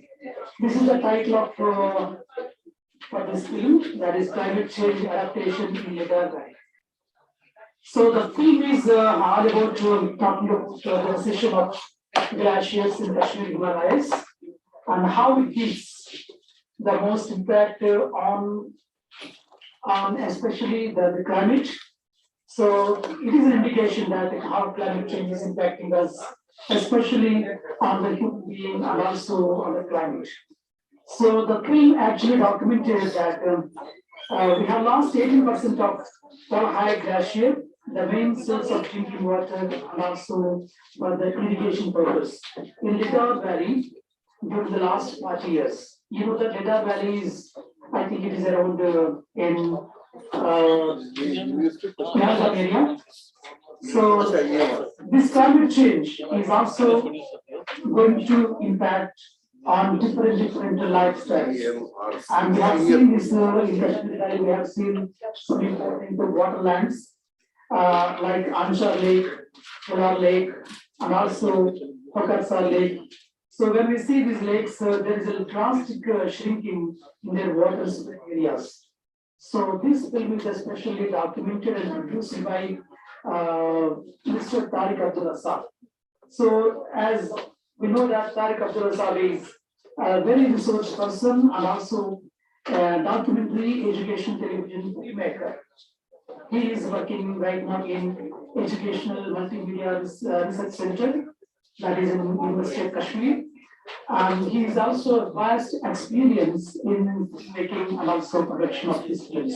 For the last 25 years, he has been working in this EMMRC, and he has produced almost around 800 films, around that 10 important MOOCs-related programs, like massive open online courses for the education purpose, higher education purpose, and also around 15 film documentaries. So he has also associated with the BBC-related assignments for 2 years, and Tariq Saab is also assisted in so many other projects sponsored by state government and also national central government projects. So Tariq Abdullah Saab is also a broadcaster on the radio for the last 20 years, and he is also assisting Kashmir University with Radio Digest, that is the latest radio program organized by Kashmir University. So with this vast experience of this filmmaking and also researching on this particular important social and scientific themes, Tariq Abdullah Saab has produced a very important comprehensive film, that is climate change. Today we are going to watch this film. After watching this film, we will have a question and answer session. You can raise, you can ask some questions, and you can also put your observations on this particular film. Now I would like to ask these technical people to start this film.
It has small glaciers, grassy meadows, huge rock walls, and gorges in its upper mountains.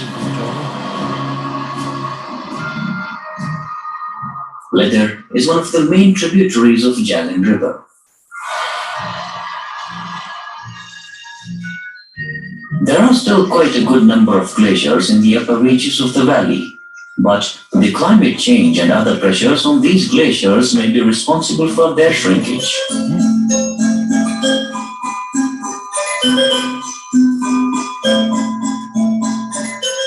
The temperatures are increasing and the valley is receiving less snowfall.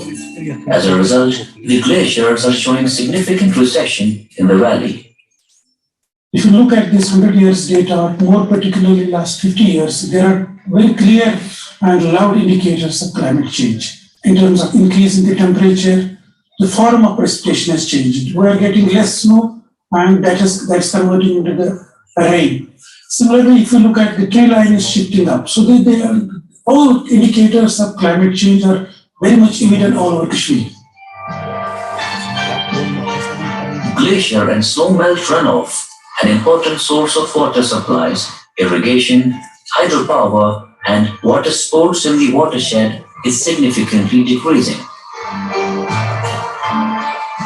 With the increase in these temperatures, the minimum temperature, the maximum temperature, the average temperature, so it has brought some shift in the land surface processes also. Like I will tell you, it has a direct impact on the perovskite, on the snow and glacier resources. It has an impact on the biodiversity. And it has, in a way, all the services and products which used to come from these sectors, let us say a sector like snow and water. Basically, every sector of economy in the state of Jammu and Kashmir is dependent on snow and ice melt. So when this ice and snow melt is affected, that means every sector of economy is affected. The livelihood of the people is affected. Over the last few decades, the valley has witnessed massive land system changes, particularly the conversion of agriculture to horticulture.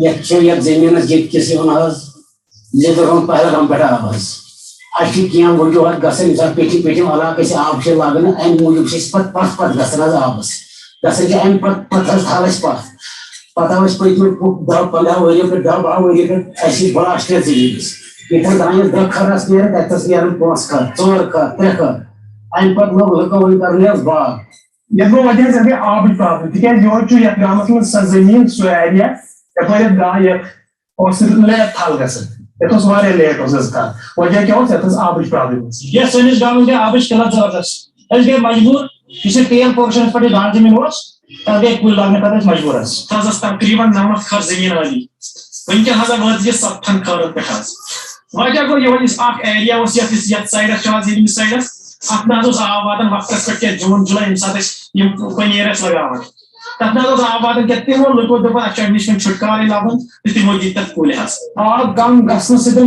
वनकन तकरीबन 70% वातान वनकन जमीन आब क्या 30% अमे किन वातान दरियावस नजदीक जमीन. All of us witness that the paddy land is converted into orchards, and then the dominant species that we are using in these orchards for cultivation is the apple. And then presumably it's believed that this is for economic reasons being done, and then also because of the environmental changes that are taking place, because of which the availability of water for paddy cultivation has gone down. Scientifically speaking, the apple will flower in spring only when it receives chilling period of a given duration. Now, if it does not get that period of chilling during winter, it would also not flower. Now, these indications are there that the winter temperatures are not so severe. The winter temperatures are increasing, and consequently, there is every likelihood that a time will come when the apple crop may not get the kind of chilling that it requires for flowering. On both these counts, there is every likelihood that there could be basically loss of yield, and then it could be basically disastrous for the farmers. Erratic rains can also be a problem for particularly apple crop. Reason is that you must have noticed that during this spring we had lot many rains, we had lot of rains. The extent of rainfall and apple scare are correlated. Reason being that you have the spores lying on the ground, and then what happens is when the rain comes down, it splashes basically on the leaves, and then ultimately it releases these spores. And then these spores are ultimately airborne, and then they land on the apple trees and then cause the infection. Paddy culture also envisages high water requirement. So it should have always water available, just from planting up to the harvesting. Now with its significant decline in the stream flows, people have shifted from agriculture to horticulture.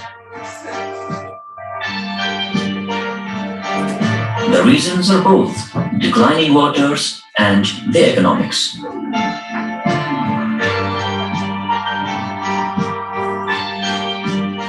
The horticulture envisages less requirement of water and higher economic benefits.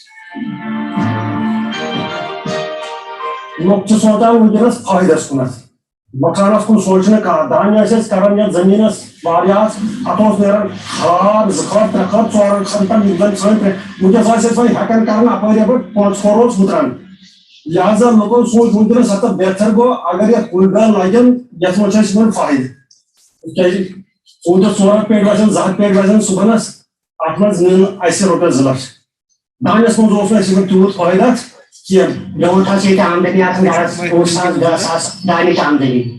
We just $1, $1, $1 What you say to Garbajas? Not Bazaria Babosica. And sit and I get in Warrior Kataki, Babos. Jenny Patas by a bar, by and see that Banya, Video, Lukamas, Banya, Rocky Banya, Terabama. If you look at what our general Rijal Bagan, second round of life, you should talk of the bottom, just agriculture, Patna, Simon Hagan, Pan, Palafia. Our has got to shift horticulture, but horticulture is not paid Casahuya, just it is in science and model of the I speak when Arab government, or speak over Kuli. As the Moses came, I was at Tumut, Albert Atmaja, Bambarabalia, Mother Various Arab Bonnet, but had the gain to Jano Dogo the IMT. One to Muchana is identified Matla, Yumogamo, Matla, Bagas, Vagas, Vano, Timchi Tarakipum, Road Purilaman. I was now very broad as the IB. I said, Pom Shakaram, IB Zemian, Patina, Lines, 3 gram kg. I tried 5 kilo, Ponson Canal. Rosa Silver Gas, you Pato to Gas to open Kavan. But Zor, I do eat one one day, Zoro. Patla, smooth to the Korea as well. Adelian Paso, actually, Vara, be I should just plan the smooth period. On an average, it has been observed that from 1 canal of land under horticulture crops, grower is getting the returns, net returns to the tune of 50,000 to 60,000. Comparing things with agriculture, mostly paddy and all that, at the most we can expect 6 to 8 quintals from 1 canal of land. So that is the motivating factor on the part of the grower. Economic considerations, basically. People shifted from agriculture to horticulture for 2 reasons. One is this declining stream flow, and another is the economic reasons. Because from agriculture to horticulture, it basically means that they can earn 10 times or 5 times or 6 times more money by growing the fruits compared to if they grow the paddies. Now, if you look at in the leather, quite huge chunks of agricultural lands have been converted into the horticulture. By 2100, the climate change scenario shall get much worse, with the temperature increasing by 2 to 5 degrees, and the rice production shall further decline by 30%.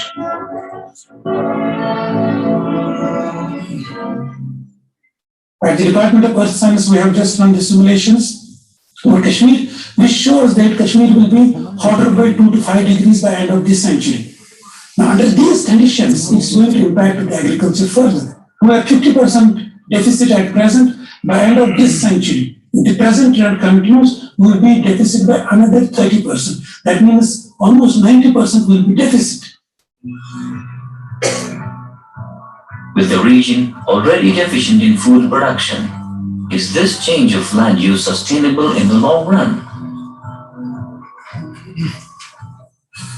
Even बाग बिगन बनावट से लोग and बागों से नुकसान क्या ये दाएं करिए क्या करने तुमोट पकड़ के इंसान सारी तुमोट बनाए जाई बनाए जमीन रोजी की ही यहाँ पर पौधा कमली क्या ये मुझे जो सहाल इंसान वही वही गैसे सेटा गैस करती क्या यहाँ पर अगर ये पर ये जो कश्मीर में जो जमीन का मुस्कान ये पर ये यहाँ पर गैस हुआ कोई या फिर लोग कोई ये पे तुम्हारे पास तालों बची क्या कैसे Cultivation of apple may not also be economically viable in view of the climatic changes that are taking place in the Kashmir. The reasons are twofold. One, that because of climate change, world over, it has been established that there occurs advancement in the flowering period. And this advancement in the flowering of plants we have witnessed in Kashmir as well, in a very large number of species, including apple as well. Half of our requirement is being imported from other states of India. As far as paddy is concerned, there's a decline in the productivity of rice, and that should be a cause of concern. The cultivation of apple at the cost of paddy may not be a viable solution on a long-term basis. If at all we have to continue with the apple, then we have to ensure that we use those varieties which do not require chilling period or which are to a larger extent insensitive to temperature variations vis-a-vis their flowering. Or else, that in the garb of, say, economic gains, we are converting huge land tracts of paddy into orchards, may not prove a boon, and then it can have a ripple effect on our economy. It can result in loss of basically, say, revenues to the state, because 14,000 crores, I understand, the state earns through horticulture, and the state economy would suffer. The rural economy would suffer, livelihoods would be snatched from the people, and it may unleash a sort of a social catastrophe. And then we need to be very vigilant about it. We need to be very conscious of the prevailing environmental changes that are taking place. And then we need to take appropriate measures, we need to select appropriate varieties, appropriate crops, keeping the long-term environmental changes in view. A preferential choice between the food security and economics is going to determine the sustainability of this change. It is not only returns that matters in economics. You have to look into normative aspect. That if pure economic returns are consideration for growing a crop, then the best would be hashish crop. That gives much more, 20 times more returns than orchard, even more than 20 times. But normative economics tells us that we need to have subsistence. Bare subsistence, mainly paddy, in Kashmir cannot be sacrificed, whatever the cost, whatever the circumstances. Therefore, we need to have at least that much of land put to paddy use, which is enough for our bare subsistence. So that cannot be sacrificed unless at a huge cost, that is the cost of posterity. Horticulture here means reckless use of pesticides and fungicides. Already, the use of these chemicals has been associated with the increasing frequency of cancers among the orchardists in the valley. Orchardists in Kashmir don't have an idea that how much should be the rate and the rate of application of these pesticides. So there is a reckless use of these pesticides. And already there are reports, some medical doctors have said that the frequency of the tumors and cancers is directly increasing with these orchardists, those who are growing these fruits. Again, the health considerations, if not addressed well, shall make this change untenable in the long run. I'm afraid, God forbid, that 20 or 30 years from now, we may spend a lot of money we will have to spend on the health care. We may earn some billions of dollars now, but we may have to spend double or triple that amount on just protecting the lives of the people. There is need for more research for better understanding of the climate change impacts on livelihoods.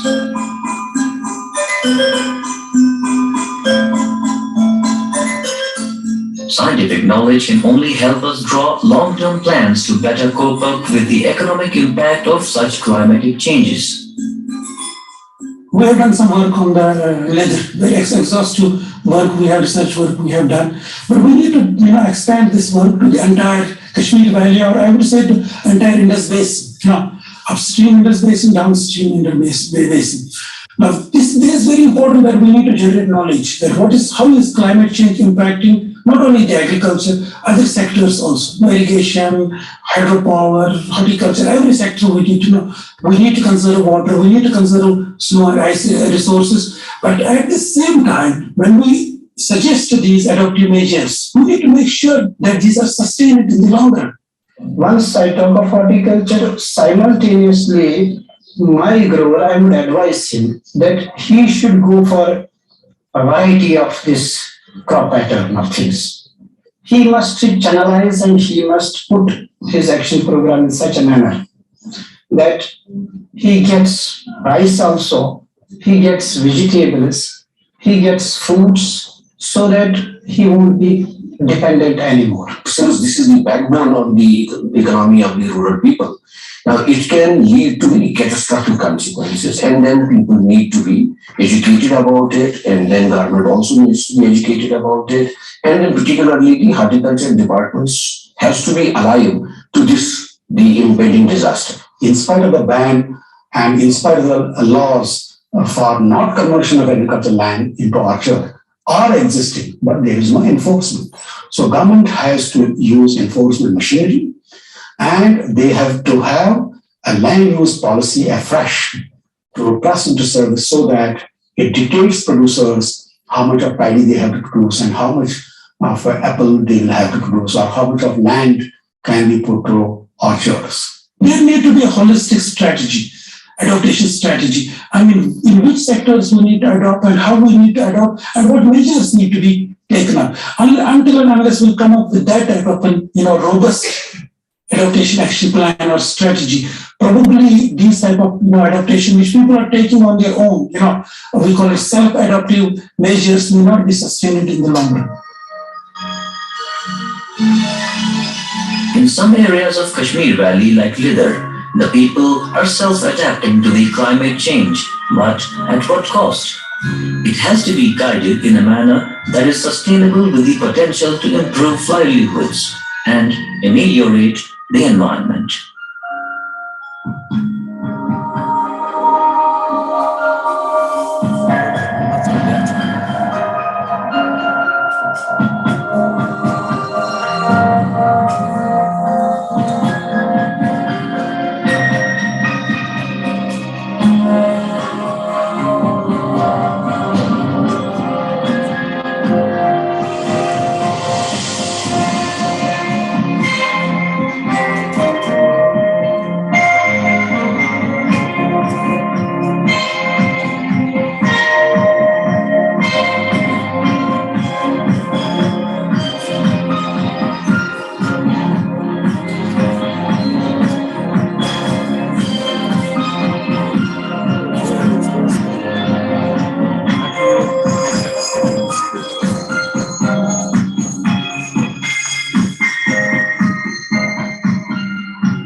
Okay, switch on the lights, please.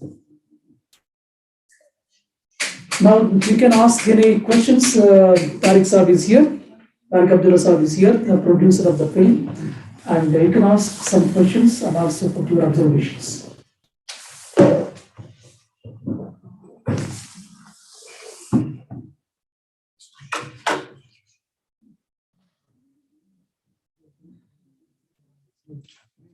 Any suggestions? Any question, any suggestion, any observation, please. About the film of the subject and any other thing beyond the film. Tariq says no.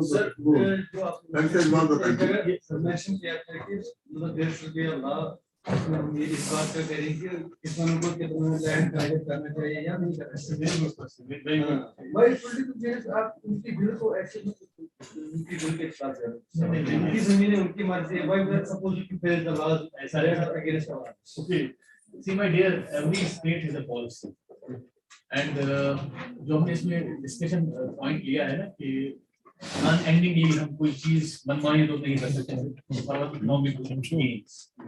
Then economists also was very much there. अगर आपने सुना होगा अगर हमें economic gains ही हमारा मद्देनजर होगा तो why not to calculate machine? उस पे बैन क्यों है? क्योंकि अगर economic gains कंसीडर नहीं करते इसमें गवर्नमेंट ऑलरेडी एक लॉ है. There is already an existing law. Agriculture land को कन्वर्ट नहीं कर सकते. हालांकि हमने वायलेट किया बार-बार. कभी हमने कंस्ट्रक्शन शुरू किया और नया सिलसिला शुरू हुआ आप फिक्स कर रहे हैं. Sir, you can switch on your mic, please. Now we are converting them endingly and endlessly into the paddy fields horticulture, these apple orchards. But I will tell you that their government is also doing one contradiction. At one side, they are having the ban on not converting paddy fields into orchards. But on the other hand, they are providing them subsidy in getting the plants, apple plants, and endingly. So that's a violation. Because from economic point of view, see, we have raised this important issue. We would be witnessing that this climate is changing frequently. Now we have lost one important season, that was Sont. Have you heard about name Sont? Now we don't witness Sont these days. And botanists were of the opinion that in that Sont period, the sprouting of these apples used to. But it will be a catastrophe if there was a provision that converting agricultural land into horticulture, it was a provision. But it will be disaster if we will be failing in these horticultural lands, we cannot convert them back. कल को अगर मान लीजिए Apple एकदम सभी खत्म हो गई, we are getting a challenge also. We are getting these apple from Iran. Do you witness that? So अभी सस्टेनेबल डेवलपमेंट जो बात हुई थी, जो इकोनॉमी की, हमें कुछ ऐसा जो हमारा मार्केट हमारा यही हो. अभी एप्पल हम कभी नहीं लेंगे as per our food. Apple हम लेते हैं जस्ट एज फ्रूट, सब. लेकिन एक जो हमारा राइस है, every Kashmiri is a rice eater. So हमें उसमें अगर हम राइस बनाना ही बंद कर देंगे तो will be always dependent and then you can't have any control over the rates. कल को अगर आप राइस खाने वाले हैं, आपको बाहर किसी भी प्राइस में लेना ही लेना है. अभी एक चीज है कि इकोनॉमिकली अभी ठीक है, उनको पानी नहीं मिल रहा था, जमीन वेस्ट थी. Policy should have been side that there should have been some system for giving them irrigation. Irrigation facilities could have been provided to that these areas. पानी तो जा रहा था, छोटी छोटी डैम्स बना सकते थे, एक वाटर पंप्स दे सकते थे. Isn't it? That could have been. और बैलेंसिंग एक्ट जो बता रहे हैं कि अभी आपके पास अगर कोई 20 कनाल जमीन है किसी के पास, ये आप देख रहा है कि भाई 5 कनाल में इसको पैडी हॉर्टिकल्चर रखा और 15 कनाल पैडी. लेकिन मेहनत मशक्कत करने के बाद उसको बाय एंड ऑफ ईयर देखेगा 5 कनाल में उसको 10 टाइम्स प्रॉफिट मिला. अब यहाँ पे इसकी नीयत खराब हो जाती है कि मुझे चाहिए है कि इतनी मेहनत कर लूं. तो he is becoming self centred person. जहां पे इसको आ रहा है जिसे, लेकिन एक वक्त आ जाएगा कि आपका कोई खरीदारी नहीं होगा इस एप्पल के लिए. अगर सभी एप्पल बनाने लगे या खुदा ना खासा कभी ऐसा मौसम आपको सामना करना पड़ा कि आपकी पूरी इकोनॉमी फेल हो गई. एक I am updating this film, एक स्टडी जो अभी लास्ट में मैंने उसको सिर्फ टच किया था, but I am getting some inputs. ये जो ऑर्चिडिस्ट्स हैं जो अब पूरा लगा रहे जान माल इसमें, अब फैमिली में से एक बंदा कैंसर में मुब्तला हो रहा है and they are spending 20-50 lakh rupees out of that earning, क्योंकि वहां से कमाने में की फिक्र में लगे. लेकिन थोड़ी सी एक और प्रॉब्लम. तो एक बैलेंसिंग एक्ट जो पॉलिसी डिवाइस करनी है, एक लास्ट में जो डिस्ट्रिक्ट सब्जेक्ट मैटर था उसने बड़ा कंक्लूड अच्छे से किया कि ठीक है आपको इकोनॉमी भी देखनी है तो थोड़ा पोर्शन जमीन का कर दीजिए कन्वर्ट. उसका मतलब नहीं है कि हम कन्वर्ट पूरा एंटायर पैडी फील्ड जो उसको कन्वर्ट करें. That can be again a disaster. So ये जो आपने कहा कि हम क्यों बैन लगे, जो उसकी मर्जी है, मर्जी की नहीं, ऐसी मर्जी नहीं होती है. हर कोई अपनी मर्जी के काम नहीं चलेगा.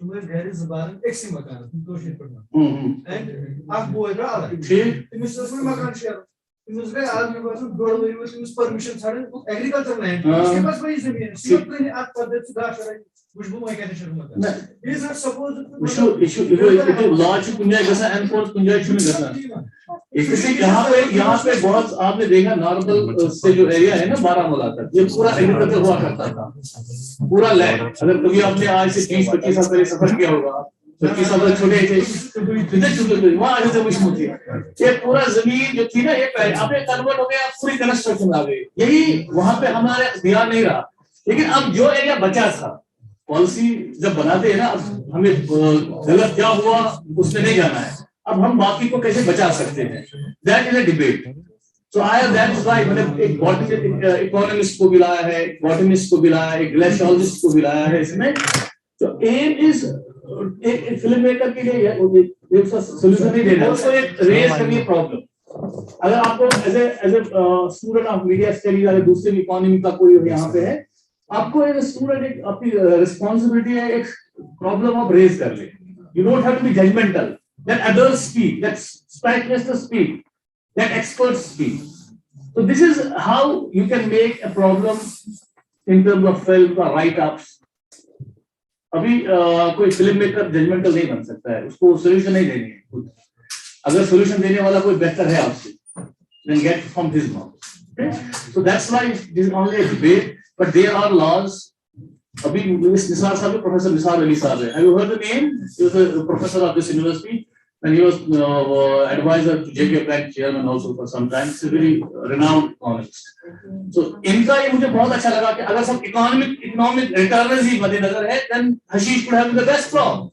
Why apples?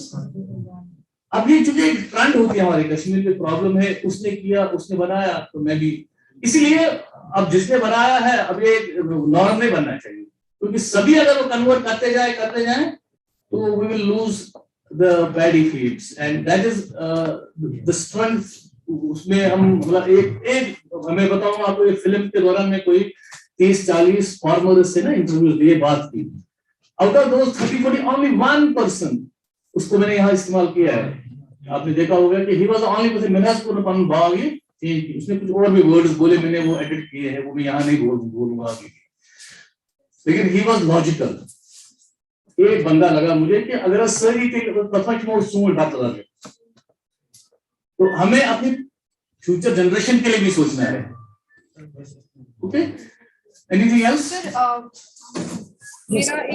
मेरी एक सजेशन है इट्स नॉट अ क्वेश्चन यम साथ काफी फिल्म मेकर फिल्म छु बनावा ऑब्वियसली इनका एक पर्पस होना चाहिए कि ये मनी मैसेजेस गसिन तिमन ताइंगस वाते और चाहे हमें इंटेलेक्चुअल तबकस मजी हावा इंटेलेक्चुअल तबकस तानी छपति महदूद रोगा मतलब मैं शुन अख चीज से कहीं वाबस्तगी neither I am dealing with apples or neither nor with rice right ये गस वाते अमे इन्फ्लुएंस को स्थित आसन ये गस तिमन ताम वाते यम अख मज डायरेक्ट इन्वॉल्व छ ताकि इसका ऑडियंस इसका जो पर्पस है या इसकी जो मैसेज है वो लोगों तक पहुंचे it should not be limited to the conference आपने फिल्म स्क्रीन की दैट्स इट युस पर्पस क्योंकि विजुअल ट्रीट या शफा या विजुअली युस हाउ नहीं सो जो ज्यादा इम्पैक्ट था so I think you should go for it कि इसका जो मतलब मैसेज जो है वो आम लोगों तक पहुंचे वो तभी पहुंचे कि जब इन दीवारों से बाहर जाएगी so that's what I well taken but I will let you see this is an intellectual forum here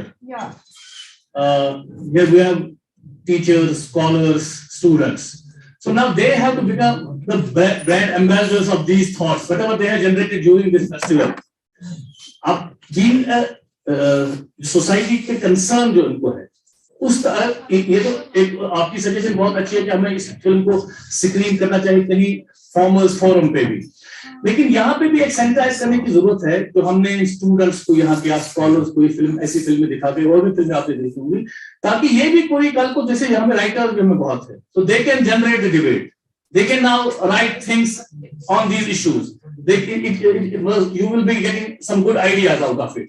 तो एम ऐसी फिल्म्स का जो फिल्म फेस्टिवल का मकसद यही होता है कि एक पर्टिकुलर ऑडियंस को भी आप टारगेट कर ले ताकि वो एम्बेसडर्स बन जाएंगे उस मैसेज के लेकिन this is a very good suggestion such films should be screen in the forums which is directly concerned to the forums so that कि जो मैसेज आप देना चाहते हैं वो लोगों तक पहुंच जाए और कोई चेंज आ जाए क्योंकि इस प्रोजेक्ट पर मौजूद है well taken yes Yes, sir, you're right. It's a collective teamwork we have to do. See, as a producer, you have producer it. You cannot go to the grassroots level.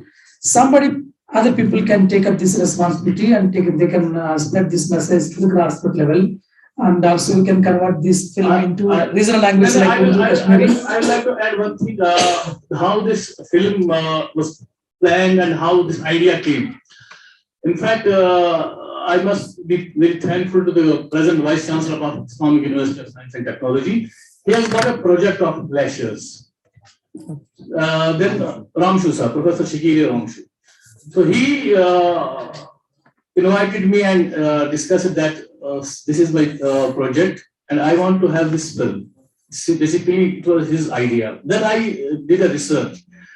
But this film was screened at Delhi. This film was screened 3-4 times in the university convocation hall, and they have already made some. We have also Doordarshan पे भी ये बहुत बात चली है. लेकिन ये जरूरी नहीं आप वहाँ पर देख ले ये प्रोग्राम को जो डिस्कशन हमने किया है उसको उसकी समझ में आ जाए. लेकिन अब मैं समझता हूँ कि इस फिल्म को हमें कश्मीर में भी डब करना चाहिए. इसके बाद ही हम उन फॉर्मर्स में ये उसा सके.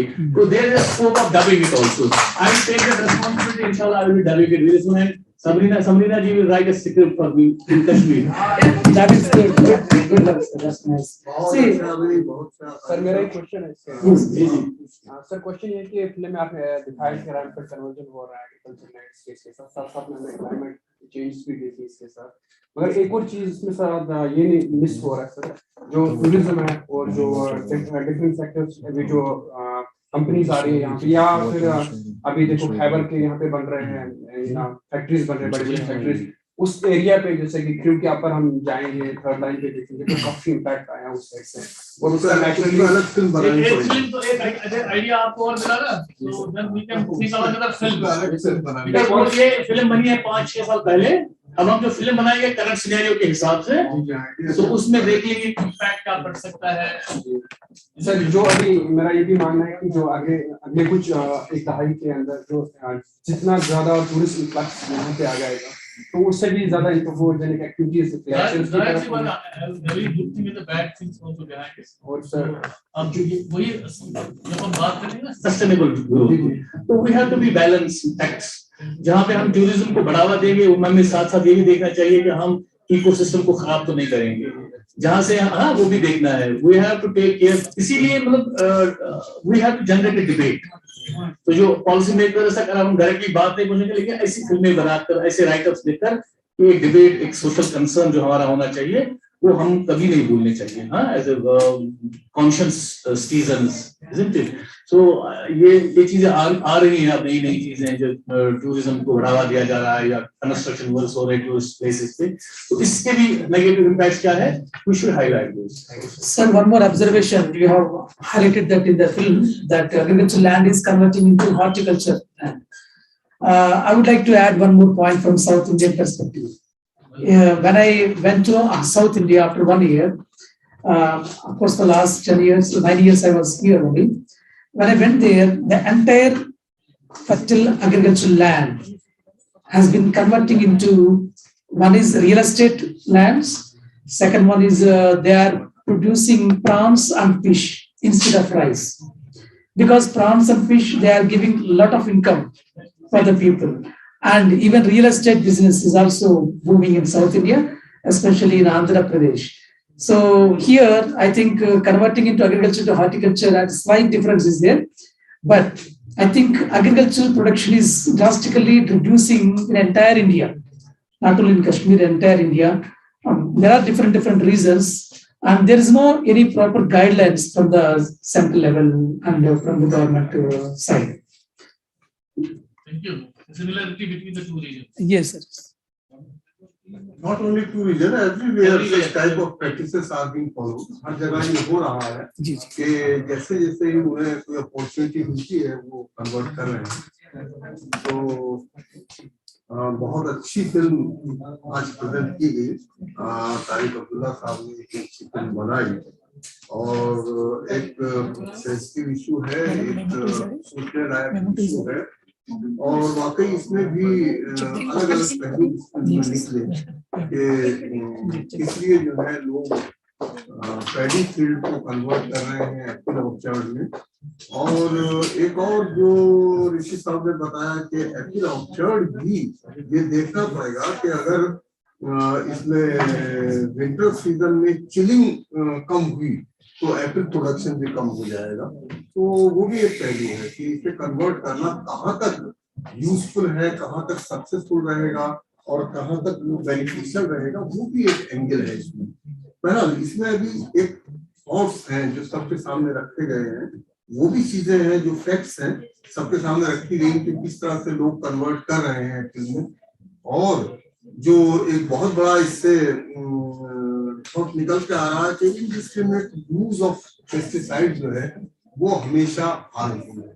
वो सिर्फ उन फैमिलीज को ही नुकसान नहीं पहुंचा रहा जो कि एप्पल ऑर्चर्ड है। एप्पल ऑर्चर्ड में जैसा अभी बताया कि पर फैमिली जो है at least 1% is suffering from cancer and such type of. Yes, we got it. एक बड़ा कंसर्न है। और इतना ही नहीं कि वो पेस्टिसाइड्स का इफेक्ट वही रुक जाता, बल्कि पेस्टिसाइड्स जो है काफी मात्रा में, काफी क्वांटिटी में वो ड्रेनेज होके झीलों में जा रहे हैं, फिश में जा रहे हैं। और पेस्टिसाइड, इंसेक्टिसाइड जो है फिश के जो फैट बॉडीज है, फैट टिश्यूज है, उसके अंदर एक्यूमुलेट हो जाते हैं। वहां से एक्यूमुलेट जब हो जाते हैं और हम जो फिश को यूज करते हैं वो इंसान के अंदर जो है एंटर हो जाते हैं और कैंसर का रीजन है। तो काफी हद तक ये केमिकल्स जो है नुकसान पहुंचा रहे हैं, इसमें कोई शक नहीं। तो ये बदलता हुआ जो सिनेरियो है ये हमें कहाँ ले जाएगा, फिल्म मेकर जो है सिर्फ वो दिखा सकते हैं कि क्या हो रहा है, इसका एंड रिजल्ट क्या होगा ये बताना बड़ा मुश्किल है। ये फ्यूचर में या तो इनके इम्पैक्ट्स जब सामने आएंगे तब पता लगेगा। जैसा बताया कि एप्पल के अगर कीमत गिर गई तब भी उन लोगों को लॉस होगा, और अगर एप्पल चिलिंग की वजह से प्रोडक्शन कम हो गया तब भी उन लोगों का लॉस होगा। और तीसरा लॉस जो है वो हेल्थ के सेक्टर पर झेल रहे हैं काफी। तो बहरहाल एनीवे ये है कि इन सब चीजों का कन्वर्जन का भी ये बात सही है कि एक रेट होना चाहिए, एक लिमिट होनी चाहिए, और उस लिमिट से ज्यादा हम किसी भी डायरेक्शन में, इकोनॉमी हमारे लिए जरूरी है लेकिन ऐसा नहीं कि लिमिट क्रॉस करते हुए सिर्फ इकोनॉमी की तरफ चले जाए, या अगर हमारा पैडी प्रोडक्शन नहीं हो रहा तो हम सिर्फ बैठे रहें कि हम क्या करें। अगर जरूरी है तो अप टू सम एक्सटेंट उसे चेंज करें। बहुत अच्छी फिल्म और एक अकेली फिल्म, लेकिन मैसेज इसके अंदर बहुत है, सब लोगों के सोचने के लिए मैटर बहुत है। बहुत शुक्रिया।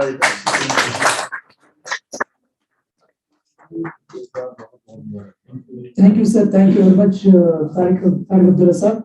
You are a good resource person. We know that from the Department of Conservation Journalism also we have seen your critical observation of my students.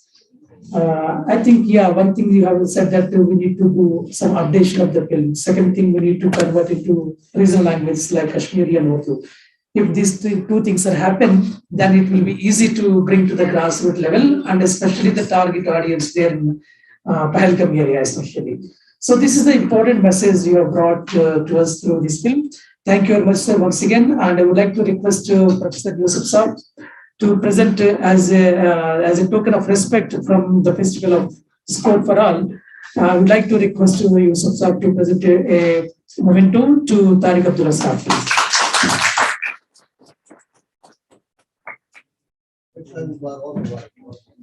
Thank you very much, sir. Thank you very much. Thank you, sir, Yusuf sir, also for your valuable remarks. And thank you all for patient listening and watching of the film. Thank you very much.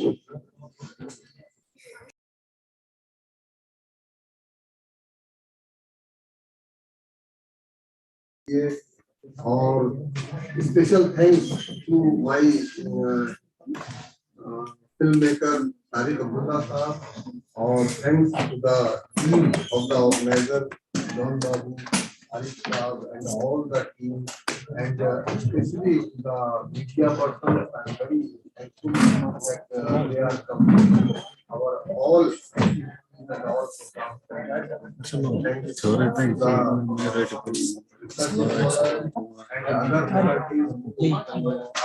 regularly cooperating us, and without them, it is not possible to have the full program. Thanks a lot to all of you.